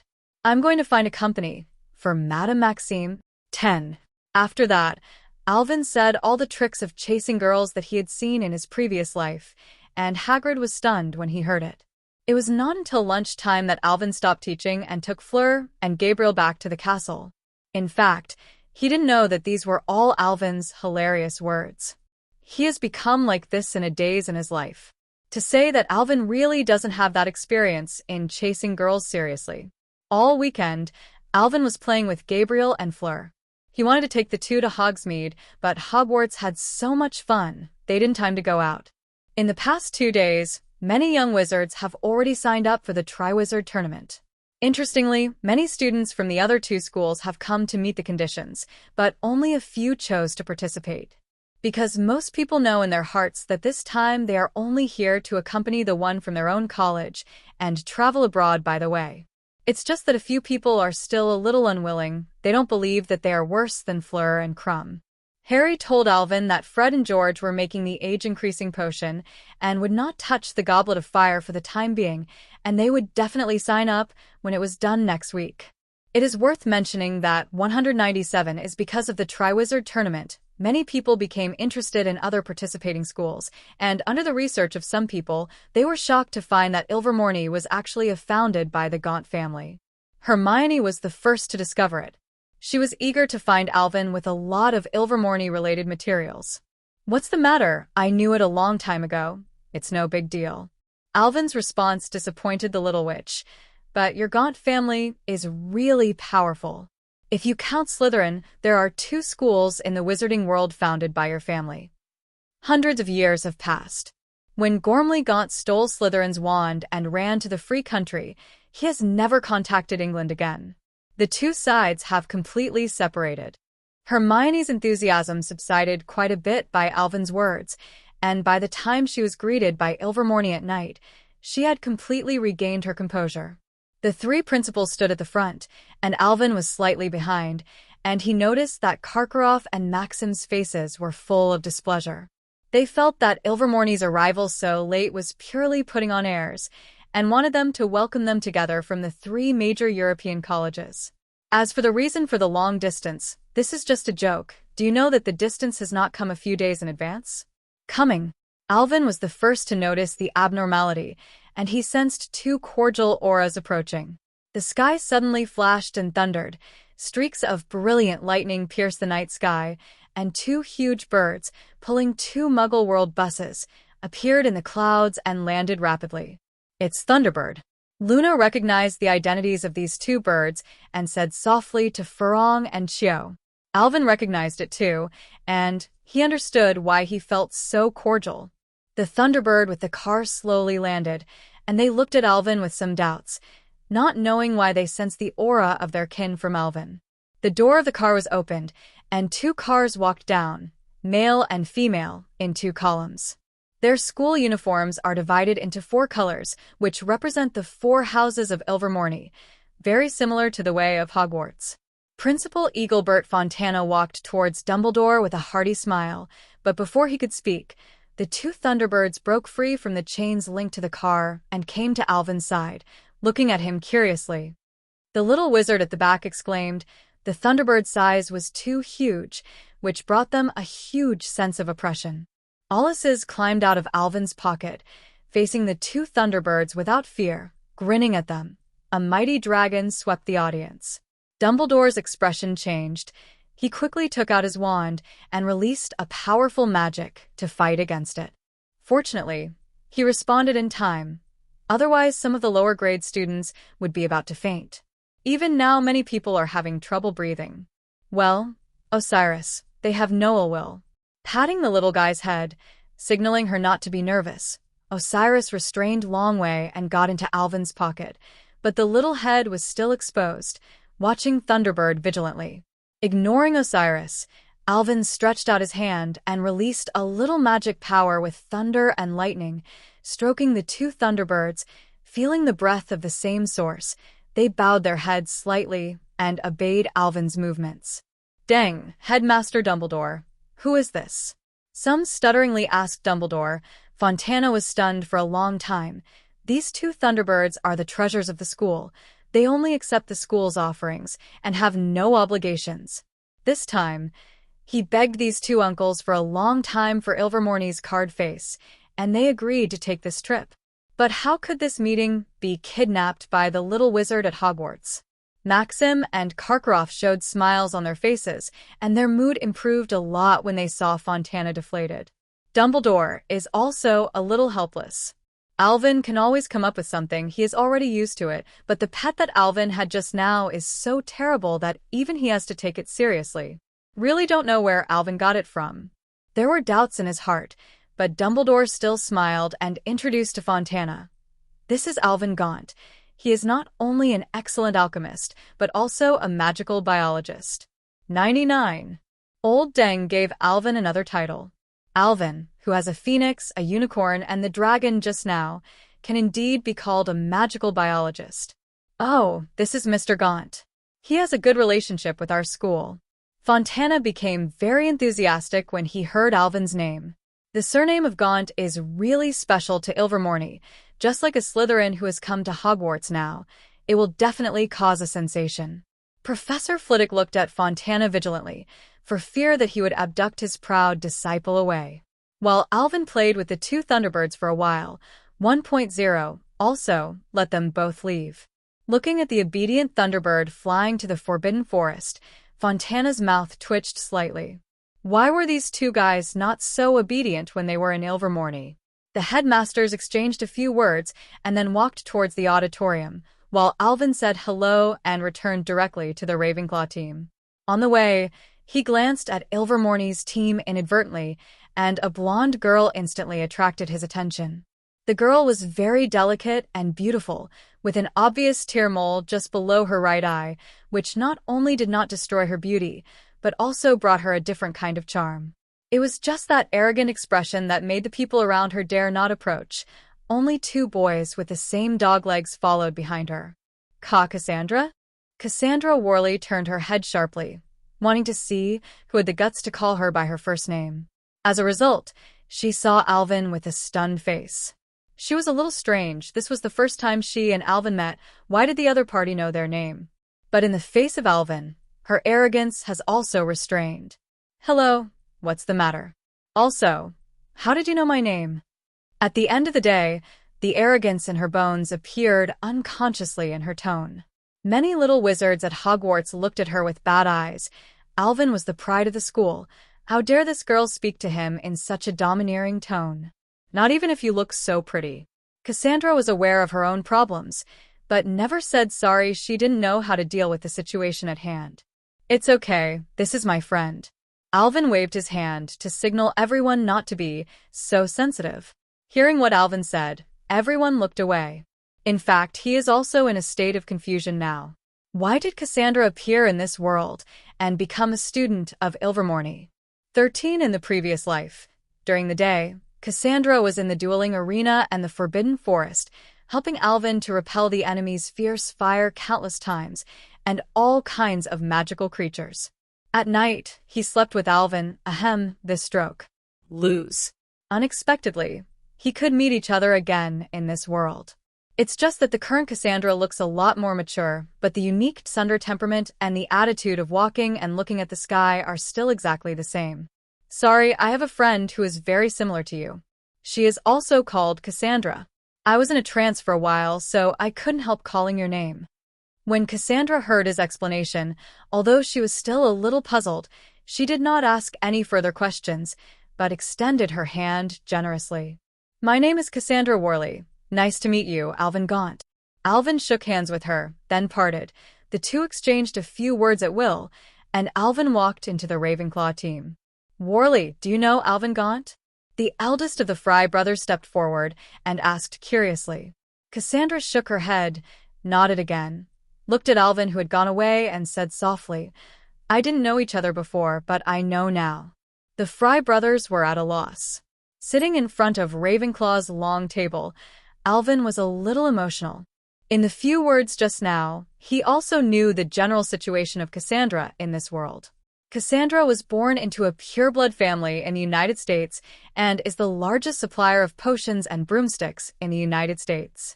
She grew up with a golden spoon. Sure enough, no matter which world Bai Fume went to, she was Bai Fume. It was another welcome dinner, and the little wizards were happy to discover that since the students from several schools came, the quality of the food at Hogwarts has skyrocketed. Not only British food, but the house elves will specially make some special dishes from different countries every day for everyone to enjoy. After the dinner, Dumbledore also arranged for students to attend classes in several schools. Bosbaton students have the same schedule as Ravenclaw, and Durmstrang students have the same schedule as Slytherin. There were more people from Ilvermorny. Boys followed Hufflepuff to class, and girls were assigned to Gryffindor. In the next semester, not only will professors from Hogwarts teach, but also many professors from the other 3 schools, who will take turns to impart knowledge and exchange experiences to the students. From this moment on, the competition of several colleges has already begun. Confession is lenient, resistance is strict. In the room of responsiveness, Alvin was firmly tied to a chair, and several girls sat opposite him, looking at him fiercely. Just after the dinner, Alvin wanted to go straight back to the bedroom, enjoy a massage by Miss Nagini, and have a good sleep. But Chio stopped him and hesitantly asked Alvin to go to the room of requirement with her. Alvin was overjoyed, thinking that it was Chio who figured it out and wanted to play something exciting with him. He came to the room of requirement full of excitement. As a result, he saw all the little witches who were related to him, all appearing here. Then, this is what it looks like. Tell me, what's your relationship with that girl from Ilvermorny? Astoria jumped out and questioned Alvin aggressively. He glared at Astoria speechlessly. What's the matter with you here? The little witch immediately persuaded and hid behind Chio, signaling Chio to play. That must have something to do with me. Looking at Chio.Nuanuan's smile, Alvin's heart shuddered. He suddenly remembered a dream he had before. Chio was holding a hatchet, and Hermione was holding a box. No, I can't think about it anymore. Alvin hurriedly smiled and explained what happened. It was also the first time I met that girl, and it really didn't matter. Hermione pinched her chin and looked at him in disbelief. It doesn't matter how long you've been talking? Also, how did you know her name 197? I met his grandfather at the Alchemy Summit. His grandfather has been praising his granddaughter, so I remember it. Alvin flickered Hermione, without blushing and panting. He did meet an old man named Wally at the Alchemy Summit, but he didn't think of Cassandra's head either. The other party never mentioned that he had any granddaughters. Hearing what Alvin said, several people looked at Farong, who thought about it for a while, and it seemed that there was indeed such a person, and nodded hesitantly. The children believed what Alvin said. Chio stepped forward and gently untied the ropes that bound Alvin. Alvin breathed a sigh of relief, and this level was over. But Chio's next sentence made him bring his heart to his throat again. I'll let you go this time. If you really have something with that girl, then don't tell us. The latter words were not finished, but the meaning was obvious, and Alvin hurriedly assured, Don't worry, I will never mess around recently. Chiobai glanced at him and heard what he meant, but didn't say much. Immediately afterwards, Alvin turned his head to look at Luna with grief and indignation.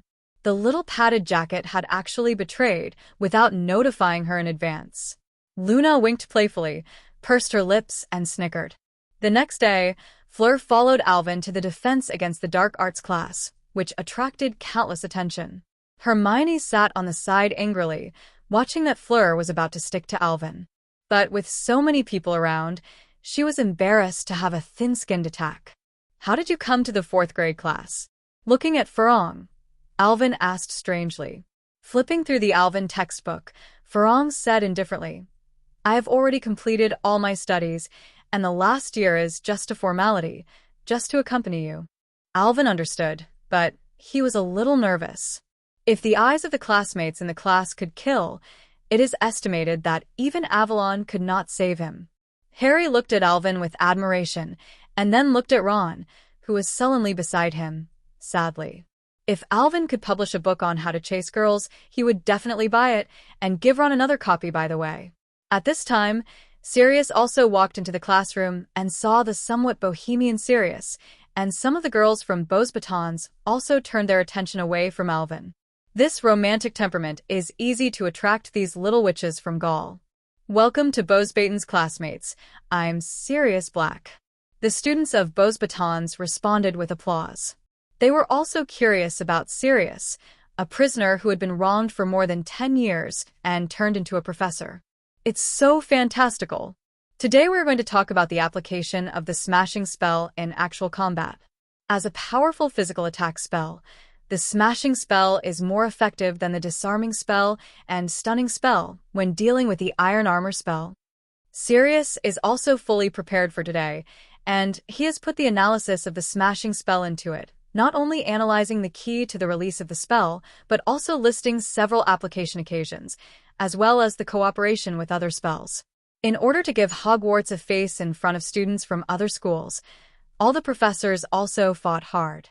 Sitting on the way to the auditorium, Fleur was still discussing the class with Alvin. I think this smashing spell combined with 10,000 bullets will have a good effect, but the timing of the release of the spell is very demanding. Hermione said yin and yang strangely on the side. Yeah, if you are not confident in your ability, you'd better release the spells one by one. Obviously, she was very dissatisfied with Fleur taking over the entire class of Alvin. Alvin looked at his nose and his heart, and completely regarded himself as a mute, a war between women, and he had better not intervene. As long as things don't get too big, let them go. Entering the foyer, there was a burst of cheers from Gryffindor, and George and Fred and Lee stood up and waved to the students. Everyone sent them to the Goblet of Fire like a hero farewell, took out a small bottle, and the three of them took a sip. Fred happened to see Alvin's arrival, holding the bottle excitedly. Aging potion. We're going to succeed.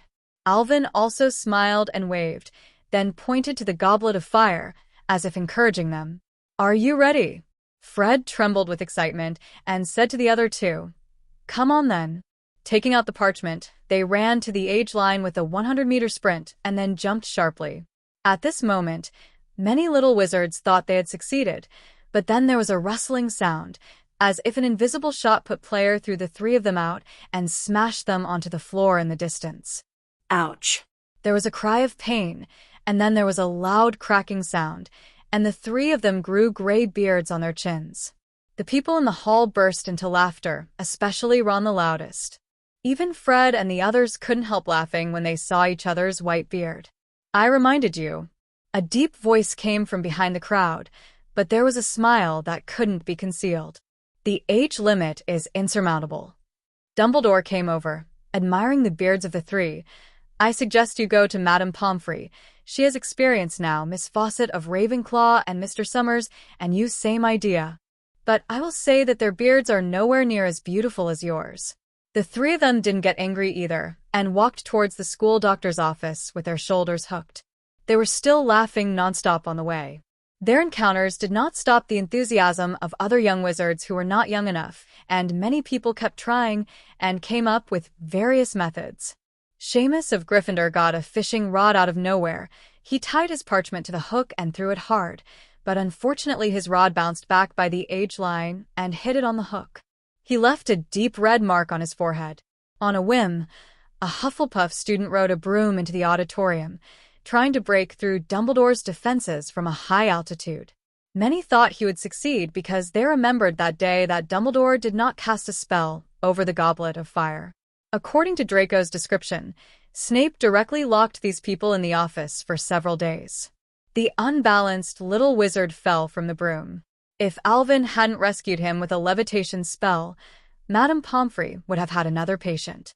How hard is it to think about using violent methods to break Dumbledore's spell and think that he is Voldemort? The most speechless is the group of idiots in Slytherin who actually tried to break Dumbledore's spell with violence, Denozo. Disappointingly, when he swooped into the sky above the goblet of fire, it was like hitting a resilient wall, sending him back the way he came. Professor Snape, who was informed of the incident, rushed to the scene and looked at his students lying unconscious on the ground, as well as the broken auditorium floor, and wished to slaughter them. Several people aimed their wands at the goblet of fire and then cast different spells. When the spell hit the age line, the entire auditorium exploded, and everyone was hit by the rebounding spell. This time, his face was thrown abroad. Not only students from the other three schools saw this scene, but even some professors saw it. The Hufflepuff student was also very grateful to Alvin. After a few students in Slytherin made such a fuss, the professors also felt that they couldn't let everyone mess up, so they issued a ban, prohibiting students who are not old enough to try again. That's what stopped the trend. Time soon came to Halloween, and the decoration of the auditorium had a new change. A large group of live bats flew around the sky holding jack-o'-lanterns, and countless ghosts and ghosts passed through the jack-o'-lanterns of various shapes. On the wall, at dinner, everyone's mind was completely off the dishes carefully cooked by the house elves, and every now and then they glanced at the goblet of fire. Alas, Professor Dumbledore's age line is so horrible that I can't think of any way to cross it. Cho fiddled with the truffle cake in his bowl and said with a headache, although she has no interest in participating in the Triwizard Tournament, she has an unimaginable enthusiasm for cracking her principal's spell. Not only her, but also many of Ravenclaw's students, who are keen to break the curse, and also set up a special cracking team. But until today, the Crack Team 197 has not found any way to bypass this age line. Looking at Chio's frown, Alvin thought to himself that telling them how to crack it wouldn't have any effect on the game anyway, so just say it. Chio, there are actually many ways to decipher this age line, and you can all use it. His words immediately attracted the attention of many people. Some little wizards were afraid that they would not hear clearly, so they left their seats and stood around Alvin. I concluded that there are at least 3 ways that everyone can hope to do. After drinking the fish soup, Alvin also directly analyzed. The first method is to find someone to vote on your behalf. You can find a person who meets the requirements to put your name into the goblet of fire. The Goblet of Fire will not distinguish whether the name matches the people who delivered are the same. Yup. Cho suddenly realized that she had been struggling with the age limit, but did not think that the age line was only a limitation of Dumbledore. However, this approach has certain uncertainties. Alvin added, if the principal's age line is not only for people but also for parchment, this method will not work. 99. What about the second method? Farong was also very curious about this, and urged Alvin to speak quickly. The second method is the power of the spell. Someone questioned Alvin, but those idiots in Slytherin have paid the price for this, and the spell won't work. Speaking of those people, many little wizards snickered. Alvin shook his head and retorted, I didn't ask you to directly attack the age line. Confusion spells and mantras are good methods, but there are certain requirements for your spell level. 99. But it doesn't matter if you fail, because it's not an offensive spell, and you won't be hurt yourself. The movement on Alvin's side attracted more and more little wizards, and even the people at the table next door came over. Cassandra sat in her chair. Her green eyes looked at Alvin disdainfully, but she still secretly applied a magic to her ears so that she could hear what he said. The last method is actually the easiest. The age line only prevents you from getting close to the Goblet of Fire, so why don't you let people take the Goblet of Fire out of it? Everyone was stunned. Is it still possible to do this? But then everyone reacted, and what Alvin said was totally fine. Since I can't get in, then let the Goblet of Fire come out. Many people beat their chests and paused. Why it took them so long to understand such a simple matter. Clap. Clap. Clap. On the professor's chair, Dumbledore smiled and clapped. Gaunt, your wisdom amazes me. I didn't expect my method to have so many flaws. If you had said it earlier, I would have been busy, old man. Obviously, Lao Deng just eavesdropped on the conversation here, and along with his applause, the food in front of everyone disappeared. Everyone was refreshed, and the most important part of the day came. Okay, the Goblet of Fire is going to make a decision, Dumbledore said. About a minute. Listen, when the warriors are drafted, I want them to go to the top of the auditorium and go down the bench table and enter in the next room. They will be given initial instructions. Everyone listened intently to Dumbledore's speech without making a sound, so even if Dumbledore didn't use the amplifying charm, his voice was still so clear. Nodding with satisfaction, he took out his wand and waved it sharply. The candle in the auditorium became dim, and only the holy flame in the Goblet of Fire was burning. The little wizards close to the Goblet of Fire held their breath, for fear of interfering with the choice of the Goblet of Fire. Soon, the color of the flame changed to red, and after a crackling sound, a piece of charred parchment was sprayed out. Dumbledore reached out his hand to catch it, glanced at it, and read aloud, Durmstrong's warrior, Victor Krum. There was warm applause from the long table in Slytherin, and there were also young wizards from other academies cheering for Krum, all of whom were Krum's Quidditch fans. Krum stood up expressionlessly and waved a powerful fist in greeting, but the expression on his face did not change in the slightest, as if all this was for granted. Dumbledore also smiled and nodded at him, and Karkaroff stood up, hugged Krum, and then sent him into the side hut. The applause gradually subsided, and the Goblet of Fire also spewed out a second piece of parchment at the right time. Dumbledore glanced at it and announced without pause, the warrior of Beauxbatons, Fleur Delacour. Fleur and Alvin hugged, kissed his cheek, and then stood up gracefully, and the boys in the auditorium applauded warmly, even happier than when Krum was selected. The Goblet of Fire accelerated, and before Farong left, another note appeared in front of everyone. Warrior of Ilvermorny, Cassandra Worley. The mature version of Cassandra got up from the long table in Gryffindor and enjoyed the congratulations from everyone. She raised her white neck slightly, and she was about to be the proud white swan. Farong and her looked at each other. Neither of them said a word. They smiled at the same time, and then walked into the waiting room. After Fleur also entered the room, the voices of the little wizards in the audience became much louder. They knew that the warriors who belonged to Hogwarts were about to be born. The color of the Goblet of Fire continued to change, and the mood of the students also fluctuated, and finally, when the flames turned orange, the parchment with the name of the Hogwarts warrior flew out. This piece of parchment seemed to have some kind of magic power, sticking everyone's eyes firmly on it, watching it fall into Dumbledore's hands. The warriors of Hogwarts. Dumbledore looked at the parchment with relief and said loudly, "Cedric Diggory from Hufflepuff." The long table of Hufflepuffs roared with applause, and every Hufflepuff jumped up and down, screaming and stomping. The little Badgers, who have always been low-key, couldn't hold back their excitement. The warriors came from Hufflepuff. Who says Hufflepuff is the least existential house at Hogwarts? Besides Alvin, the best students at Hogwarts are their Hufflepuffs. Even the other 3 academies are happy for them. It has to be said that Hufflepuff's popularity is really good. There is a saying in the magic world, it's the best thing to be friends with Hufflepuff. If someone from Gryffindor or Slytherin is elected, it is estimated that the other party will save face if they don't boo. Harry also looked at Cedric, who was happily hugging with other classmates, with admiration. He felt that Cedric's current appearance was the style he wanted. Athlete genius, excellent grades, and friendly. Although it can't be compared with Alvin, only Cedric like this is the goal pursued by ordinary people like Harry. Great! Dumbledore exclaimed happily when Cedric entered the waiting room. Okay, now our 4 warriors have been elected. I believe that you will spare no effort to support your warriors, and through your cheer, they will also gain great strength. 99. Halfway through speaking, Dumbledore suddenly stopped speaking, because the goblet of fire next to him changed again, and the long tongue of flame suddenly jumped into the air, dragging another piece of parchment on it.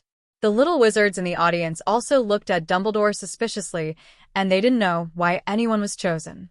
Dumbledore subconsciously stretched out a slender hand and grabbed the parchment. His face became very serious. He looked carefully, cleared his throat after confirming that it was correct, and said aloud, "Harry Poetry Special, 99. When Dumbledore uttered his name, everyone was stunned.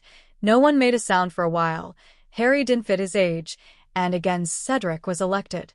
Why is his name popping out of the goblet of fire? Harry, who was the client, was also stunned. He felt that everyone was looking at him at the moment, and his mind was blank. He wondered if Dumbledore had read it wrong, or it was just a joke. Professor McGonagall walked over to Dumbledore. She frowned at the parchment, muttered something, and looked up at Harry again. "Harry Potter." Dumbledore repeated his name again and asked Harry to come forward. Under the gazes of countless people, Harry moved to Dumbledore and then entered the hall under his signal. There was no smile on Dumbledore's face at this moment. He was tired. After scanning the professor's chair and finding nothing unusual, Dumbledore finally announced, "Members of the jury and Minerva, please come with me." Fred looked at Alvin and the others who were leaving and stared at George with wide eyes. What is this? There are 4 schools and 5 warriors in the Triwizard Tournament. While the warriors were waiting indoors, Krum and Cedric sat in a corner, looking at Fleur and Cassandra opposite, not daring to make a sound. After entering the room, the 2 girls just stared at each other without saying a word, which made the atmosphere of the whole room a little weird. Krum and Cedric couldn't understand the form, and they didn't speak out rashly. Ferong just wanted to examine what was so special about a girl who could make Alvin take the initiative to strike up a conversation with, knowing that when she and Alvin first met, Alvin still ignored her. And Cassandra's idea is even simpler. Why you and I look at each other, I have to back down first? With her arrogant temperament, she would never make a soft move, so the 2 of them formed the current situation. For Flowers 0. At this moment, the door of the lounge was pushed open, and Harry walked in blankly. Ferong turned her head and blinked her sore eyes. "What's the matter? Are you here to tell us to go back to the auditorium?" Fleur knew Harry and knew that she had a good relationship with Alvin and that her attitude wasn't too bad. His hands kept swinging, and Harry was at a loss at this time. He didn't know what to say. "We are competitors from today. Please give me some advice?" Just as he hesitated to say something, there was a rush of footsteps outside the door. "It's cheating. It's not fair. Why do you have 2 contestants at your school?" Before entering, everyone in the room heard Karkaroff's roar. Maxim pushed the door open and walked in, and also said to Dumbledore, who was following him, "I need an explanation, Dumbledore." Without responding to the questioning of the 2, Dumbledore walked quickly to Harry, lowered his head, and looked at him. "Harry, tell me, did you put your name in the Goblet of Fire?" "No," Harry answered categorically. He tried his best to stare at Dumbledore, hoping he could believe in himself. "Have you asked an older classmate to help you put your name in?" Harry shook his head again, and Alvin clearly sensed that the moment Harry answered, Dumbledore used legitimacy. It seemed that Lao Deng was very annoyed by this matter, otherwise he would never have done such a thing with the degree of his doting on Harry. Karkaroff let out a sneer, and said een and yang strangely. "Yeah, just now the students in your school said several ways of cheating, and then Harry Potter was chosen. I don't remember the organizers being allowed to have 2 warriors, do they?" Madame Maxime was silent. She walked in front of Fleur, with a gesture that Dumbledore would take people away at any time without giving a reasonable explanation. Cedric and the others looked at Harry in disbelief. It turned out that this person was not here to tell them to go out, but a contestant? 10. Just as everyone looked at Harry, who was at a loss, Alvin spoke up. To shut up. Unceremoniously interrupting Karkaroff's chatter, Alvin managed to attract firepower to Harry. Karkaroff's face turned red. Since he became Durmstrang's principal, how long has it been since anyone dared to speak to him in such a tone? But seeing Alvin's cold eyes, the anger in his heart was poured into a basin of cold water again. "Don't you think I'm wrong, Mr. Gaunt? Why does Hogwarts get this privilege?" Karkaroff's tone softened a lot, and he was afraid that Alvin would directly take out his wand when he was young. "Sorry, I don't think everyone needs to be so nervous. Calmness is the best way to solve the problem." Ludo Bagman laughed 197 and stood up to smooth things out. "Since the Goblet of Fire chose Potter, although it's a bit inappropriate, we can't reselect the warriors, can we?" His words eased the atmosphere at the scene a lot. Alvin walked up to Madame Maxime and said softly, "Madam, you don't have to leave in such a hurry. I will give you a satisfactory answer." Hearing what Alvin said, Maxime's anger subsided a lot. She nodded, wanting to see how Alvin was going to solve this matter. The others also stopped talking and stared at Alvin, wanting to hear his solution. Alvin walked up to Harry, patted him on the shoulder, motioned him not to be nervous. Harry looked at Alvin gratefully. He really didn't know how to deal with the situation in front of him. First of all, Harry's entry was inevitable. Alvin's first sentence was to make Karkaroff frazzled again. "I knew it was all your Hogwarts conspiracy." 99. "If you don't accept it, you can opt out." Sirius' irritable voice came from outside the door. He and Snape entered the room at the same time. Sirius glared at Karkaroff. It was clearly a conspiracy against Harry. He was in 4th grade, and someone wanted his life. "And you, Karkaroff, you are the biggest suspect." Karkaroff was obviously annoyed by Sirius' words. "You mean I let Potter compete and give Hogwarts such a big advantage?" "You know," Sirius looked at Karkaroff with contempt, "many people know what you were like before, and I'm afraid your arm is still aching now." Karkaroff was clearly stabbed in the sore spot, and jumped up like a cat with fried fur. "Slander. This is slander." "All right." Alvin interrupted the tit-for-tat confrontation between the two impatiently. "It is meaningless to say this now. We will ensure the safety of the contestants during the game. The most important issue now is to satisfy the other schools. Very simple, Beauxbatons, Durmstrang, and Ilvermorny. You can choose another student to compete. Every school has 2 warriors. Are you satisfied?" Everyone was stunned. Can this be solved? However, the Goblet of Fire only selected a few of them, so isn't this a bit inappropriate? Ludo Bagman spoke hesitantly, and he did not agree with this approach. "Mr. Bagman," Alvin interrupted, "the Triwizard Tournament is a game we decide, not a cup, isn't it?" He is very clear that Barty Jr. is worried that the increase in the number of participants will bring many variables, but it is fun to have more people, isn't it? This time it was Bagman's turn to be speechless, and he could only watch helplessly as Crouch in a daze after coming in. And the eyes of the principals of the other schools gradually lit up. Such a rule is beneficial to them. Harry is only a 4th-year student. As long as they choose another senior wizard to participate, then the advantage of Hogwarts will be gone, and it will even become a disadvantage because of Harry. Cassandra looked at Alvin with shining eyes, not expecting him to think of such a suitable solution in such a short period of time. I agree. Ilvermorny will be picking a student for the competition. Fontana was the first to agree, and there were several students in his school who were about the same level as Cassandra, so it would be good for them to show their faces here. Karkaroff also asked Crumb's opinion and agreed. In the end, Alvin looked at Madame Maxime, who hesitated for a while, but there was no objection. Okay, problem solved, Headmaster. Alvin returned the dominance to Dumbledore, and Old Deng also smiled at Alvin and was very satisfied with his handling. Then ask some principals to go to the auditorium and pick a student from their respective schools to bring them over, and then Mr. Crouch will announce the instructions for the first game. Is that okay? Crouch seemed to snap out of deep thought. No problem, Albus. Soon, the principals of the other 3 schools came back with a student each. Ilvermorny and Durmstrang were both boys in the senior year, while Beauxbatons was still a girl. Although she looks good, she pales in comparison to Farong. Alvin suddenly discovered that most of the students who came to this school in Beauxbatons seemed to be girls. Cedric also felt Harry's gaze and smiled at him friendly. Don't worry, I was a chaser before I was a seeker. You have Firebolt. You are better than Seeker. I fit. After the crowd gathered, Crouch also spoke, with deep exhaustion in his words. First and foremost, I'd like to announce the Quidditch College Cup, a competition that runs throughout the school year, with the first 1.0 match in 2 weeks' time. Alvin watched the scene and nodded silently. This vampire is really a warm man. No wonder he is so popular. The next chapter may be a little later. The author is a bit Calvin. Harry looked at Cedric with some embarrassment. He and Cedric both held the position of Seeker, and suddenly there was a conflict. The remaining 3 teams got 45, 40, 35 points respectively. The 3 newcomers were also very excited. They thought that this competition had nothing to do with them, but they didn't expect the twists and turns, and they were qualified for the competition again. The warriors of each school must participate in the competition. You can choose the rest of the players at will.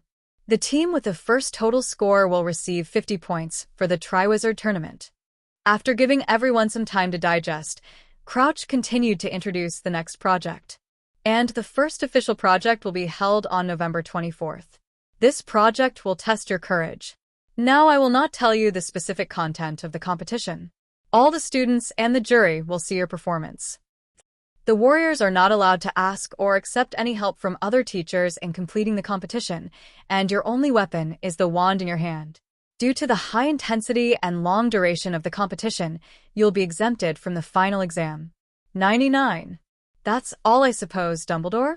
Yes, said Dumbledore, looking at Crouch with concern. You really don't want to stay at Hogwarts tonight, Barty? Sorry, Albus, Ludo and I have to go back to the Ministry. Crouch declined Dumbledore's invitation.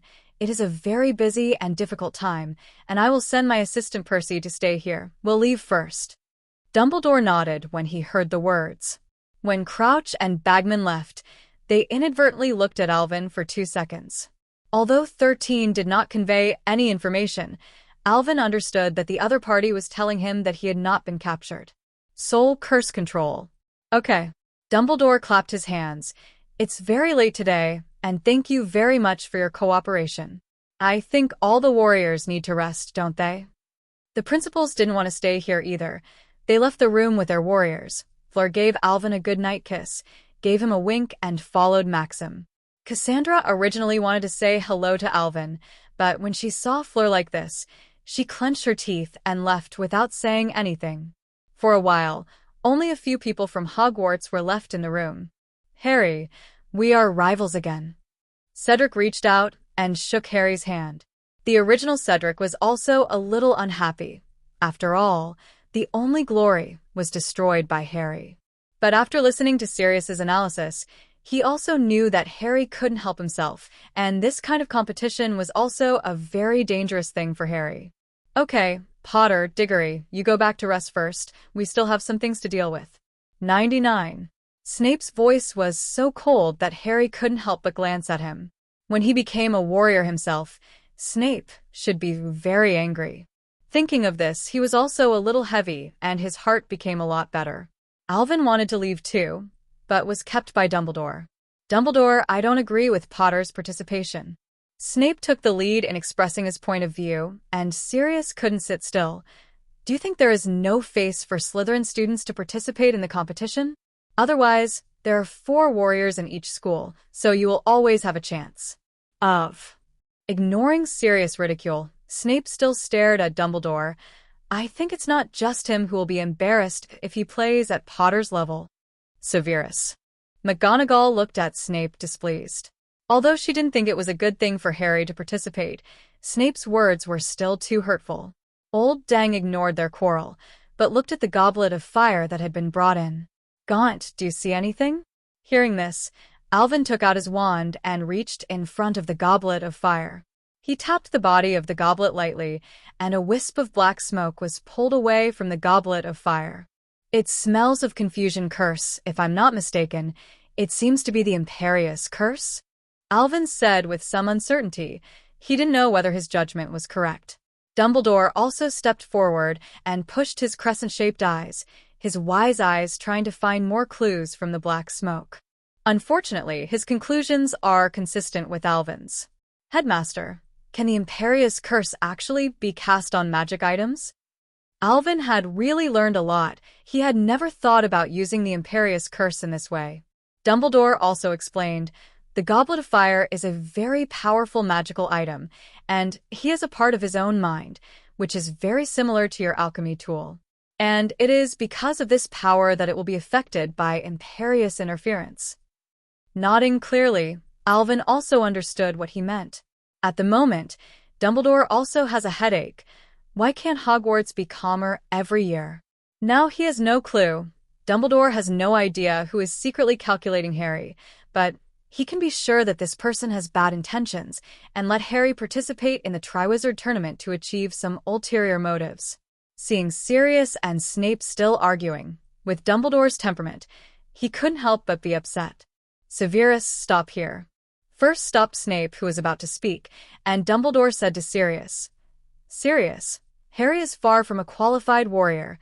Harry will ask you for this time. Sirius nodded confidently. Don't worry, I will train Harry to be a qualified warrior. After saying this, Dumbledore waved more than 197 and let everyone leave. Alvin. Snape stopped Alvin, who wanted to leave, and the two entered an abandoned office. After a long silence, Snape finally said, Who do you think put Harry's name in the Goblet of Fire? Alvin shook his head, and now he is only guessing, and he still needs to wait for her to tell him what the truth is. Thinking of this, his eyes involuntarily looked at Snape's arm, where his dark mark was located. Suddenly Alvin's heart moved. Snape was so worried about Harry. Did he already know something? Harry's safety is up to you. Dumbledore has too many things to do. He can't do everything. Hearing Snape's plea, Alvin looked at him pityingly. The fierce opposition in the waiting room just now was also for Harry's safety. Looking a little unnatural by Alvin's gaze, Snape subconsciously covered his arm. Is this the sadness of licking a dog? Even if he hates Harry so much, the person who cares most about Harry's safety is still him. There was another silence before Snape finally spoke again. Snape also knew that Alvin couldn't possibly know, and he just asked casually, without any hope at all. Professor, I'll keep Harry safe. Alvin's promise reassured Snape a little. Seeing his performance, Alvin became more and more sure that Snape knew something. As the most outstanding spy in the original book, Alvin also recognized his ability very much, and even Voldemort had to rely on Snape's potions talent at times. According to normal findings, Snape should be the best candidate for the 3 generations of Meguro Demon King, but unfortunately for a woman, his future is also limited. Professor. What? Snape was taken aback, not knowing what Alvin wanted to say. If one day, you had the opportunity to save your most important person and bring her back to you, what would you pay? 35. After saying something meaningful, Alvin turned and walked out without waiting for Snape to answer. You can think slowly and just tell me the answer before the first game.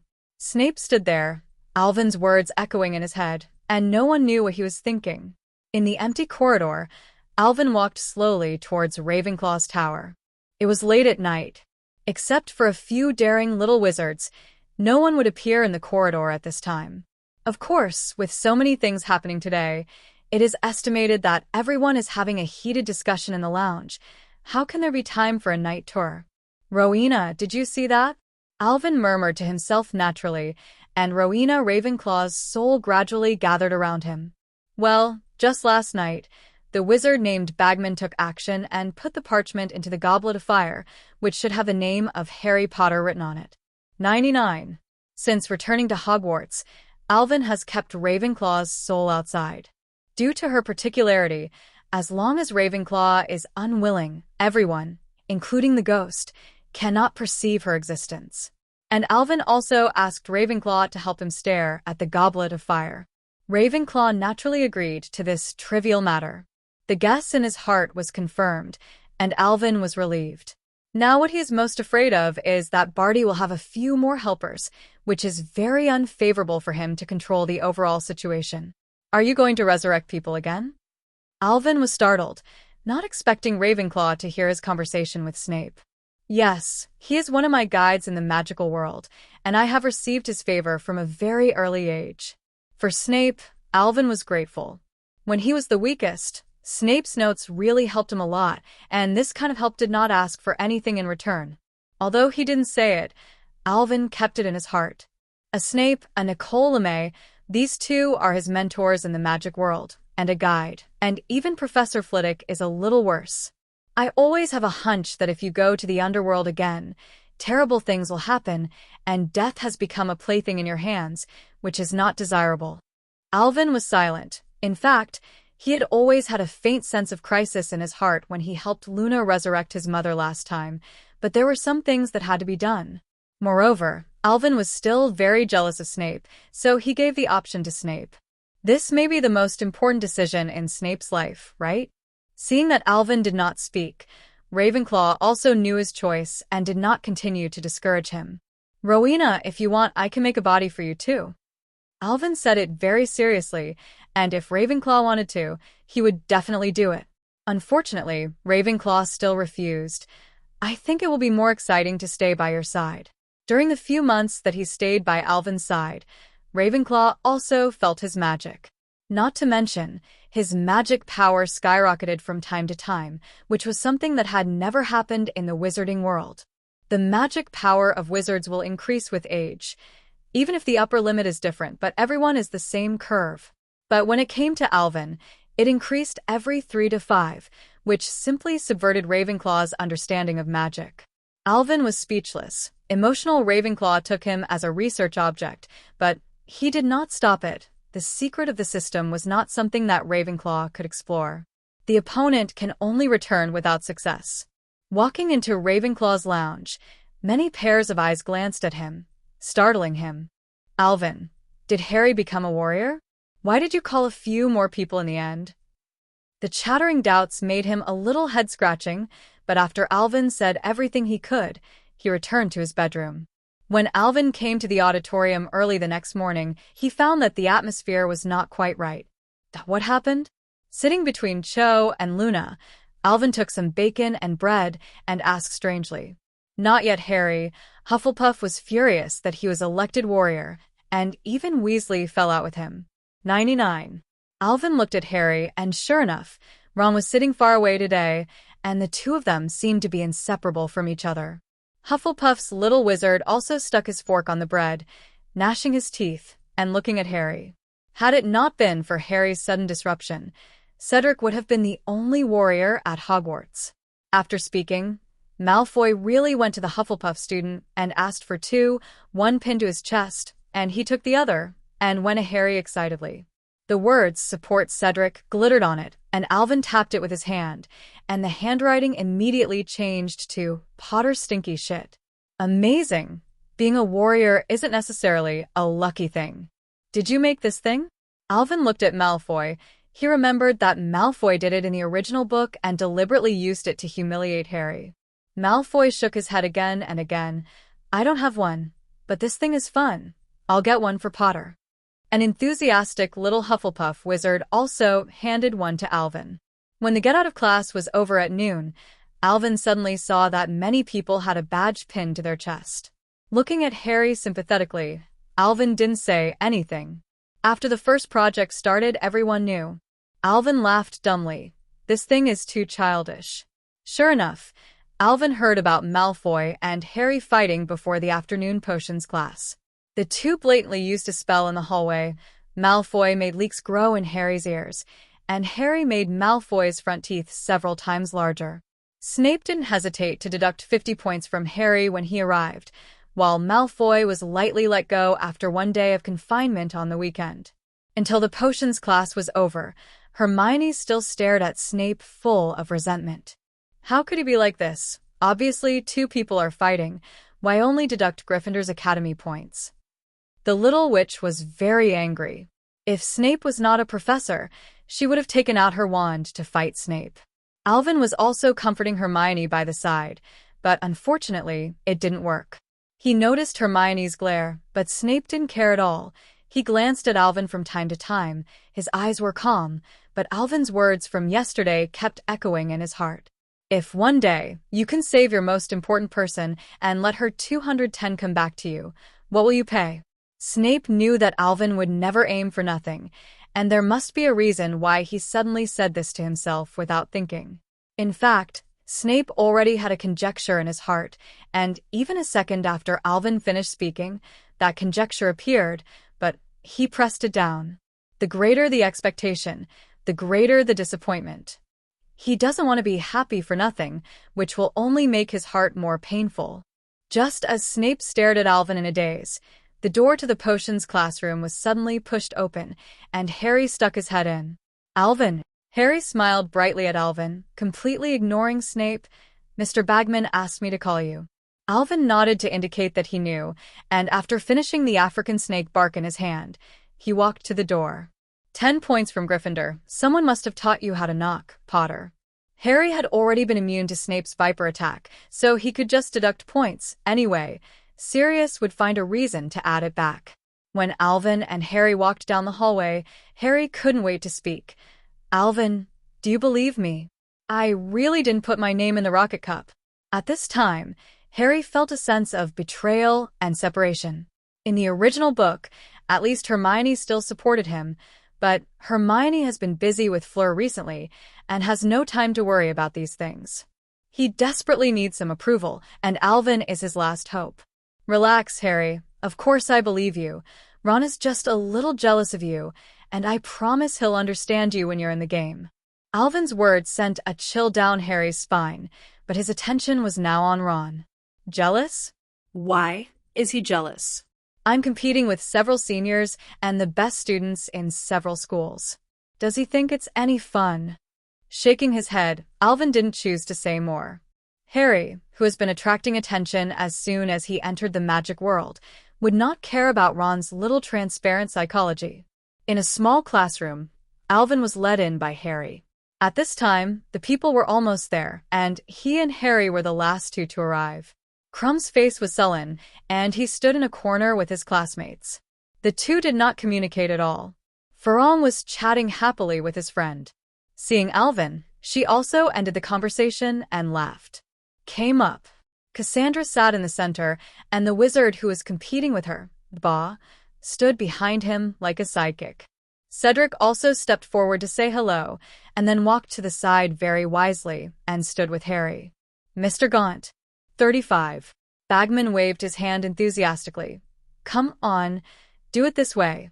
It's up to you now. Alvin nodded at him. Go ahead, we're just going to test wands today, right? No, our warriors will be interviewed in a while, and by the way, I will take a few photos. The Daily Prophet is still very concerned about this event. Hearing the interview and the photo shoot, everyone except Crumb, Fleur, and Cassandra were a little nervous, and they had never experienced anything like this before. At this time, Dumbledore walked in with Ollivander, and Ollivander was also very happy to see Alvin. Wandology and alchemy are inextricably linked, and the two often exchange experiences, and Ollivander knows that Alvin is also a wand master. Last time you suggested Thestral's feathers, and you go together very well. I never thought of using the two together. As a craftsman in the magic world, he couldn't stop talking about Ollivander until Dumbledore grabbed him, and Ollivander remembered the business. Sorry, so, Who comes first? Cedric stepped forward one by one and handed Ollivander his wand. Mr. Diggory, I remember you. 12/4 of an inch, ash and unicorn feathers, right? 35. Cedric showed a big smile. Sir, you're right. 39. When Fleur arrived, he said in surprise, I have never seen the craftsmanship of this wand. It has my style and Gregorovich's technique. The core of the wand is. This wand is not only more powerful than the previous one of Farong, but also has a much higher degree of fit, with a feeling like an arm and a finger. It was a Christmas present from Alvin last year, and the core is Fleur's own hair. Farong took over the words and looked at Alvin tenderly. After simply casting a few spells, Ollivander returned the wand to Cedric, praising him for being well-maintained. Next, several warriors handed the wand to Ollivander. Although some of them were not made by him, they could tell the material and length of the wand as soon as they got started, and also picked out some minor flaws. As a mixed-race veela, she still has the characteristics of some magical creatures. Alvin soaked Hibiscus's hair with a precious potion and turned it into a good material for the heart of the wand. Yes, it's my hair inside. Alvin saw Harry sneaking his wand with his clothes. After learning that it was made by Alvin, Ollivander wanted to communicate with him immediately. It's a pity that he has to help other people test the wand now, so he can only restrain his restless heart. The rest of the room looked at Alvin in astonishment. They didn't expect that he could even make wands, and even Ollivander praised his work. Alchemy, spells, potions, making magic wands. Everyone was shocked by Alvin's all-rounder. Is there anything in this world that he can't dash? The next wand Ollivander looked a little dull, and even Cassandra used Veela's hair as the wand at the heart of the wand, which didn't arouse his interest. After everyone was tested, they went to the next room to wait for the interview, and Alvin was held by Ollivander and kept asking some questions. Facing this old man, he was helpless and could only chat with him patiently for a while, but after 2 hours of this chat, even the interviewed warriors were basically finished. Alvin finally got rid of Ollivander and went to the auditorium to find something to eat. At this time, Harry and a very flashy woman came out from the adjacent cabin. After seeing Alvin, the woman's eyes lit up and she quickly walked to his side. This is Mr. Gaunt? I'm Rita Skeeter. Our Daily Prophet has always wanted to do an exclusive interview for you. I don't know if you have time now? 99. As she spoke, Rita Skeeter kept looking at Alvin, as if a beast had its sights set on its prey. Harry kept winking at Alvin by the side, motioning him not to agree. Harry had just learned how powerful this woman was, and the questions he asked were extremely tricky. Alvin naturally saw Harry's hint, but he was also a little curious about how Rita Skeeter would arrange herself. Of course, we'll talk inside. Rita's eyes were full of smiles. In her eyes, Alvin was a little wizard who couldn't wait to become famous again. As soon as she heard the interview, she was so happy that she couldn't find Bay. She had seen one such person before, and that person's name was Gilderoy Lockhart. Entering the room, Rita Skeeter took out a roll of parchment, and a quill flew out of her alligator leather clutch. Mr. Gaunt, it is said that you have many confidants in the school, and even the Beauxbatons warrior is one of them. Would you work behind the scenes for your girlfriend? Good guy, Alvin said in his heart. Good guy, is the first question so sharp? No, I know Farong's strength and character. If I offer her help, she will be unhappy. So, your loyalty to Dumbledore forced you to give up on her? Is this person reading comprehension so well? The next few questions, Rita Skeeter completely let go, which also opened Alvin's eyes. 15 minutes later, Rita Skeeter withdrew the quill with satisfaction and extended her hands to Alvin with a smile. Thank you very much for your cooperation. You will see this report in the newspaper in 2 days. After speaking, she just got up and left. Don't worry, Miss Skeeter, as a client, I think I should be qualified to help you review the first instance manuscript. 95. After Alvin finished speaking, Rita Skeeter was terrified to find that her body was floating uncontrollably in the air, and then in her eyes, the whole world changed. The colors kept disappearing, the whole world turned into a vast white, and Rita Skeeter felt as if she had traveled to another time and space. And the master of this time and space is Alvin in front of him. Don't worry, here is my heart like the world.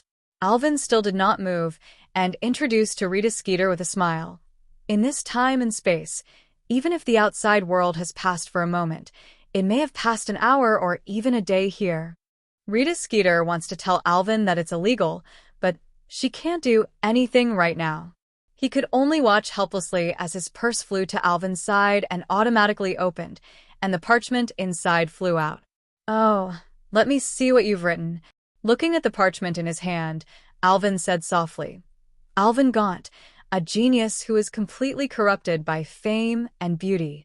For Flower Zero, the author interviewed this famous Hogwarts student who was shy in the face of my question, but still told the story that he and a few girls and Dumbledore had to tell. Alvin's face darkened slightly, saying that hibiscus and Chio are enough. Why bother with the old bee? My allegiance to Dumbledore is above all else, he said, and while he would have liked to help his girlfriend, something had to be given up in order to win at Hogwarts. As a genius, Alvin is not only addicted to beauty, but also touched by Dumbledore's love. 0. Alvin had a dark face and read everything that Rita had written.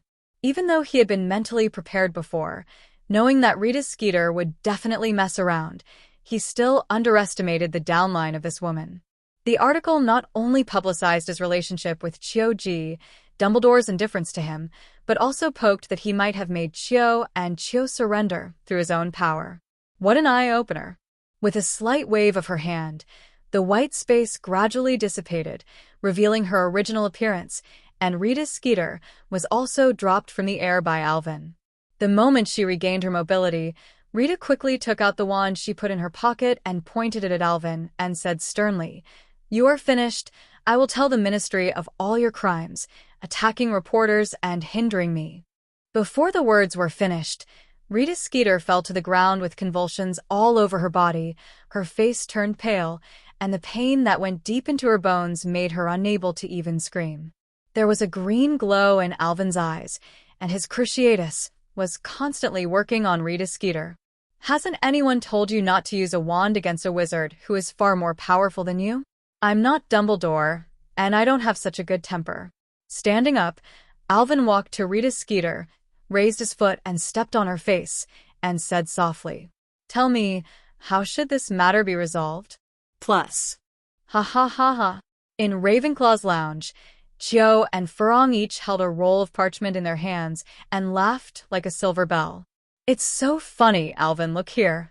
Miss Delacour, the champion of Beau's batons, used her beauty to captivate this Hogwarts genius. This person is praising me for being beautiful. Furong's smiling branches fell into Alvin's arms tremblingly.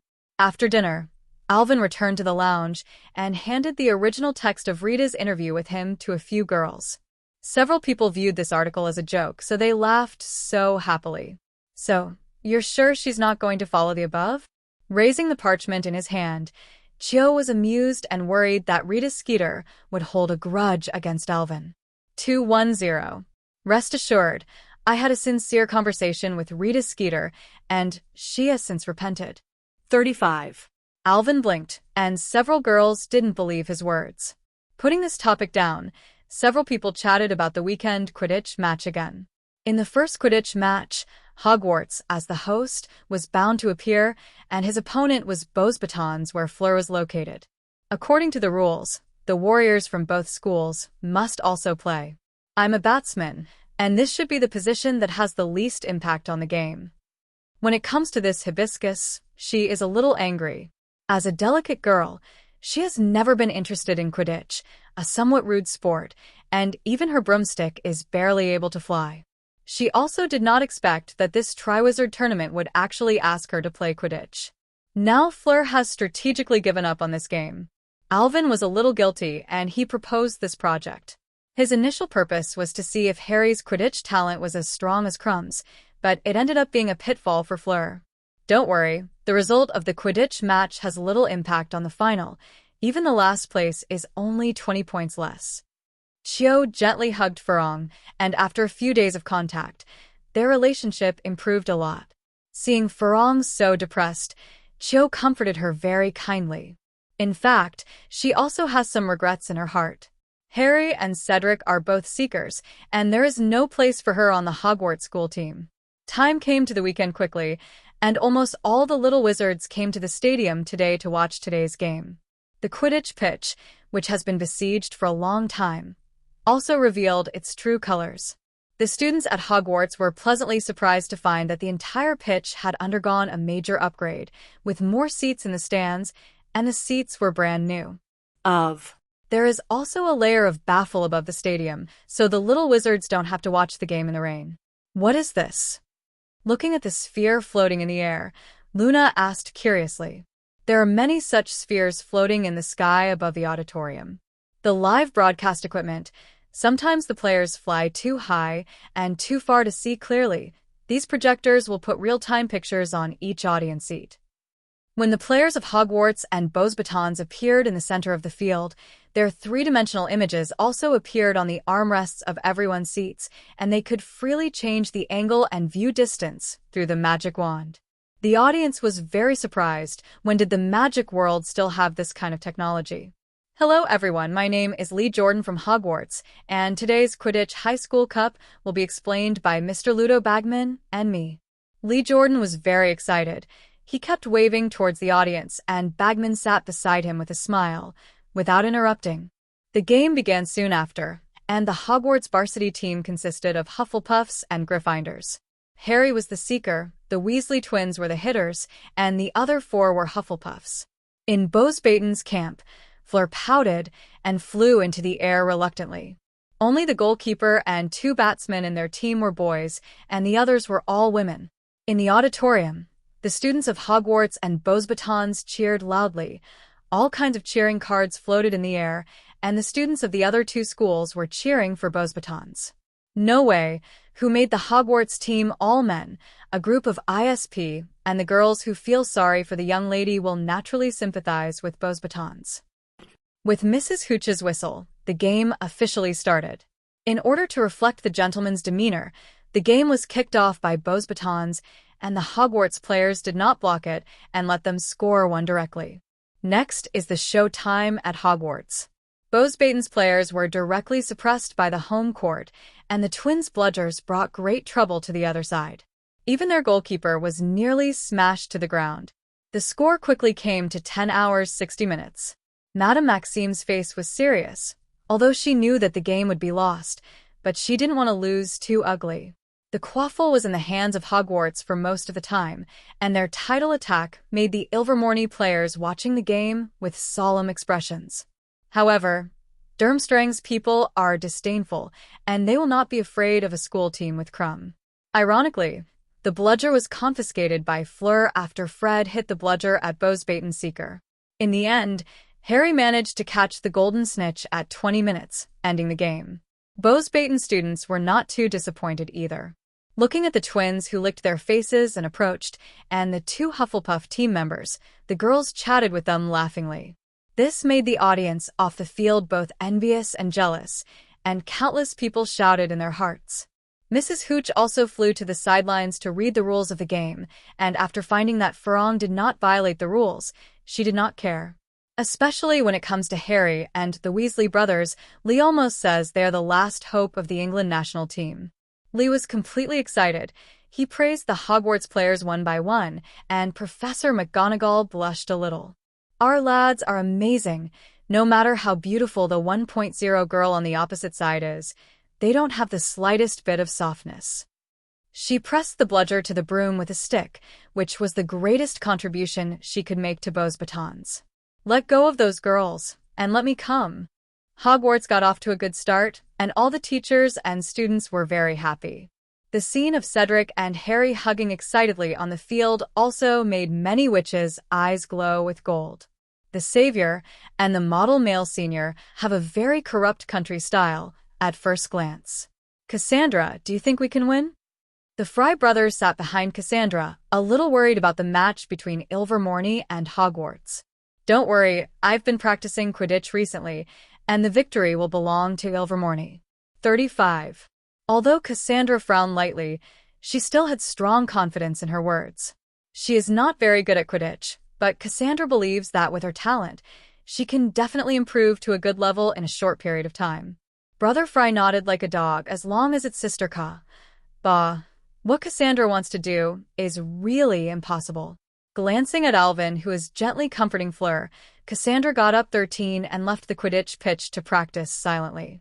Gryffindor and Hufflepuff also held a joint gala dinner that night, and because of this victory, the Hufflepuffs were less hostile to Harry. After all, the little badgers are kind. As long as they can bring victory to Hogwarts, they don't care so much. Harry had also invited Alvin to the banquet, and he had a much bigger smile on his face now. I won't go. Farong is sad now. 99. Alvin refused Harry's invitation, and he had to rush back to comfort the young lady. Halfway through, he suddenly returned to Harry and said, "By the way, you go to a place with me tomorrow. Remember to tell Cedric too." "Where?" Harry scratched his head, not knowing what Alvin wanted to do. "You'll know when the time comes."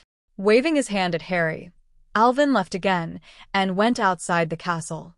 Farong was already here waiting for him, and when she saw Alvin coming out, she happily hugged his arm. Seeing her smiling face, Alvin felt a little strange. "Didn't you feel sad just now? Why are you so happy now?" 55. Of course I pretended. I already knew I would lose today. If I didn't pretend to be pitiful, why would you take time to accompany me alone? Speaking of this, Farong Chi raised the corners of her mouth, as if she was very satisfied with her own thoughts. Alvin was also a little dumbfounded, but he never thought that this was all Farong's routine. However, he didn't say much. In the daily interactions, these little jokes and routines can be considered a lot of fun. After spending a good night with Farong in the two-person world, it was not until the curfew was approaching that Alvin sent Farong, who was pretty flushed and slightly disheveled, back to Bosbaton's carriage. He returned to the dormitory contentedly. The next day, Rita Skeeter's interview was also published in the Daily Prophet, and it took up a lot of space. And Harry, who slept very late last night because of excitement, came to the auditorium and was greeted by the strange and sympathetic eyes of a group of little wizards. At first, he was still confused and didn't understand what was going on, but when he got the Daily Prophet, Harry understood the meaning of those eyes. "I think it was my parents who gave me strength. They will make me proud. I still cry for them at night." And that's not all. Rita Skeeter not only turned his fumbling into her own imaginary tirade, but also interviewed many passers-by. Harry finally found his first love at Hogwarts, Mr. Ron Weasley, and they were inseparable, living together since their first year, and a younger Colin Creevy Harry was adored and had some ideas he shouldn't have. After reading this, Rita Skeeter's disgust index in Harry's heart skyrocketed, quickly surpassing Filch and Uncle Vernon's family, second only to Snape. If Rita Skeeter was standing in front of him now, Harry wouldn't mind tormenting her with the unforgivable charm he had just learned from Sirius. With the negative emotions in his heart now, it is estimated that he can use it smoothly, right? At this time, Ron suddenly walked up to Harry, and he was still a little happy, thinking that it was Ron who figured it out and wanted to get back with him. But all he could hear was Ron faltering. "Harry, I know your life circumstances have a big impact on you, but I really like girls." "To shut up," Harry yelled. "I like women too. I don't think that way about you either." "That's good." Ron let out a long sigh of relief, not minding Harry's yelling. "That way I'm relieved." After he finished speaking, he left quickly, leaving behind Harry, who was furious. Seeing that everyone around him was sitting far away from him, Harry could only continue to read the Daily Prophet in a depressing way. He wanted to see what Rita Skeeter had to say about other warriors, so as to find a sense of balance. What makes Harry feel a little gratified is that although the other warriors 210 are not as long as him, they have also been installed with some trumped-up tidbits. I have to admit that a perfect wizard like Mr. Gaunt really exists in our world. But when he saw the interview about Alvin, Harry couldn't hold back. In the short interview, many topics are still not finished, but the author firmly believes that the future of England's magic circle will be more exciting because of Mr. Gaunt. But why is Alvin different from their style? Harry hesitantly took off his glasses, wiped them with his handkerchief, and put them back on. Well, That's right, this article was indeed written by Rita Skeeter. In particular, Crumb. Rita Skeeter caught his defeat in the World Cup and kept taunting him that he would fail this time, and Harry almost laughed out loud. Enthusiastic, upright, gentle, yet talented and amazing, worthy of the greatest wizard Hogwarts has ever seen. He humbly stated that he could have made so many achievements without the support of his many beauties. By the way, Mr. Gaunt's outstanding appearance is the only one I have ever seen in my life. 5. Hermione held the newspaper and looked at Alvin, who was pretending to be serious. How much did you give that, Rita Skeeter? Just now, she also watched the interview of the Daily Prophet, and the Alvin in the newspaper was simply the reincarnation of Merlin. No, even more perfect than Merlin. Looking at other warriors' interviews, Hermione couldn't believe it was written by one person. What's the money? This author is just telling the truth. Alvin shook his head desperately, denying Hermione's thoughts, while looking at the little witch with sad eyes. As if to say that my image in your heart is so bad? Seeing Alvin's pitiful appearance, Hermione was also a little embarrassed and quickly comforted Alvin. Maybe in the eyes of others, Alvin is so perfect? As expected of my boyfriend, Hermione thought happily. After spending a while with Hermione, Alvin didn't forget that he still had business today. He got up and went to Gryffindor's long table, pulled Harry away, and made another color on Cedric, and the three of them walked outside the auditorium. Alvin, what's the matter? On the way, Harry asked curiously. Although Rita Skeeter's report annoyed him, Harry now wanted to know what Alvin wanted to take them to. Cedric had wanted to ask for a long time, but because he was not familiar with Alvin, he had endured it until now. Oh, the props for the first project arrived today. I'll show you guys so you can prepare in advance. Alvin said it lightly, while Harry and Cedric opened their mouths in surprise. Alvin, isn't that cheating? Cedric couldn't help but say that the upright little badger didn't want to use this method to win. Stepping on the soft grass beside the Black Lake and enjoying the warm sunshine, Alvin is very comfortable. He said lazily, "You know, the Triwizard Tournament is a traditional event, and cheating is one of those traditions. It won't be long before the principals of several other schools will tell their warriors, so they don't have any guilt in their hearts. You just dipped in my light. You can know 2 days earlier." Hearing what Alvin said, Harry and Cedric fell silent, not realizing that cheating was an unwritten rule in the Triwizard Tournament. With the two of them, Alvin walked so far along the edge of the Forbidden Forest that the castle and the lake were out of sight, and Harry seemed to hear something. Several men shouted in front, followed by a deafening roar. Alvin led Harry and Cedric around a forest, and then the two saw an unbelievable scene. Fire Dragon. The 8 fire dragons were locked in the field, temporarily surrounded by thick wooden boards, roaring in bursts, and groups of flames spewed out of their mouths from time to time. 2 pearl-like scales, rainbow-colored dragons in the sun, were constantly twisting their bodies, and at least 20 wizards surrounded them, desperately grabbing the chains, trying to make the 2 giants. The dragon was quiet. How is this going? Alvin stood in front of a well-dressed wizard watching from a distance, asking about the situation. Hearing someone talking behind him, the wizard in strong suit was startled, and after seeing it was Alvin, he hurriedly bowed again.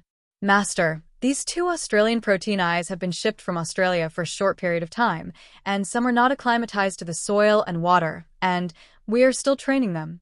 The wizard was none other than Brian, the wizard who took Alvin to Gaunt's ancestral home. Alvin nodded. "You have to tame them before the game. When it's too violent, it's not good for the player's performance." Brian nodded quickly, indicating that he understood. "AI, Alvin, you mean our first game is against the dragon?" Harry's voice trembled, his face paled, and Cedric on the side was not much better. "This is too foul. Don't you see that there are 10 adult wizards dealing with each fire dragon now?" But Alvin shook his head. "You don't need to deal with the fire dragon, but the last level will require you to take a golden egg under the protection of the fire dragon."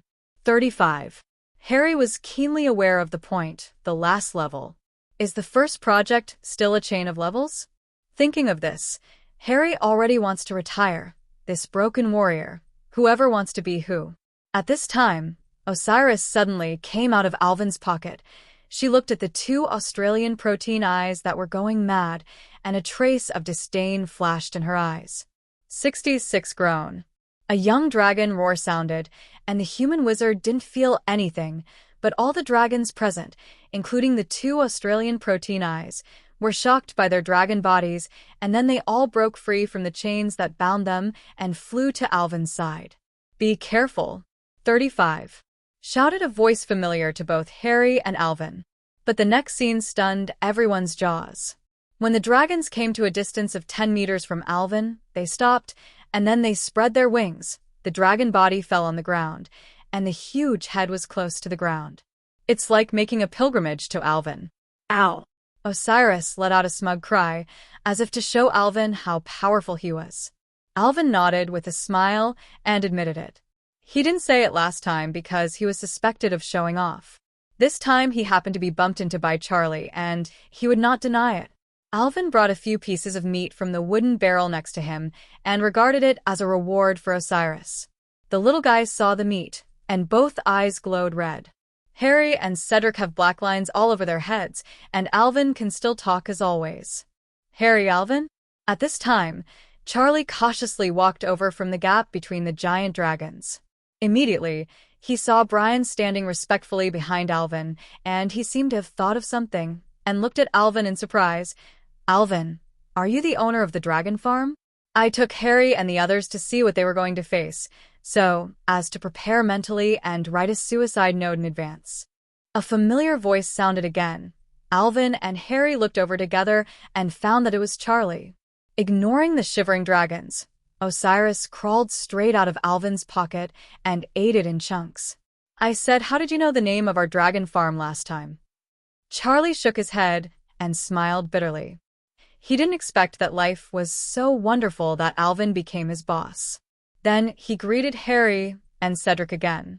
Cedric was also a little excited after seeing Charlie, and wished Charlie would sign him. When he entered the school, Charlie was in the limelight, and as a Gryffindor seeker, he was very much admired by Cedric. A few people chatted a little, and Alvin also asked Osiris to put these giant dragons back. After Osiris made such a fuss, all the giant dragons became very honest, which also saved the staff a lot of trouble. Charlie was also very curious about the identity of Osiris, but seeing that Alvin didn't want to say more, he didn't ask any more and instead talked about Harry and the others. "Will it be troublesome if you tell them the event ahead of time?" Looking at Harry and Cedric, who were carefully observing each dragon and exchanged a few words from time to time, Charlie said to Alvin, "I just came to inspect your work as a boss, and I brought 2 friends to gain knowledge." 9.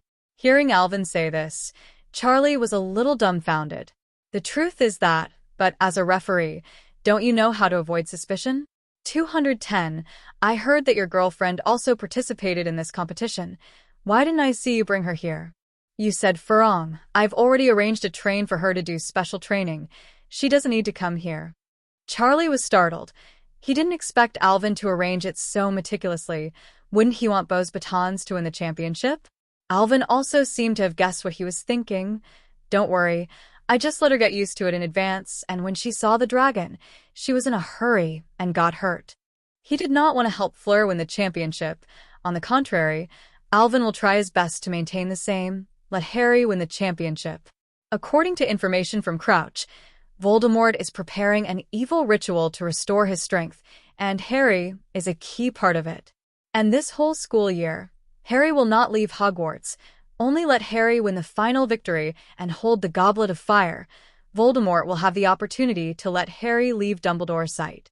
Alvin needs to defeat the prosperous Voldemort because of the task of ascending the God's Long Order, so he will also silently promote all this. However, Alvin's safety will be guaranteed. He's not the type to do anything to get his own way. Harry and Cedric, who were not far away, also came back. They already had a preliminary understanding of these dragons. As for a more specific plan, they should go back and check the information. On the way back, Harry tried to get more information, but Alvin's tone suddenly became very tight, and he didn't reveal any information. After arriving at the auditorium, the two thanked Alvin and hurried to the library. With just over a week to go before the game, Harry and Cedric were also very nervous. What did you just take them to? Snape's hoarse voice sounded from behind Alvin, and Alvin didn't turn his head. It's nothing. I showed Harry a few fire dragons to gain insight. Snape frowned. Is the first level a fire dragon? But now he is not in the mood to take care of these things, so he asked in a deep voice, Do you have time to talk now? 35. In Snape's office, Alvin was observing the furnishings of Snape's room. Since he graduated from Snape, Alvin rarely came here. He came here today and was inexplicably kind. After all, he also brewed a lot of potions and learned a lot of spells here. Snape was the first to lose his temper, and as soon as he entered the room, Alvin looked around, not wanting to say anything at all. What do you mean by what you said to me that day? Holding the 8-eyed giant spider venom on the table, Alvin said softly, It literally means, the professor should understand, you can think boldly. His pupils shrank suddenly and Snape stared at Alvin, saying word by word, Can you let me see Lily again? Alvin shook his head. Professor, I said, you can think boldly, for example. Let Lily stay by your side forever, without James, without Voldemort's interference. You can start over.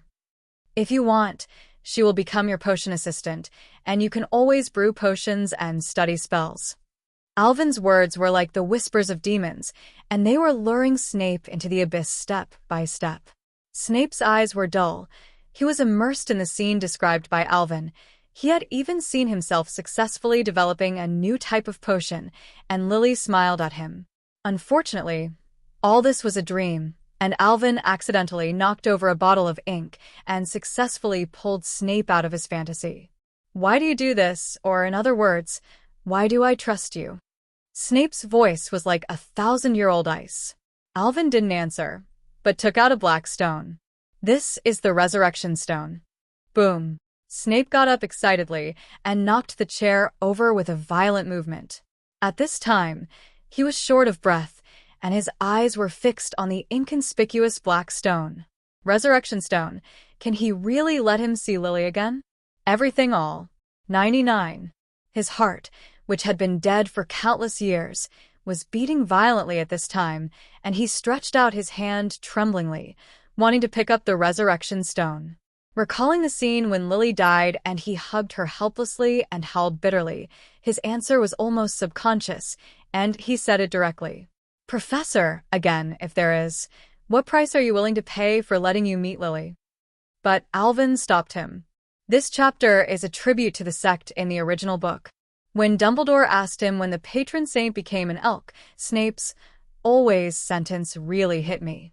Snape muttered to himself. He remembered the scene when he was talking with Dumbledore, when he gave Dumbledore a promise to Dumbledore and the Order of the Phoenix to protect Lily, a word that would never fade. Promise. Cost. Hearing Snape's answer, Alvin's face didn't change in the slightest. This result was not at all unexpected to him. Professor, then, let's sign a faithful charm to preserve everything that happened today. 99. Without the slightest hesitation, Snape pressed the tip of his wand against his eyebrows and drew out a strand of silver thread. Snapped. Alvin snapped his fingers, and the house elf ball appeared in the office with Nagini. Nagini, you'll be the keeper of the faithful charm. Yes, master. Nagini nodded obediently, saving Snape's memory in his soul. The Faithful Loyalty Charm is a very complex and powerful spell that can keep a secret in another person's soul. As long as the secrecy person does not take the initiative to reveal it, even if legilimency is used, no one else will be able to obtain this secret dash. Looking at Nagini, Snape's pupils also shrank, and he felt a strong sense of crisis from this snake-like woman. He took a deep look at Alvin and felt that Alvin became more and more mysterious. After Alvin finished casting the fierce, faithful charm, he couldn't wait to speak. When can I see Lily? Don't worry, Professor. Alvin shook his head. You answer some of my questions first. Have you met Voldemort before?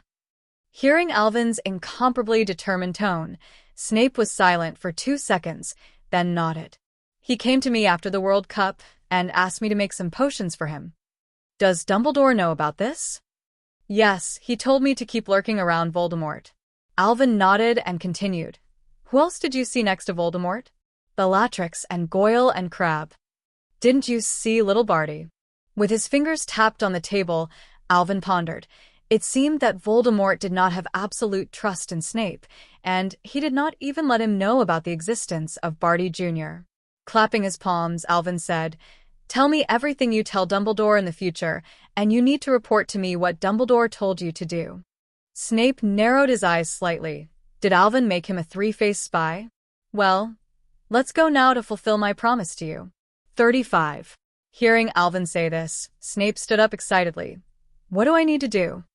Alvin didn't answer, but put his hand on Snape's shoulder, summoned fury, and the two operated out of the school.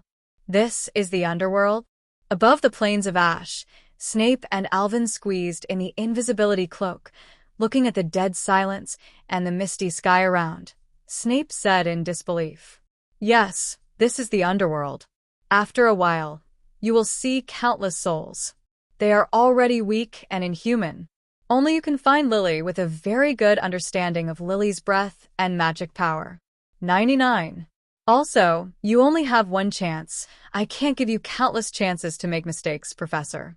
Snape nodded excitedly. Just once, this time. He would definitely not make the wrong choice. Taking Snape across the river of the undead, Alvin cast the True Sight spell on him, leaving the rest to Snape. Thousands of soul bodies appeared within Snape's sight. He took a deep breath and sensed the fluctuations of each soul with his heart. In fact, there is no such thing as the so-called breath in the magic world, but because of the many wizards who have come into contact with or are very sensitive to the nature of magic, they can still easily distinguish the difference between each person. And Snape is the one who can do that. As for Luna, she is cheating with her EX-level super intuition. Will Potter's soul appear here too? Snape suddenly cared about his old enemy, making Alvin a little unresponsive. Potter, you mean Harry's father? Looking at his default expression, Alvin also understood and said with some regret, he was killed by the Avada Kedavra life curse. His soul will dissipate directly, and there is no possibility of appearing here. 4 flowers, a 0. Alvin is also more and more afraid of the Avada Kedavra life curse. As long as the person killed by the Avada Kedavra life curse, the soul will immediately collapse, and nothing will be left behind. It's all to blame for the movies of the original world. What a special Harry, who beats countless dark wizards with a weapon other than you, and even Voldemort was given a second by him. Alvin said that this is all nonsense. Even Voldemort dare not take an Aurus-killing curse, and ordinary people's iron armor curse cannot defend against the killing curse. Alvin also signed a contract with Celestia to give his iron armor spell a brighter aura. The magic of this nature is the nemesis of black magic. 0. Finally, after nearly a day and a night in the past, Snape had chosen a soul. Are you sure, Professor? Yawning, Alvin asked Snape to think about making a decision. No, I'm sure. This is Lily. 95. Tears welled up in his eyes, and Snape finally saw the woman he had been thinking about day and night. Although Lily's soul body is no longer in human form, he will not admit the magic that is warm like sunshine and full of love. Fine. After that, Alvin was about to drag Snape back to the ash plane. But in the next second, his expression also changed. Let's go back first, and I'll mend her soul with the resurrection stone. The void trembled, the sky shattered, and a large, withered hand covering the sky pressed down from the top of the two of them, and the strong wind pressure brought by the big hand almost pushed Snape to the ground. Seeing Snape's determination, Alvin took out the resurrection stone and packed the soul body away. What's wrong? But just as Alvin was about to leave, his heart suddenly beat wildly, and an extremely uneasy feeling came to him. Seeing the change in Alvin's face, Snape asked aloud, "How dare ants covet my collection?" 10. This is definitely the biggest crisis Alvin has ever faced. The withered huge palms seemed to lock them, causing the space around Alvin to freeze, and he could only watch as he was slapped into powder. Fortunately, his mind was not under control, and he controlled all the buffs in the system backpack to use them all. A blue magic flame erupted all over Alvin's body, which made him recover his mobility for a short time. Stella. Meteor 1. Squeeze all the magic power into this magic spell, and a golden arrow with a length of 10 meters quickly formed and shot towards the sky. The movements in Alvin's hands did not stop. A bottle of full recovery potion was quickly poured into his mouth, and his magic and spiritual power returned to their peaks. The heaven and the earth are deviated. The star of development, 210. It was the familiar deviant's liberation again. The magic blade was hidden under the shadow of the golden giant arrow, ready to tear the space at any time. Snape's breathing had stagnated at this time, and Alvin's attack and the terrifying big hand brought him endless pressure. He had no doubt in the slightest that the magic power at this concentration would be squeezed into a meat sauce after a few more minutes. Boom. 35. At the center where the golden arrow collided with the palm, there was a loud bang. At this time, the distance between the palm and Alvin was only a kilometer. The loud sound caused blood to overflow from Snape's ears. Walk. Alvin grabbed Snape and took off into the air. The withered giant hand had been blasted out of a big hole. Although it was healing rapidly, this time was enough. The deviated magic blade flew out of the hole and slashed above the space node. Alvin pulled Snape through the wound of the giant palm, preparing to enter the space passage. At this moment, countless ghosts howled and rushed towards Alvin, trying to pull them down. The ideal land of eternal isolation. At this critical juncture, Alvin uttered Avalon's spell for the first time, and all the ghosts seemed to pass through him and Snape's bodies and entered the space tunnel. And Alvin didn't give the enemy another chance to attack, and got in. At the moment when the passage was closed, Alvin heard a thunderous roar. Call. In an unnamed mountain range, Alvin was half bent, his hands resting on his knees, looking exhausted. Snape wasn't much better either. His whole body was still limp on the ground. His ears were bleeding constantly, and he couldn't hear any movement at all. This time it was really careless. 39. After wiping the cold sweat from his head, Alvin still had lingering fears about what had just happened. That giant palm was really terrifying.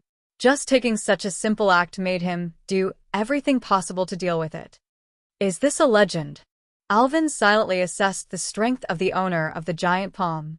He was sure that the other party was not a demigod. If it were a demigod, he would be cold by now.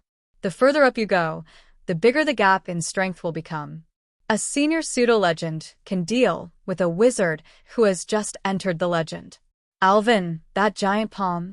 At this time, Snape had already taken some potions and regained his ability to move and hear, but judging from his trembling body and trembling lips, there was still a long way to go before he fully recovered. Professor, let you read more books as usual. Haven't you read the story of the poet Bidu? It must be the handwriting of the god of death. Snape looked at Alvin in shock. He didn't expect death to be real. By the way, Lily, what happened to Lily's soul? Rest assured, Lily's soul is protected by the resurrection stone and has not been affected in any way. You will be able to see him after a while. Although Snape could not wait to let Alvin hand over Lily's soul to him now, he also knew that he had no means of repairing his soul. Then the god of death won't chase after this world? Snape was a little worried that death would chase him across the border, but Alvin rejected his idea. Don't worry, Professor.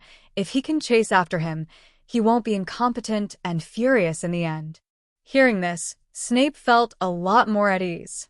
After a break, Alvin also returned to school. He and Snape had disappeared all day, and it was already the afternoon of the second day.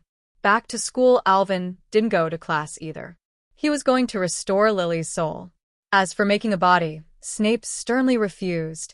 He said he wanted to give Lily a new life himself, and Alvin naturally had no objection. After 2 days, Alvin restored Lily's soul and returned to Snape's office. At this time, Snape was already restless, and he hardly slept for the past 2 days, constantly rehearsing in his heart what to do and what to say after seeing Lily. Alvin didn't talk nonsense either. He directly took out the resurrection stone. A mist emerged from the black stone, and an illusory figure slowly floated out. This is where. Lily opened her eyes slowly. After Alvin repaired her, she did not wake up Lily. This was also her first awakening in the world. She subconsciously looked at Alvin, who was closest to her. What a handsome little wizard. This was the first thought that appeared in her mind, and then she asked aloud, "Where is this place, and why am I here?" Alvin first glanced at Snape, who froze like a wooden sculpture, shook his head amusingly, and then introduced to Lily. "Ms. Evans, welcome back. I'm Alvin Gaunt, a Levine Crow's 4th grader. 99. Professor Snape and I made a deal, that's why you're here." Snape? Hearing this very familiar surname from 1.0, a look of memory appeared on Lily's soul face. As Lily's earliest friend, her feelings for Snape are still very complicated. It was Snape who gave her a preliminary understanding of magic, and Snape became her first friend. It is a pity that after entering the school, due to the different ideas of the two, the childhood sweethearts also drifted apart and parted ways. A mudblood broke the two of them completely. She fell into James' arms, while Snape chose to embrace dark magic. After her death, the soul did not go to the underworld immediately, so she saw the scene of Snape hugging her soul and crying. The deep-rooted sadness also made Lily understand that Snape was still the same Snape. He had never changed. "Professor, why don't you say hello to Ms. Evans?" Alvin's words also pulled Lily out of the memory, and she noticed that there was a third person in the room. "Severus, long time no see." Lily had a smile on her face.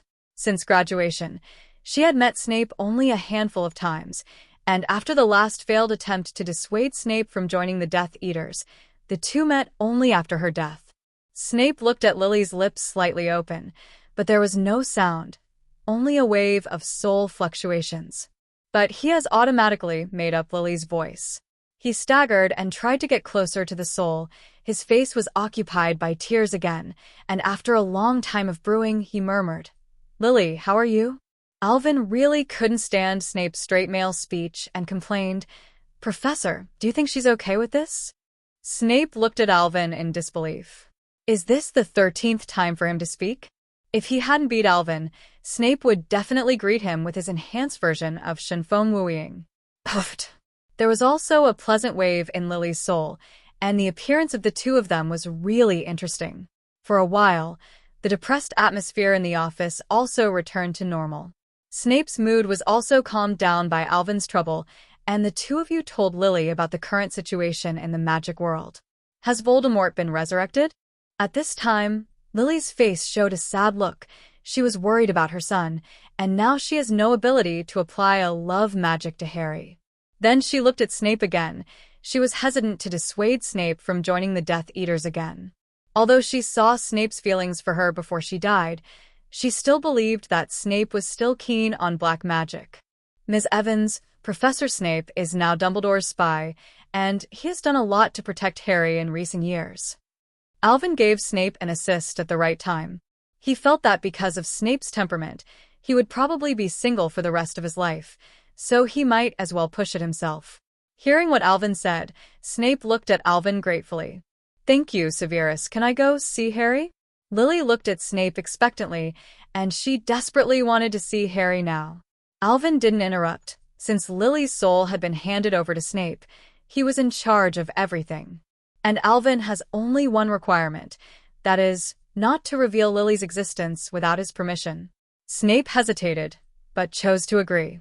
Alvin found a Gryffindor student and called Harry over. "Professor, what are you looking for from me?" Harry pushed open the door, and an unhappy voice came from outside the door. He was looking for information on the fire dragon in the library. Without Hermione's help, his progress was very slow, and he still hadn't thought of a good way to deal with the fire dragon. Entering the office, Harry was startled when he saw Alvin. He thought Snape was looking for him alone. "Harry, come. The professor is very worried about your safety in the first level and is going to teach you some potion knowledge to fight the dragon." Alvin's serious nonsense made both Snape and Harry twitch at the corners of their mouths. Harry didn't believe Snape would be so kind, and he was thankful he didn't trouble himself. And Snape felt that the excuse that Alvin made was really bad. Lily recognized Harry at the first sight that this was her son. This little guy looked too much like James back then. Excitedly floating to Harry's side, Lily wanted to touch his cheek, but the illusory body passed through Harry's body. Okay, Harry, I'll leave the rest to you, and Professor Snape, I've got other things to do. Oh, be nicer to the professor. He's your teacher after all. More. Alvin patted Harry on the shoulder, and there was still a word in his heart that didn't come out. Maybe you'll be calling Daddy in the future. Time flies so fast, and the first project will officially start in a blink of an eye. Over the past week or so, Snape's changes have taken everyone by surprise. The original greasy hairstyle disappeared, replaced by a neat short hair. The black robe that has not changed for thousands of years has also been replaced by the boutiques of the fun.Spending wizard clothing store. This clothing store is the largest clothing store in England, and the price of a custom-made garment in it catches up with Mr. Weasley's half-month salary. And Snape's clothes have not been duplicated in the past few days. It seems that he wants to make up for the regret that he has not changed clothes for so many years.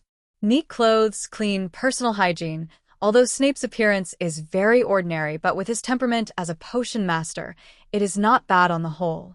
The most surprising thing is that he actually stopped targeting Gryffindor in 210, especially to Harry. Not only would he patiently point out Harry's mistakes in potions class, he would be called away by himself after class to give Harry extra tutoring. Hermione told Alvin that if she hadn't known Harry's level, she would have wondered if Harry had given Snape a love potion.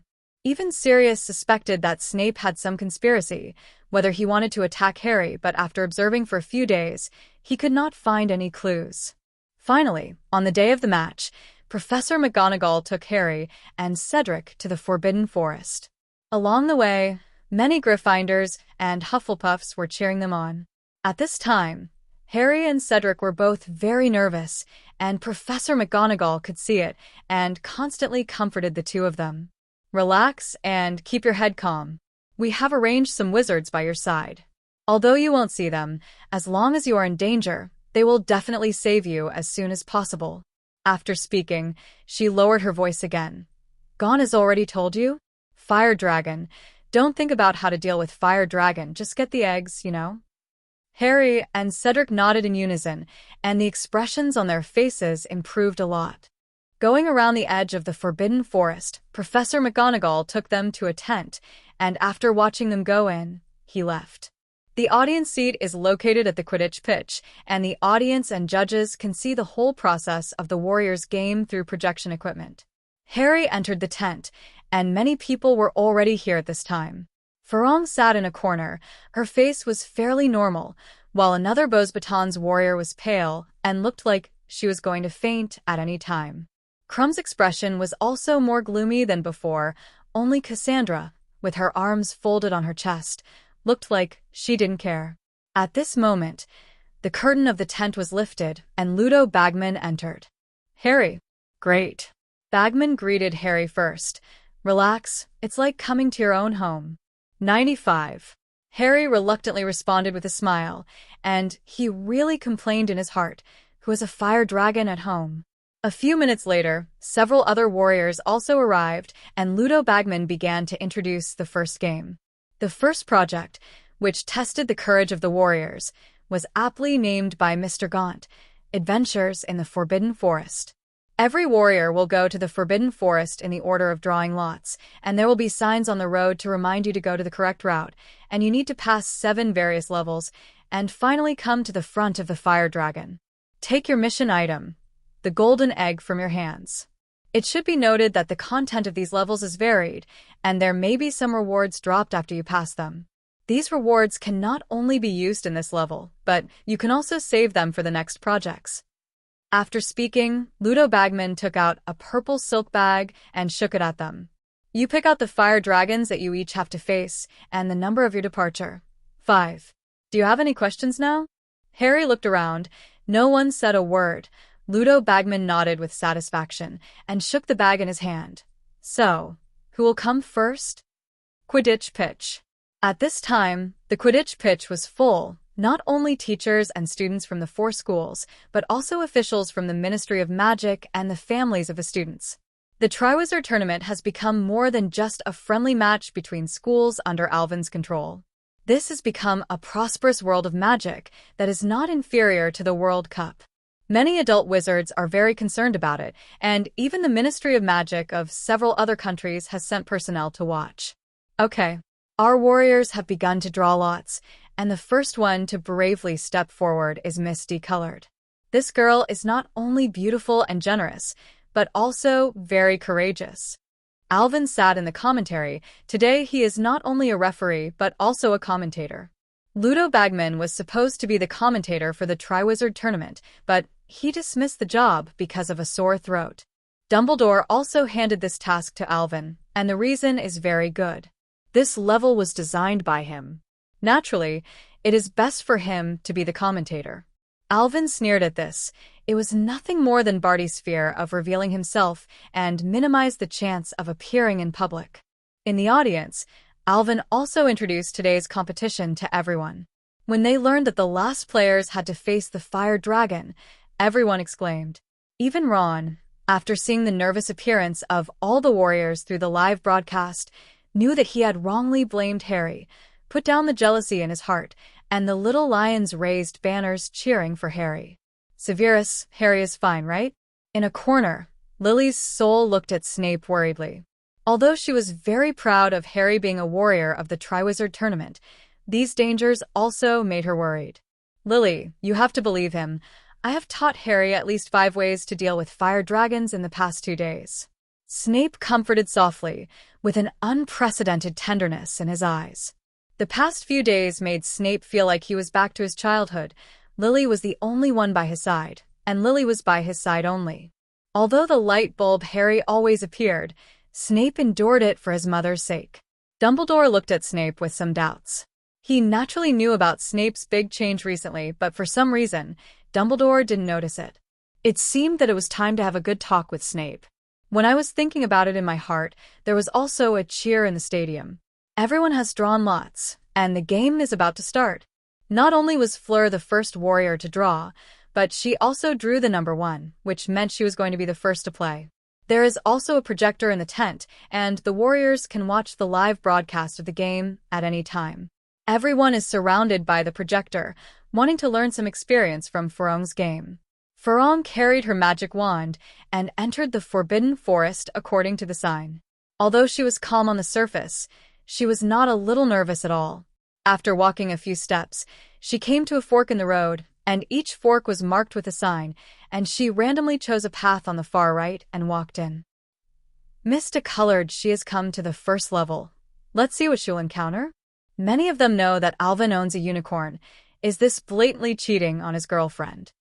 In the Forbidden Forest, after seeing Celestia, Farong was also a little surprised. Audiences at other schools simply admire Fleur's good fortune, while the little wizard at Hogwarts falls silent. Woo! It's a unicorn. Beautiful girls are always favored by the goddess of luck. As I said, there are not only dangers in the game, but also opportunities, great, and the unicorns will accompany them next. Miss Dracula fights together. Over the past few years, after Alvin's careful feeding, Celestia's strength is no longer weaker than that of the dragon. Alvin was very happy. He just wanted to let Celestia play, but he was chosen by Fleur unexpectedly. With the help of the little unicorn, Farong should be able to achieve good results. Celestia also knew Fleur and called her softly, expressing her friendliness. With the little unicorn, Farong followed the instructions and met 2 civet cats in the 2nd level. The civet is a medium dangerous magical creature, resembling a large black cat, which becomes very ferocious when provoked and briefly splits into 2 or more after being attacked. In the contestant tent, everyone stared at the civet cat, thinking about what to do if they encountered this kind of creature. After seeing the civet cat, Celestia wanted to go forward to repel them, but was stopped by Fleur. If she relied on Celestia along the way, Fleur knew that her score would not be high, so she decided to do it herself. A strange magic wave was released from her body, and through the projection, the audience also found that the charm of Farong became even more amazing. The 2 civet cats shook their bodies, and then they walked to Farong's side, squinting and rubbing against her. Wonderful! Mademoiselle Delacour casts an enchanting magic that works well with her innate talent. 35. Alvin spared no effort to praise Fleur's performance. On the referee's bench, Madame Maxime was smiling, while Karkaroff and Fontana were dignified. Ferong's charm magic has a great advantage in dealing with this magical creature with low intelligence, not to mention that she has the help of unicorns, and she can also handle fire dragons with ease. In the next few levels, Ferong easily passed through charm magic, and she also formed a team of magical creatures: Civet, Evil Bird, and a fire crab. When she passed the 5th level, Ferong was lucky enough to get a bottle of magic potion, which could quickly restore more than half of her magic power. It's a pity that in the penultimate level, Ferong encountered the fried tail snail that Hagrid had just cultivated. The fried tail snail was completely irrational and was not affected by charm magic at all. The inadvertent Ferong was affected by the explosion from the tail of the exploding snail, and a hole in her robe was burned. It was only with Celestia's help that she defeated the bombshell. We saw that the magic defense of the exploding snail is very strong, and Miss Delacour's response is also very correct, and there is no choice to fight it recklessly. 35. Alvin wiped the cold sweat from his forehead and defended Ferong against his will. In fact, Ferong's strength is not difficult to deal with a fried tail snail, but the smooth wind ahead made her a little relaxed. The audience booed, and Alvin was too partial. But Ferong didn't directly enter the final stage. She adjusted her breathing and reflected on herself before moving on. After passing through a long bush, Hibiscus also came to the paddock where the fire dragon was. Under the nervous gaze of everyone, she walked into the paddock step by step. At this time, in the middle of the empty field, a Swedish short-nosed dragon lay quietly there, enjoying the warmth brought by young one. Farther afield, Charlie and more than a dozen wizards are ready to deal with all kinds of unexpected situations. The exaggerated contrast between one person and one dragon shocked the audience and the warriors alike. The fingers of this Swedish short-nosed dragon are much larger than those of Hibiscus. Inside the tent, Harry and the others watched nervously. The girl from Beaux Batons had covered her mouth, for fear that she would cry. Carefully circled around the fire dragon in the distance, Ferong saw the golden egg being pressed under the fire dragon from a side angle, and there were several genuine dragon eggs beside her. She had a headache. This fire dragon was obviously the mother of those dragon eggs, and it was really difficult to steal her protected eggs under the eyes of a fire dragon. Celestia, you will attack the front for a while. Try to help me attract the attention of the fire dragon, but don't get hurt, you know? Touching Celestia's soft hair, Ferong whispered, "Woo." 35. Celestia nodded, ran to the face of the fire dragon, bah, kicked her back hooves hard, and her body emitted a soft white light, and then she rushed towards the Swedish short nose under the shocked gaze of Fleur. Dragon. Boom. 99. The fire dragon, who was completely unprepared, was hit by Celestia, and the huge body was in pain. Roar.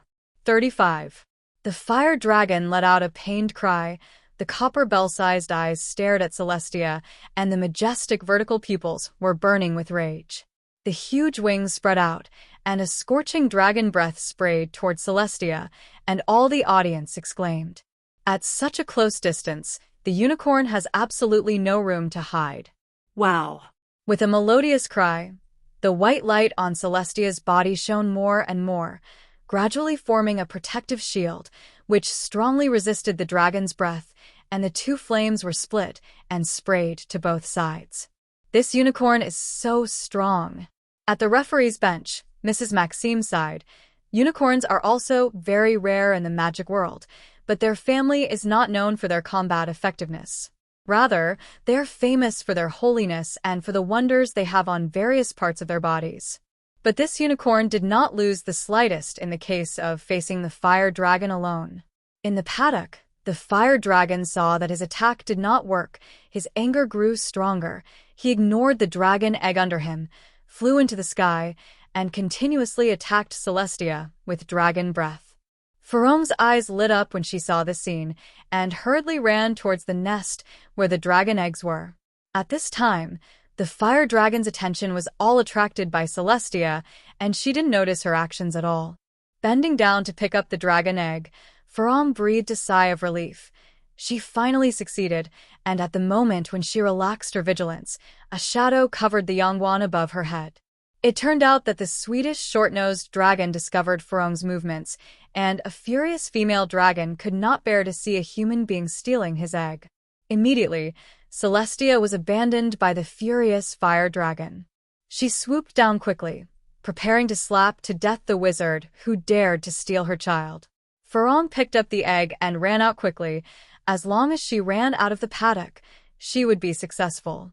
However, the speed of the fire dragon is getting faster and faster, and the distance from Hibiscus is constantly approaching.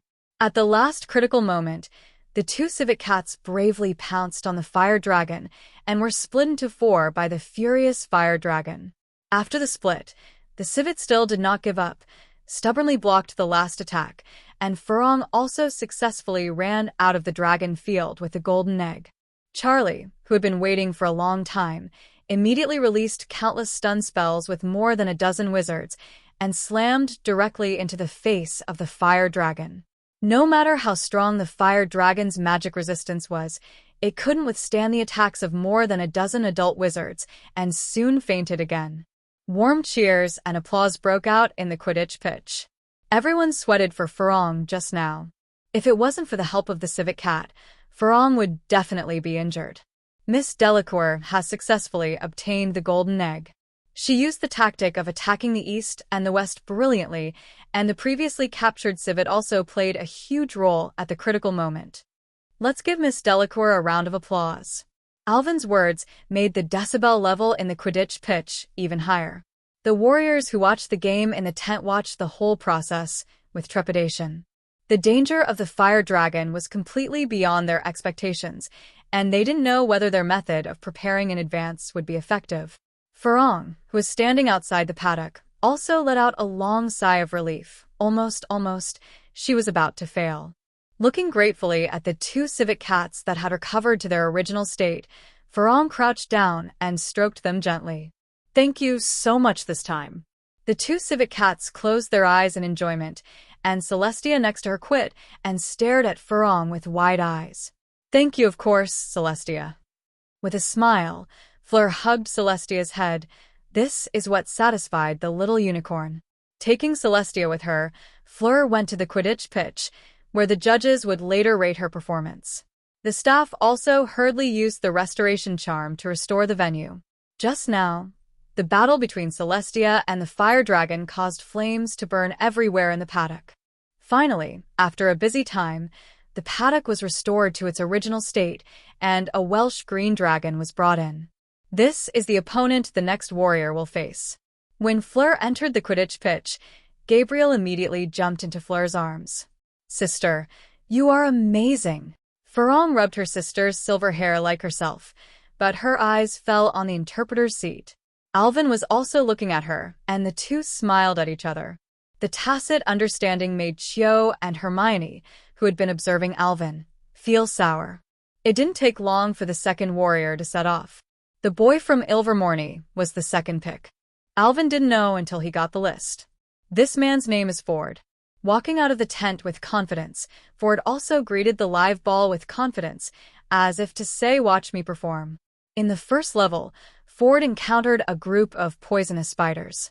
He easily passed the level with the flame spell, and a smile appeared on Fontana's face. Although he was not as lucky as Farong, he passed it cleanly. In the second level, a group of fire ash snakes brought a lot of trouble to Ford. In fact, dealing with the fire ash snakes is very simple. As long as you can freeze the spell, you can deal with them quickly. It seems that this warrior of Ilvermorny is a fire-specialized mage. Alvin teased Ford, which attracted laughter from the audience. Ford actually tried to continue to use flames to deal with the fire snake. "I really don't know if this person has a hole in his brain." Sure enough, with the help of the flames, the fire ash snakes continuously produced small flame snakes, which quickly approached the Ford and exploded. In desperation, Ford could only use the smashing spell to solve the fire snakes one by one, wasting a lot of magic power. The game is time-limited, each warrior only has 1 hour, and if it exceeds 1 hour, it will automatically fail. Ford didn't dare to stop to recover his magic power, so he could only speed up to the next level. Finally, at the 6th level, Ford was knocked unconscious by a poison horn due to lack of magic power, ending his first game. It's a pity that the Ford Warriors failed. He may have to get used to the rhythm of the game. Ilvermorny's students can't wait to find a crack to get in. Ford is really ashamed. Fortunately, Alvin just made a perfunctory summary, skipping Ford. The next person to play is our Hogwarts warrior, Cedric Diggory. The Hufflepuff square burst into fierce applause, and many people put their hands together, hoping that Cedric would achieve a good result. And Cedric lived up to expectations. The first few levels passed very smoothly.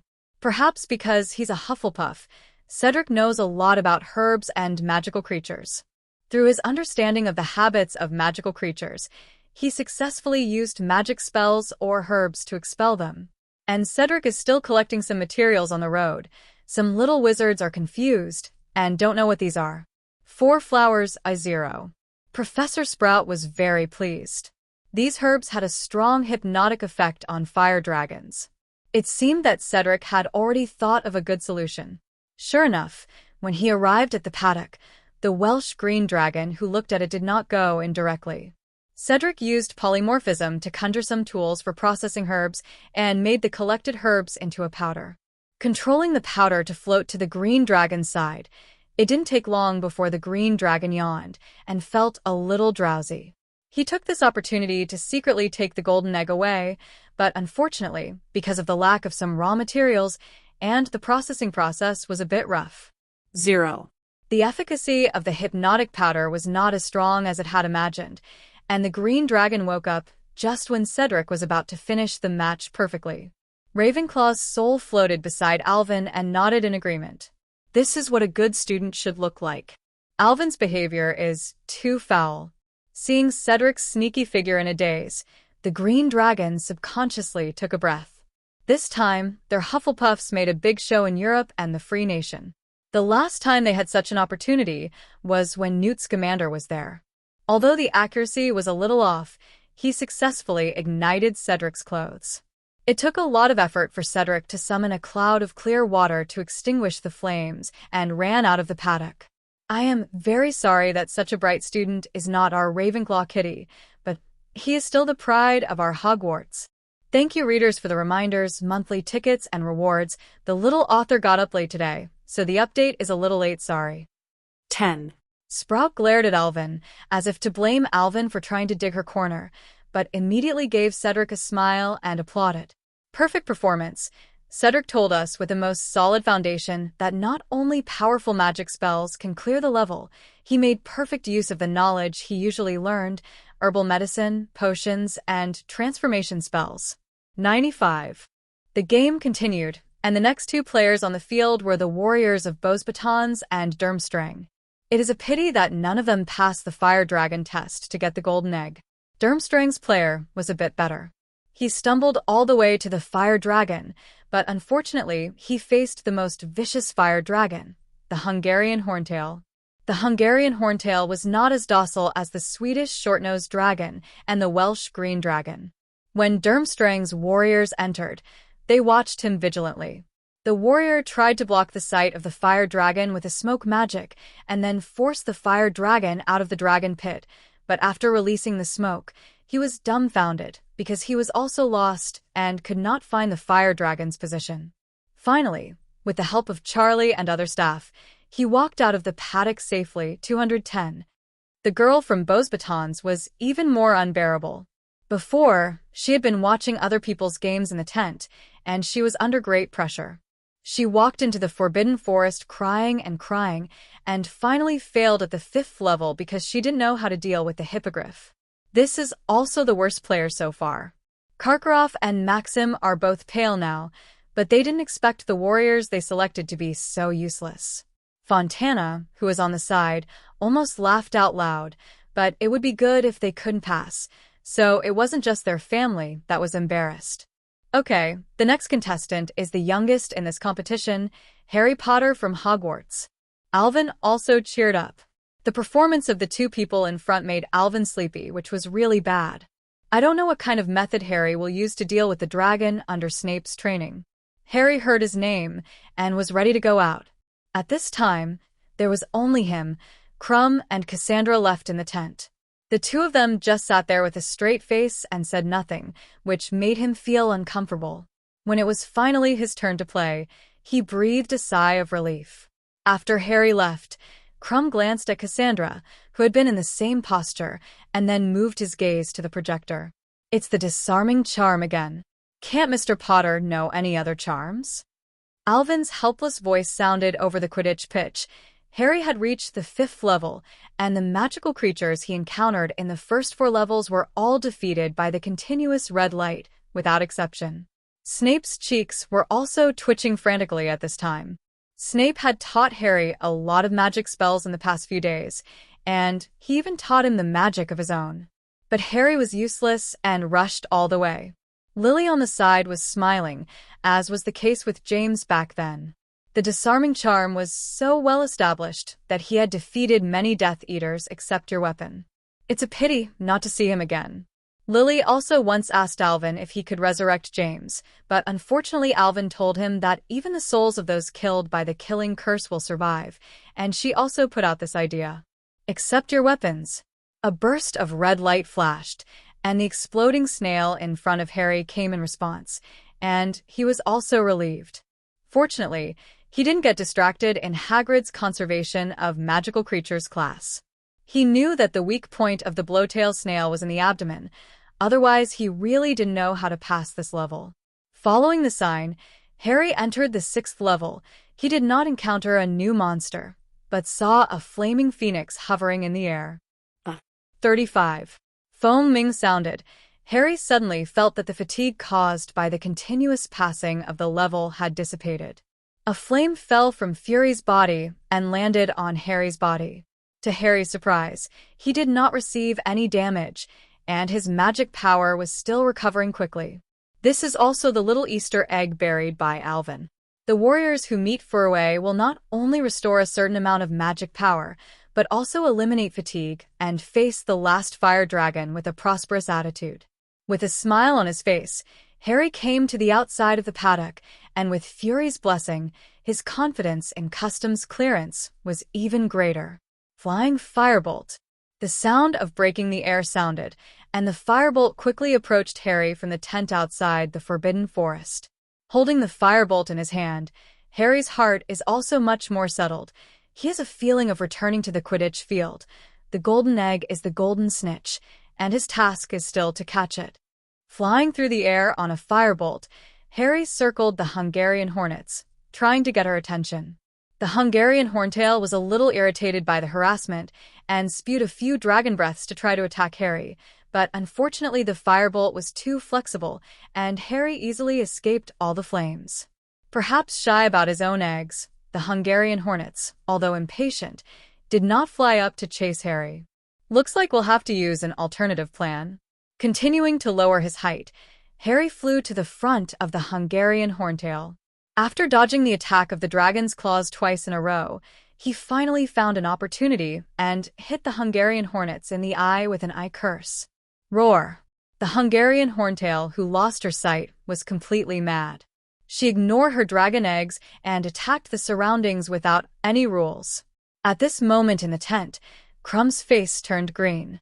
Excellent flying spell and superb flying skills, Mr. Potter has successfully obtained the golden egg, and Hogwarts has become the only school where both warriors have obtained the golden egg.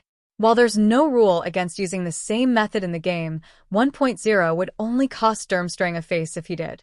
Dumbledore also smiled, looking at Harry in the projector with relief, ignoring the faces of the headmasters next to him, and clapping his hands.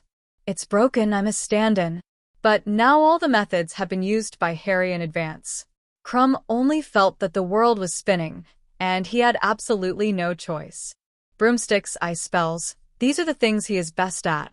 Originally, his plan was to use the ice spells to make the fire dragon go crazy, and he was taking the golden eggs while the chaos.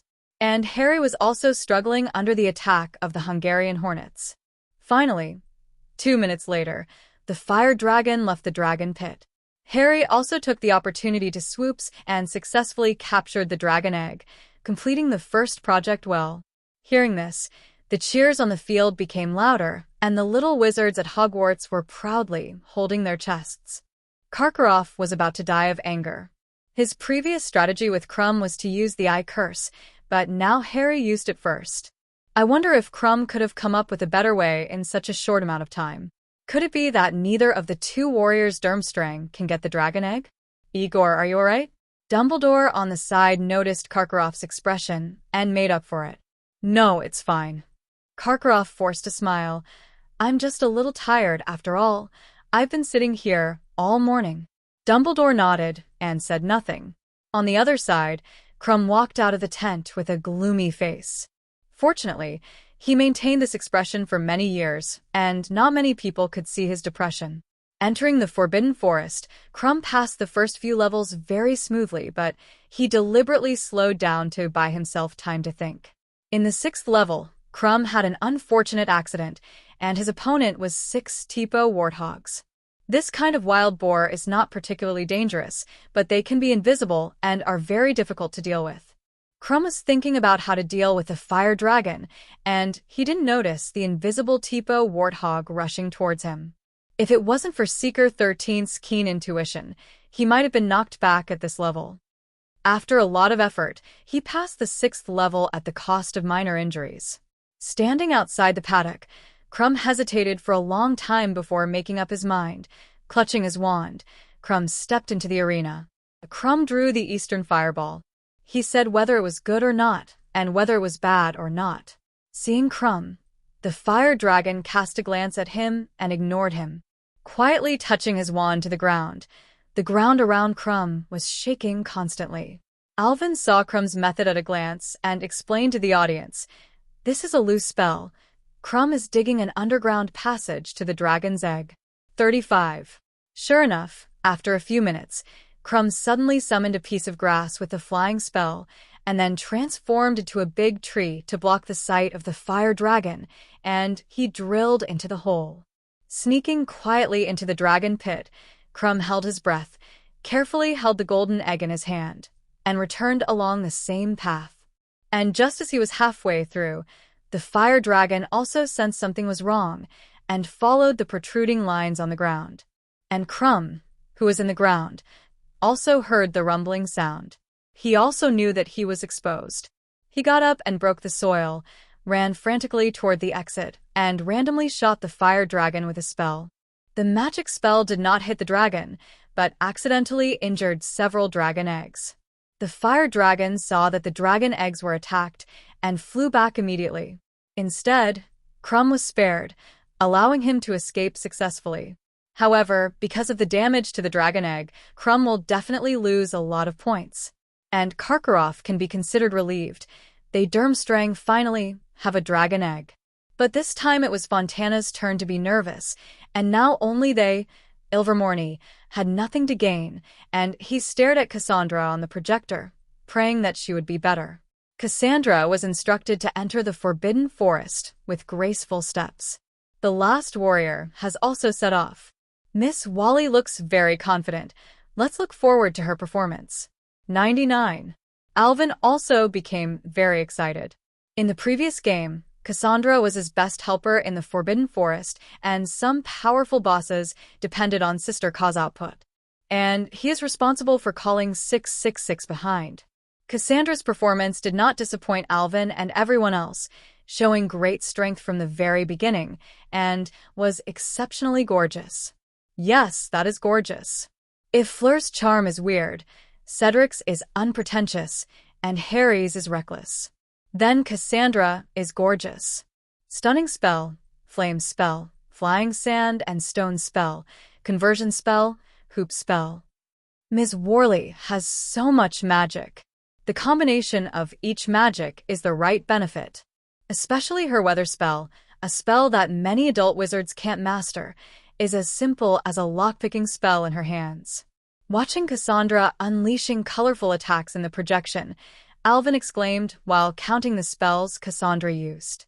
Although Fleur and Cedric performed very well, it was Cassandra's magic show that was more shocking. Coupled with Cassandra's arrogant expression and super high face value, many people have an impulse in their hearts. Miss Ka, Scold me. After using the blast charm to scare away the last few winged demons, Cassandra also met her final opponent, the Australian protein eye. Facing the fire dragon, Cassandra did not panic at all. She changed many small animals and kept teasing the fire dragon. The Aussie protein eye was quickly enraged, waving dragon claws and breathing dragon breath. I want to wipe out these little things. But what Cassandra summons are some small and fast creatures, and the number is very large. The Aussie protein eye attack didn't have much effect. Finally, the Australian protein eye left his dragon pit, chasing a fast hunting leopard. Cassandra conjured up 2 rabbits again and gave the golden egg to her. She didn't move half a step in the process. Even though she walked out of the paddock slowly, Aussie protein eye was still entangled by small animals, and she didn't realize that she had lost one of her eggs. All the players and the audience were stunned by Cassandra's performance. Even Alvin was surprised. He remembered that in the original game plot, although Cassandra's talent was very strong, it wasn't so outrageous, right? But no matter what, Alvin congratulated Cassandra first, and then left the commentary. He also serves as the referee, and when Cassandra returns, all the referees will rate the warriors one by one. On the referee's bench, Fontana pulled Karkaroff and Maxim with a blushing face and kept talking. Seeing Alvin's arrival, he also eagerly pulled him. Mr. Gaunt, the warriors will be graded soon. I think we must be fair and just. Alvin naturally understood what he meant and nodded as a matter of course. Rest assured, Principal Fontana, I'm sure the judges will give a score that matches the performance of the players. Hearing Alvin say this, the smile on Fontana's face grew even brighter. When Cassandra returned, the judges also gathered to discuss how to rate everyone. Everyone, these warriors who didn't get the fire dragon eggs, I think they can give 20 points to each of them. Ludo Bagman offered his opinion, and these warriors who did not get the golden egg were also in a very embarrassing position. If they don't give a point, they don't participate in the next game. But if you give a high score, it's unfair to those warriors who worked so hard to get the golden egg. In desperation, Bagman can only propose a compromise. No. Fabian has already reached the last level, and he is close to getting the golden egg. His score should be higher than the other 2. Karkaroff took the lead in raising objections, and he was the most disadvantaged. Madame Maxime and Fontana didn't speak. In fact, in their hearts, the 2 warriors were basically abandoned, and it didn't matter how many points. Seeing that no one objected to Karkaroff's proposal, Bagman settled down. Then Fabian has 25 points, and the other 2 players have 20 points. The faces of the 3 warriors who had not cleared the stage were extremely ugly, and the girl from Beau's Batons even threw herself into her companion's arms and burst into tears. But all the audience applauded them, because not all have the courage to face these trials. They're already doing well, it's just that the other warriors are doing better. Then came the highlight. All the referees were going to score the Golden Egg Warriors for principals and Alvin, Crouch, and Bagman. However, Crouch did not attend for excuses, and Percy replaced him. Percy was very excited at this time. He didn't expect that he would have the opportunity to sit with so many big figures in the wizarding world. Each person can give a maximum of 10 points, and the full score is 70 points. The first is number 1, Miss Fleur Delacour, a warrior from Beau's Batons. She used her charm and the help of unicorns to successfully get the golden egg. It took 35 minutes and 25 seconds. Now there are judges. We give fair marks. After he finished speaking, he took the lead in giving his own evaluation, 7 points, which was fairly pertinent. The next 3 principals and Percy also gave 7 points. Sure enough, the will of 7 is everywhere. Madame Maxime hesitated, and the wand launched a firework that formed the shape of a 9 in the sky. And Alvin gave 9 points without hesitation, which attracted the eyes of all the little wizards. Sure enough, Alvin still betrayed.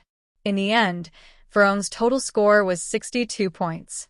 Then Bagman introduced Cedric's performance, because Cedric successfully got the dragon egg by himself, and all the judges gave a much higher score. Except for Karkaroff, he directly gave a 5, and he didn't even want his face. In the end, Cedric scored 61 points, one less than Fleur. Dean Sprout looked at Karkaroff badly, and Alvin guessed that she might be thinking about putting some medicine in Durmstrang's dish. Next up is our youngest warrior, Harry Potter, whose disarming spell is still fresh in my memory and my blood boils with the final flight. Bagman was very excited, praised Harry to the sky, and finally gave Harry 10 points directly. This was the first time a full score appeared in this game. The other judges were also very forgiving of Harry's performance, either an 8 or a 9. But Karkaroff acted as a demon again, and he gave 4 points under the stunned eyes of everyone. Shadow. This is shady. Shameless. This is blatant targeting. The little wizards at Hogwarts couldn't sit still any longer and scolded him one after another, but Karkaroff was like a no-brainer, as if the people underneath were not scolding him. Karkaroff, can you donate your eyes to others if you don't need them? Alvin sneered at him. His face was burning with pain, but Karkaroff still insisted on the score. In the end, Harry got 57 points. Ron sat next to Harry and shouted angrily, "For points? This shameless, despicable Death Eater.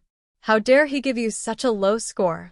But Harry didn't care. He smiled happily. Even if Karkaroff gave him 0 points, he wouldn't care. Ron grieved for him. No amount of points could be exchanged for it. You're good friends. Ugh. Good friends are much more important than these points. When grading Krum, Alvin gave a 1 without hesitation, as revenge for Karkaroff's shameless actions. Seeing Alvin fire a big 1 with his wand, Karkaroff's gloomy face almost dripped with water. "Gaunt, don't you think it's too much for you?" "Excessive," Alvin said lazily, propping his chin with his right hand. "I don't think it's too much to deduct 2 points from each dragon's egg because of his mistakes." Dumbledore smiled and watched the confrontation between the two without speaking. As the host, there are some things he can't say clearly, but Alvin has no such scruples. Perhaps it was Alvin's words that played a role. Other referees did not give Krum a high score. Even if Karkaroff gave Krum a 10, he only scored 38 points. The audience applauded. Obviously, Karkaroff's shamelessness also disgusted them, and Alvin's counterattack also made them very relieved. Krum in the audience showed a bitter face. He knew that he had been affected by Chiyu, and his principal was shameless, but he had to bear the consequences. As for Cassandra's rating, there is no dispute. She can be said to be the player with the smoothest clearance and the best performance. Almost everyone gave full marks, and Cassandra finally got 68 points. Alvin looked at Sister Ka, who was still arrogant, and smiled. Many people's eyes lit up. Is this going to make all the contestants fight? After briefly talking about the rules of the second round, Bagman turned the topic to the golden egg again. Sorcerer duel. Bagman continued. The duel level of the wizards can show their comprehensive strength to a large extent, and the warriors who lost this round should not be discouraged, because the second round will give you a chance to catch up. The rules are very simple. The 8 warriors will play a single round-robin system. A victory will be awarded 10 points, and a defeat will not be scored. There is no draw in this game, and the warriors will definitely decide a winner. The second game, I believe everyone will be interested in him. The first round will be held on the first weekend of December, and everyone is not allowed to use magic items and potions. After the warriors finished their evaluation, remarkable points, Bagman solemnly announced the end of the first game, and then began to introduce the content of the second game. Just at this time, Cassandra also turned her gaze to Alvin, saw the smile on his face, her face flushed, and then she quickly turned her head to avoid looking at Alvin. You should also take good care of the golden eggs in the hands of the warriors, and the clues of the third round are hidden in them. And the warriors who don't have the golden egg, you can also work with others to solve the puzzles on the golden egg. After Bagman said this, he ended his speech. He waved to everyone, saying that today is the end of the day. The unfinished students slowly withdrew from the Quidditch pitch and returned to the castle, discussing today's game along the way. The warriors looked worried, and after a test, they also knew that their opponents were not ordinary people. Even Furong and others who had gained some advantages in the first game knew that the competition would be more intense in the following. Harry and Cedric also found Alvin. Thank you, Alvin. If you hadn't told me about the competition so long in advance, I probably wouldn't have been able to pass the level of the fire dragon. Cedric was the first to speak, and he sincerely thanked Alvin. With the relationship between Alvin and Harry, in fact, it was okay not to tell him these things at all. It's okay, I just put you on the same starting line. 35. Alvin smiled and waved his hand. He still admired Cedric, even though he nearly knocked his head off with a swim 210 as a freshman. Ahem, that's just young and frivolous. Harry stood by and didn't speak, as if he was thinking about something, and when Cedric was gone, Harry asked, "Alvin, can you tell me, Professor Snape, why did you suddenly say something to me? So good." This question has troubled him for a long time, but he's been worried about the first competition before, so he did not ask Alvin to ask. Now that a big stone has landed, although there are 2 more stones, but there is still time, he also remembered this matter. Maybe he wants to be your dad? Alvin said somewhat uncertainly. Harry looked confused. You mean he wants to be my godfather? 35 foot. But he now has Sirius as his godfather, and Sirius is also very kind to him. He is ready to live with Sirius since he is an adult. Snape, what is this third-party intervention? Alvin thought about it. Stepfather and godfather should be similar, right? Immediately, he nodded solemnly. Bah, agreed with Harry's statement. Don't worry, Professor Snape will only get better and better for you. He is not only a master of potions, but also a genius in magic spells. You should learn more from him. Harry didn't speak, but admitted in his heart that Snape was indeed very powerful. In just over a week, he felt that his potion level had improved a lot, and he had also learned many new spells. It's just that he felt a little uncomfortable every time Snape gave him makeup lessons. That gentle and soft-spoken attitude is really out of line. Then, Harry suddenly remembered something. While I was waiting for the match, Mr. Bagman suddenly told me to choose line 3. Why did he do this? Maybe he pressed you to win the final championship. You know, he likes to gamble. He casually made an excuse for Barty Jr., and Alvin fooled the matter. The first game lasted nearly a whole day, and the students returned to the auditorium to see delicious food on the long tables. The 2 houses of Gryffindor and Hufflepuff have become a sea of joy, and Cedric and Harry are surrounded by people constantly chatting about their feelings during the game. Really, didn't I only use the disarming charm? Didn't I see that I also used the flying charm and the eye disease charm at the end?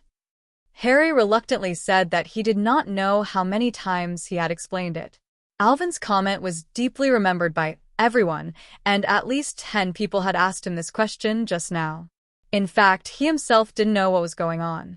When faced with danger, he would always use the disarming charm subconsciously, and it happened unexpectedly. When he finally faced the fire dragon, he still resisted it so that he didn't shoot your weapon against the fire dragon.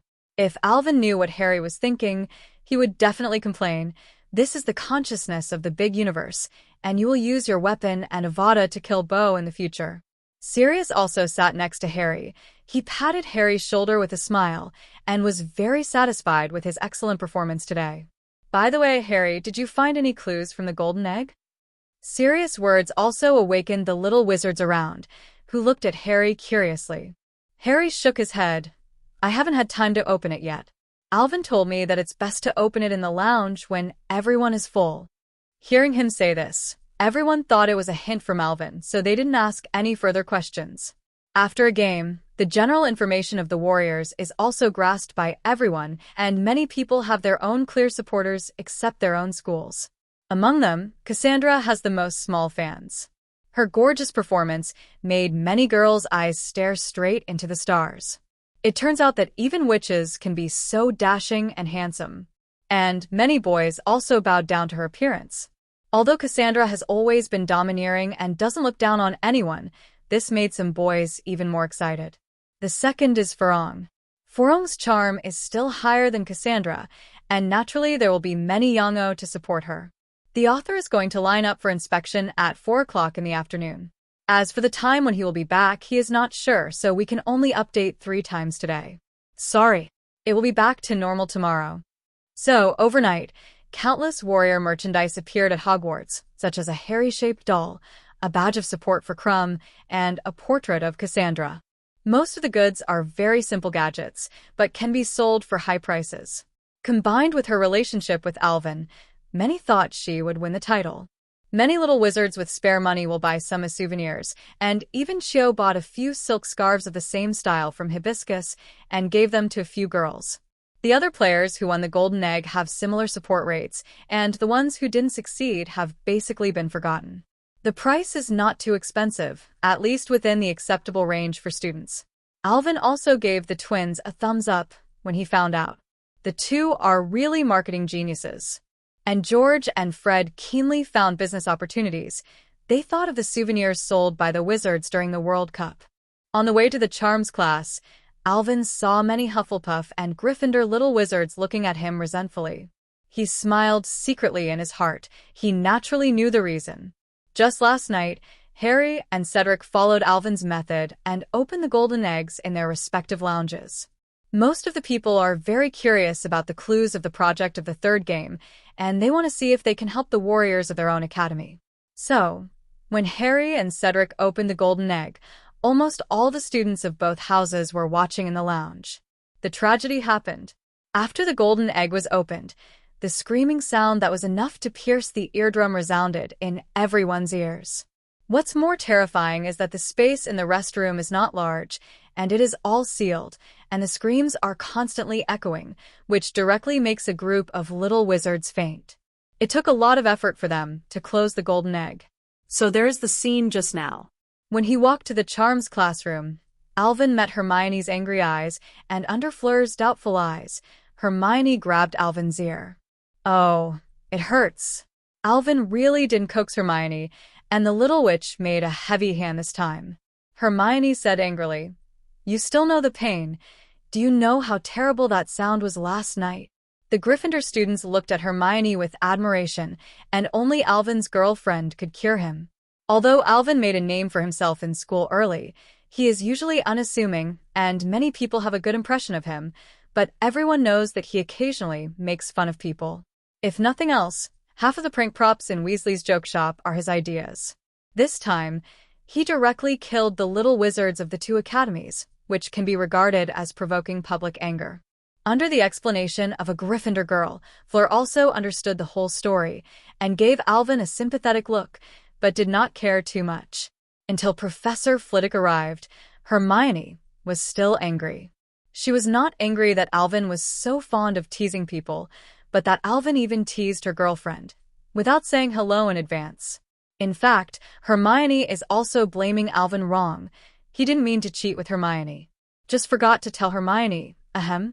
Professor Flitwick started today's course with a smile on his face, entering the 4th grade, and the students are also exposed to some advanced spells. The Restoration Mantra I learned today is an advanced version of the Restoration Mantra. The repairing spell is a repairing spell that can repair most items without magic power, but the degree of damage to the item and the complexity of the material will affect the success rate of the spell. The Restoration Charm can repair some complex or more severely damaged items. Flitwick gave each of the little wizards a broken telescope, with both the lens and the mirror body broken, and only the Restoration Charm could repair this level of damage. Before Christmas, all students are tasked with mastering the Restoration Charm and restoring their telescopes. In order to please Hermione, Alvin taught her how to use magic to analyze the structure of matter and repair it. Before the get out of class ended, Hermione also successfully mastered the Restoration Charm and therefore added 10 points to Gryffindor. I'll forgive you this time, and next time you bully me again, I won't talk to you for a week." With a smile on her face, Hermione spoke to Alvin Veritundra, reminding him of Cassandra. Before leaving, Professor Flitwick also stopped everyone's movements. "It's December, and there's something I want to tell you about. The Christmas Ball is coming up, a traditional part of the Triwizard Tournament and a great opportunity for us to network with several other schools." Laugh. Before Professor Flitwick could finish, Lavender Brown of Gryffindor laughed, and they all looked at Harry, making him fidgety. Flitwick didn't care about their little moves and continued, "The dance is only open to students in the 4th grade and above. Of course, you can also invite students in the lower grades." The reason why I'm telling everyone now is because Professor McGonagall and Headmaster Dumbledore think that everyone may lack some basic understanding of the dance, and I hope you can take advantage of this time to practice. For Flower Zero, the little wizards in the audience chatted, and Alvin was already numb. Ever since he accompanied Shio and the others to buy dresses during the summer vacation, he knew that the Christmas ball was a matter of life and death for him. This was not enough, and Professor Flitwick made up for it again. Harry and Miss Delacour, according to tradition, the dance is performed by their partners, so you must be prepared.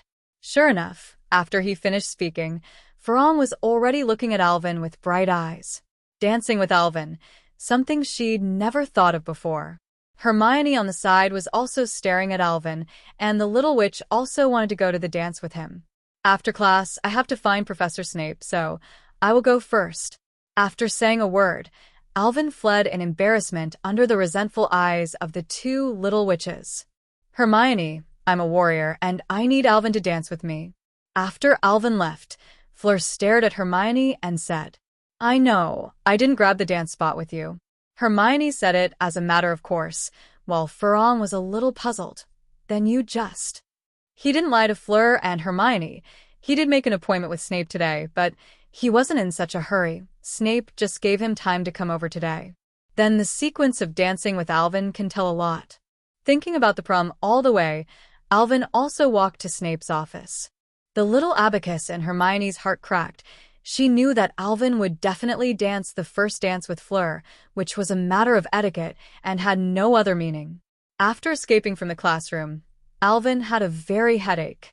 He still hasn't figured out how to get through this. After all, he has a lot of love debts. No matter which one is promised, the others will be sad. Although the little witch accepts that Alvin has so many girlfriends, some things are still up for grabs.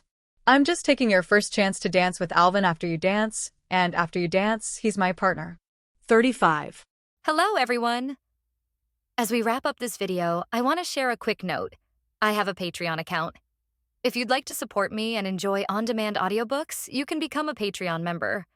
Alternatively, you can check out my Google Drive link, which has 500+ novel audiobooks available through my Ko-fi or Patreon shop. I appreciate your support.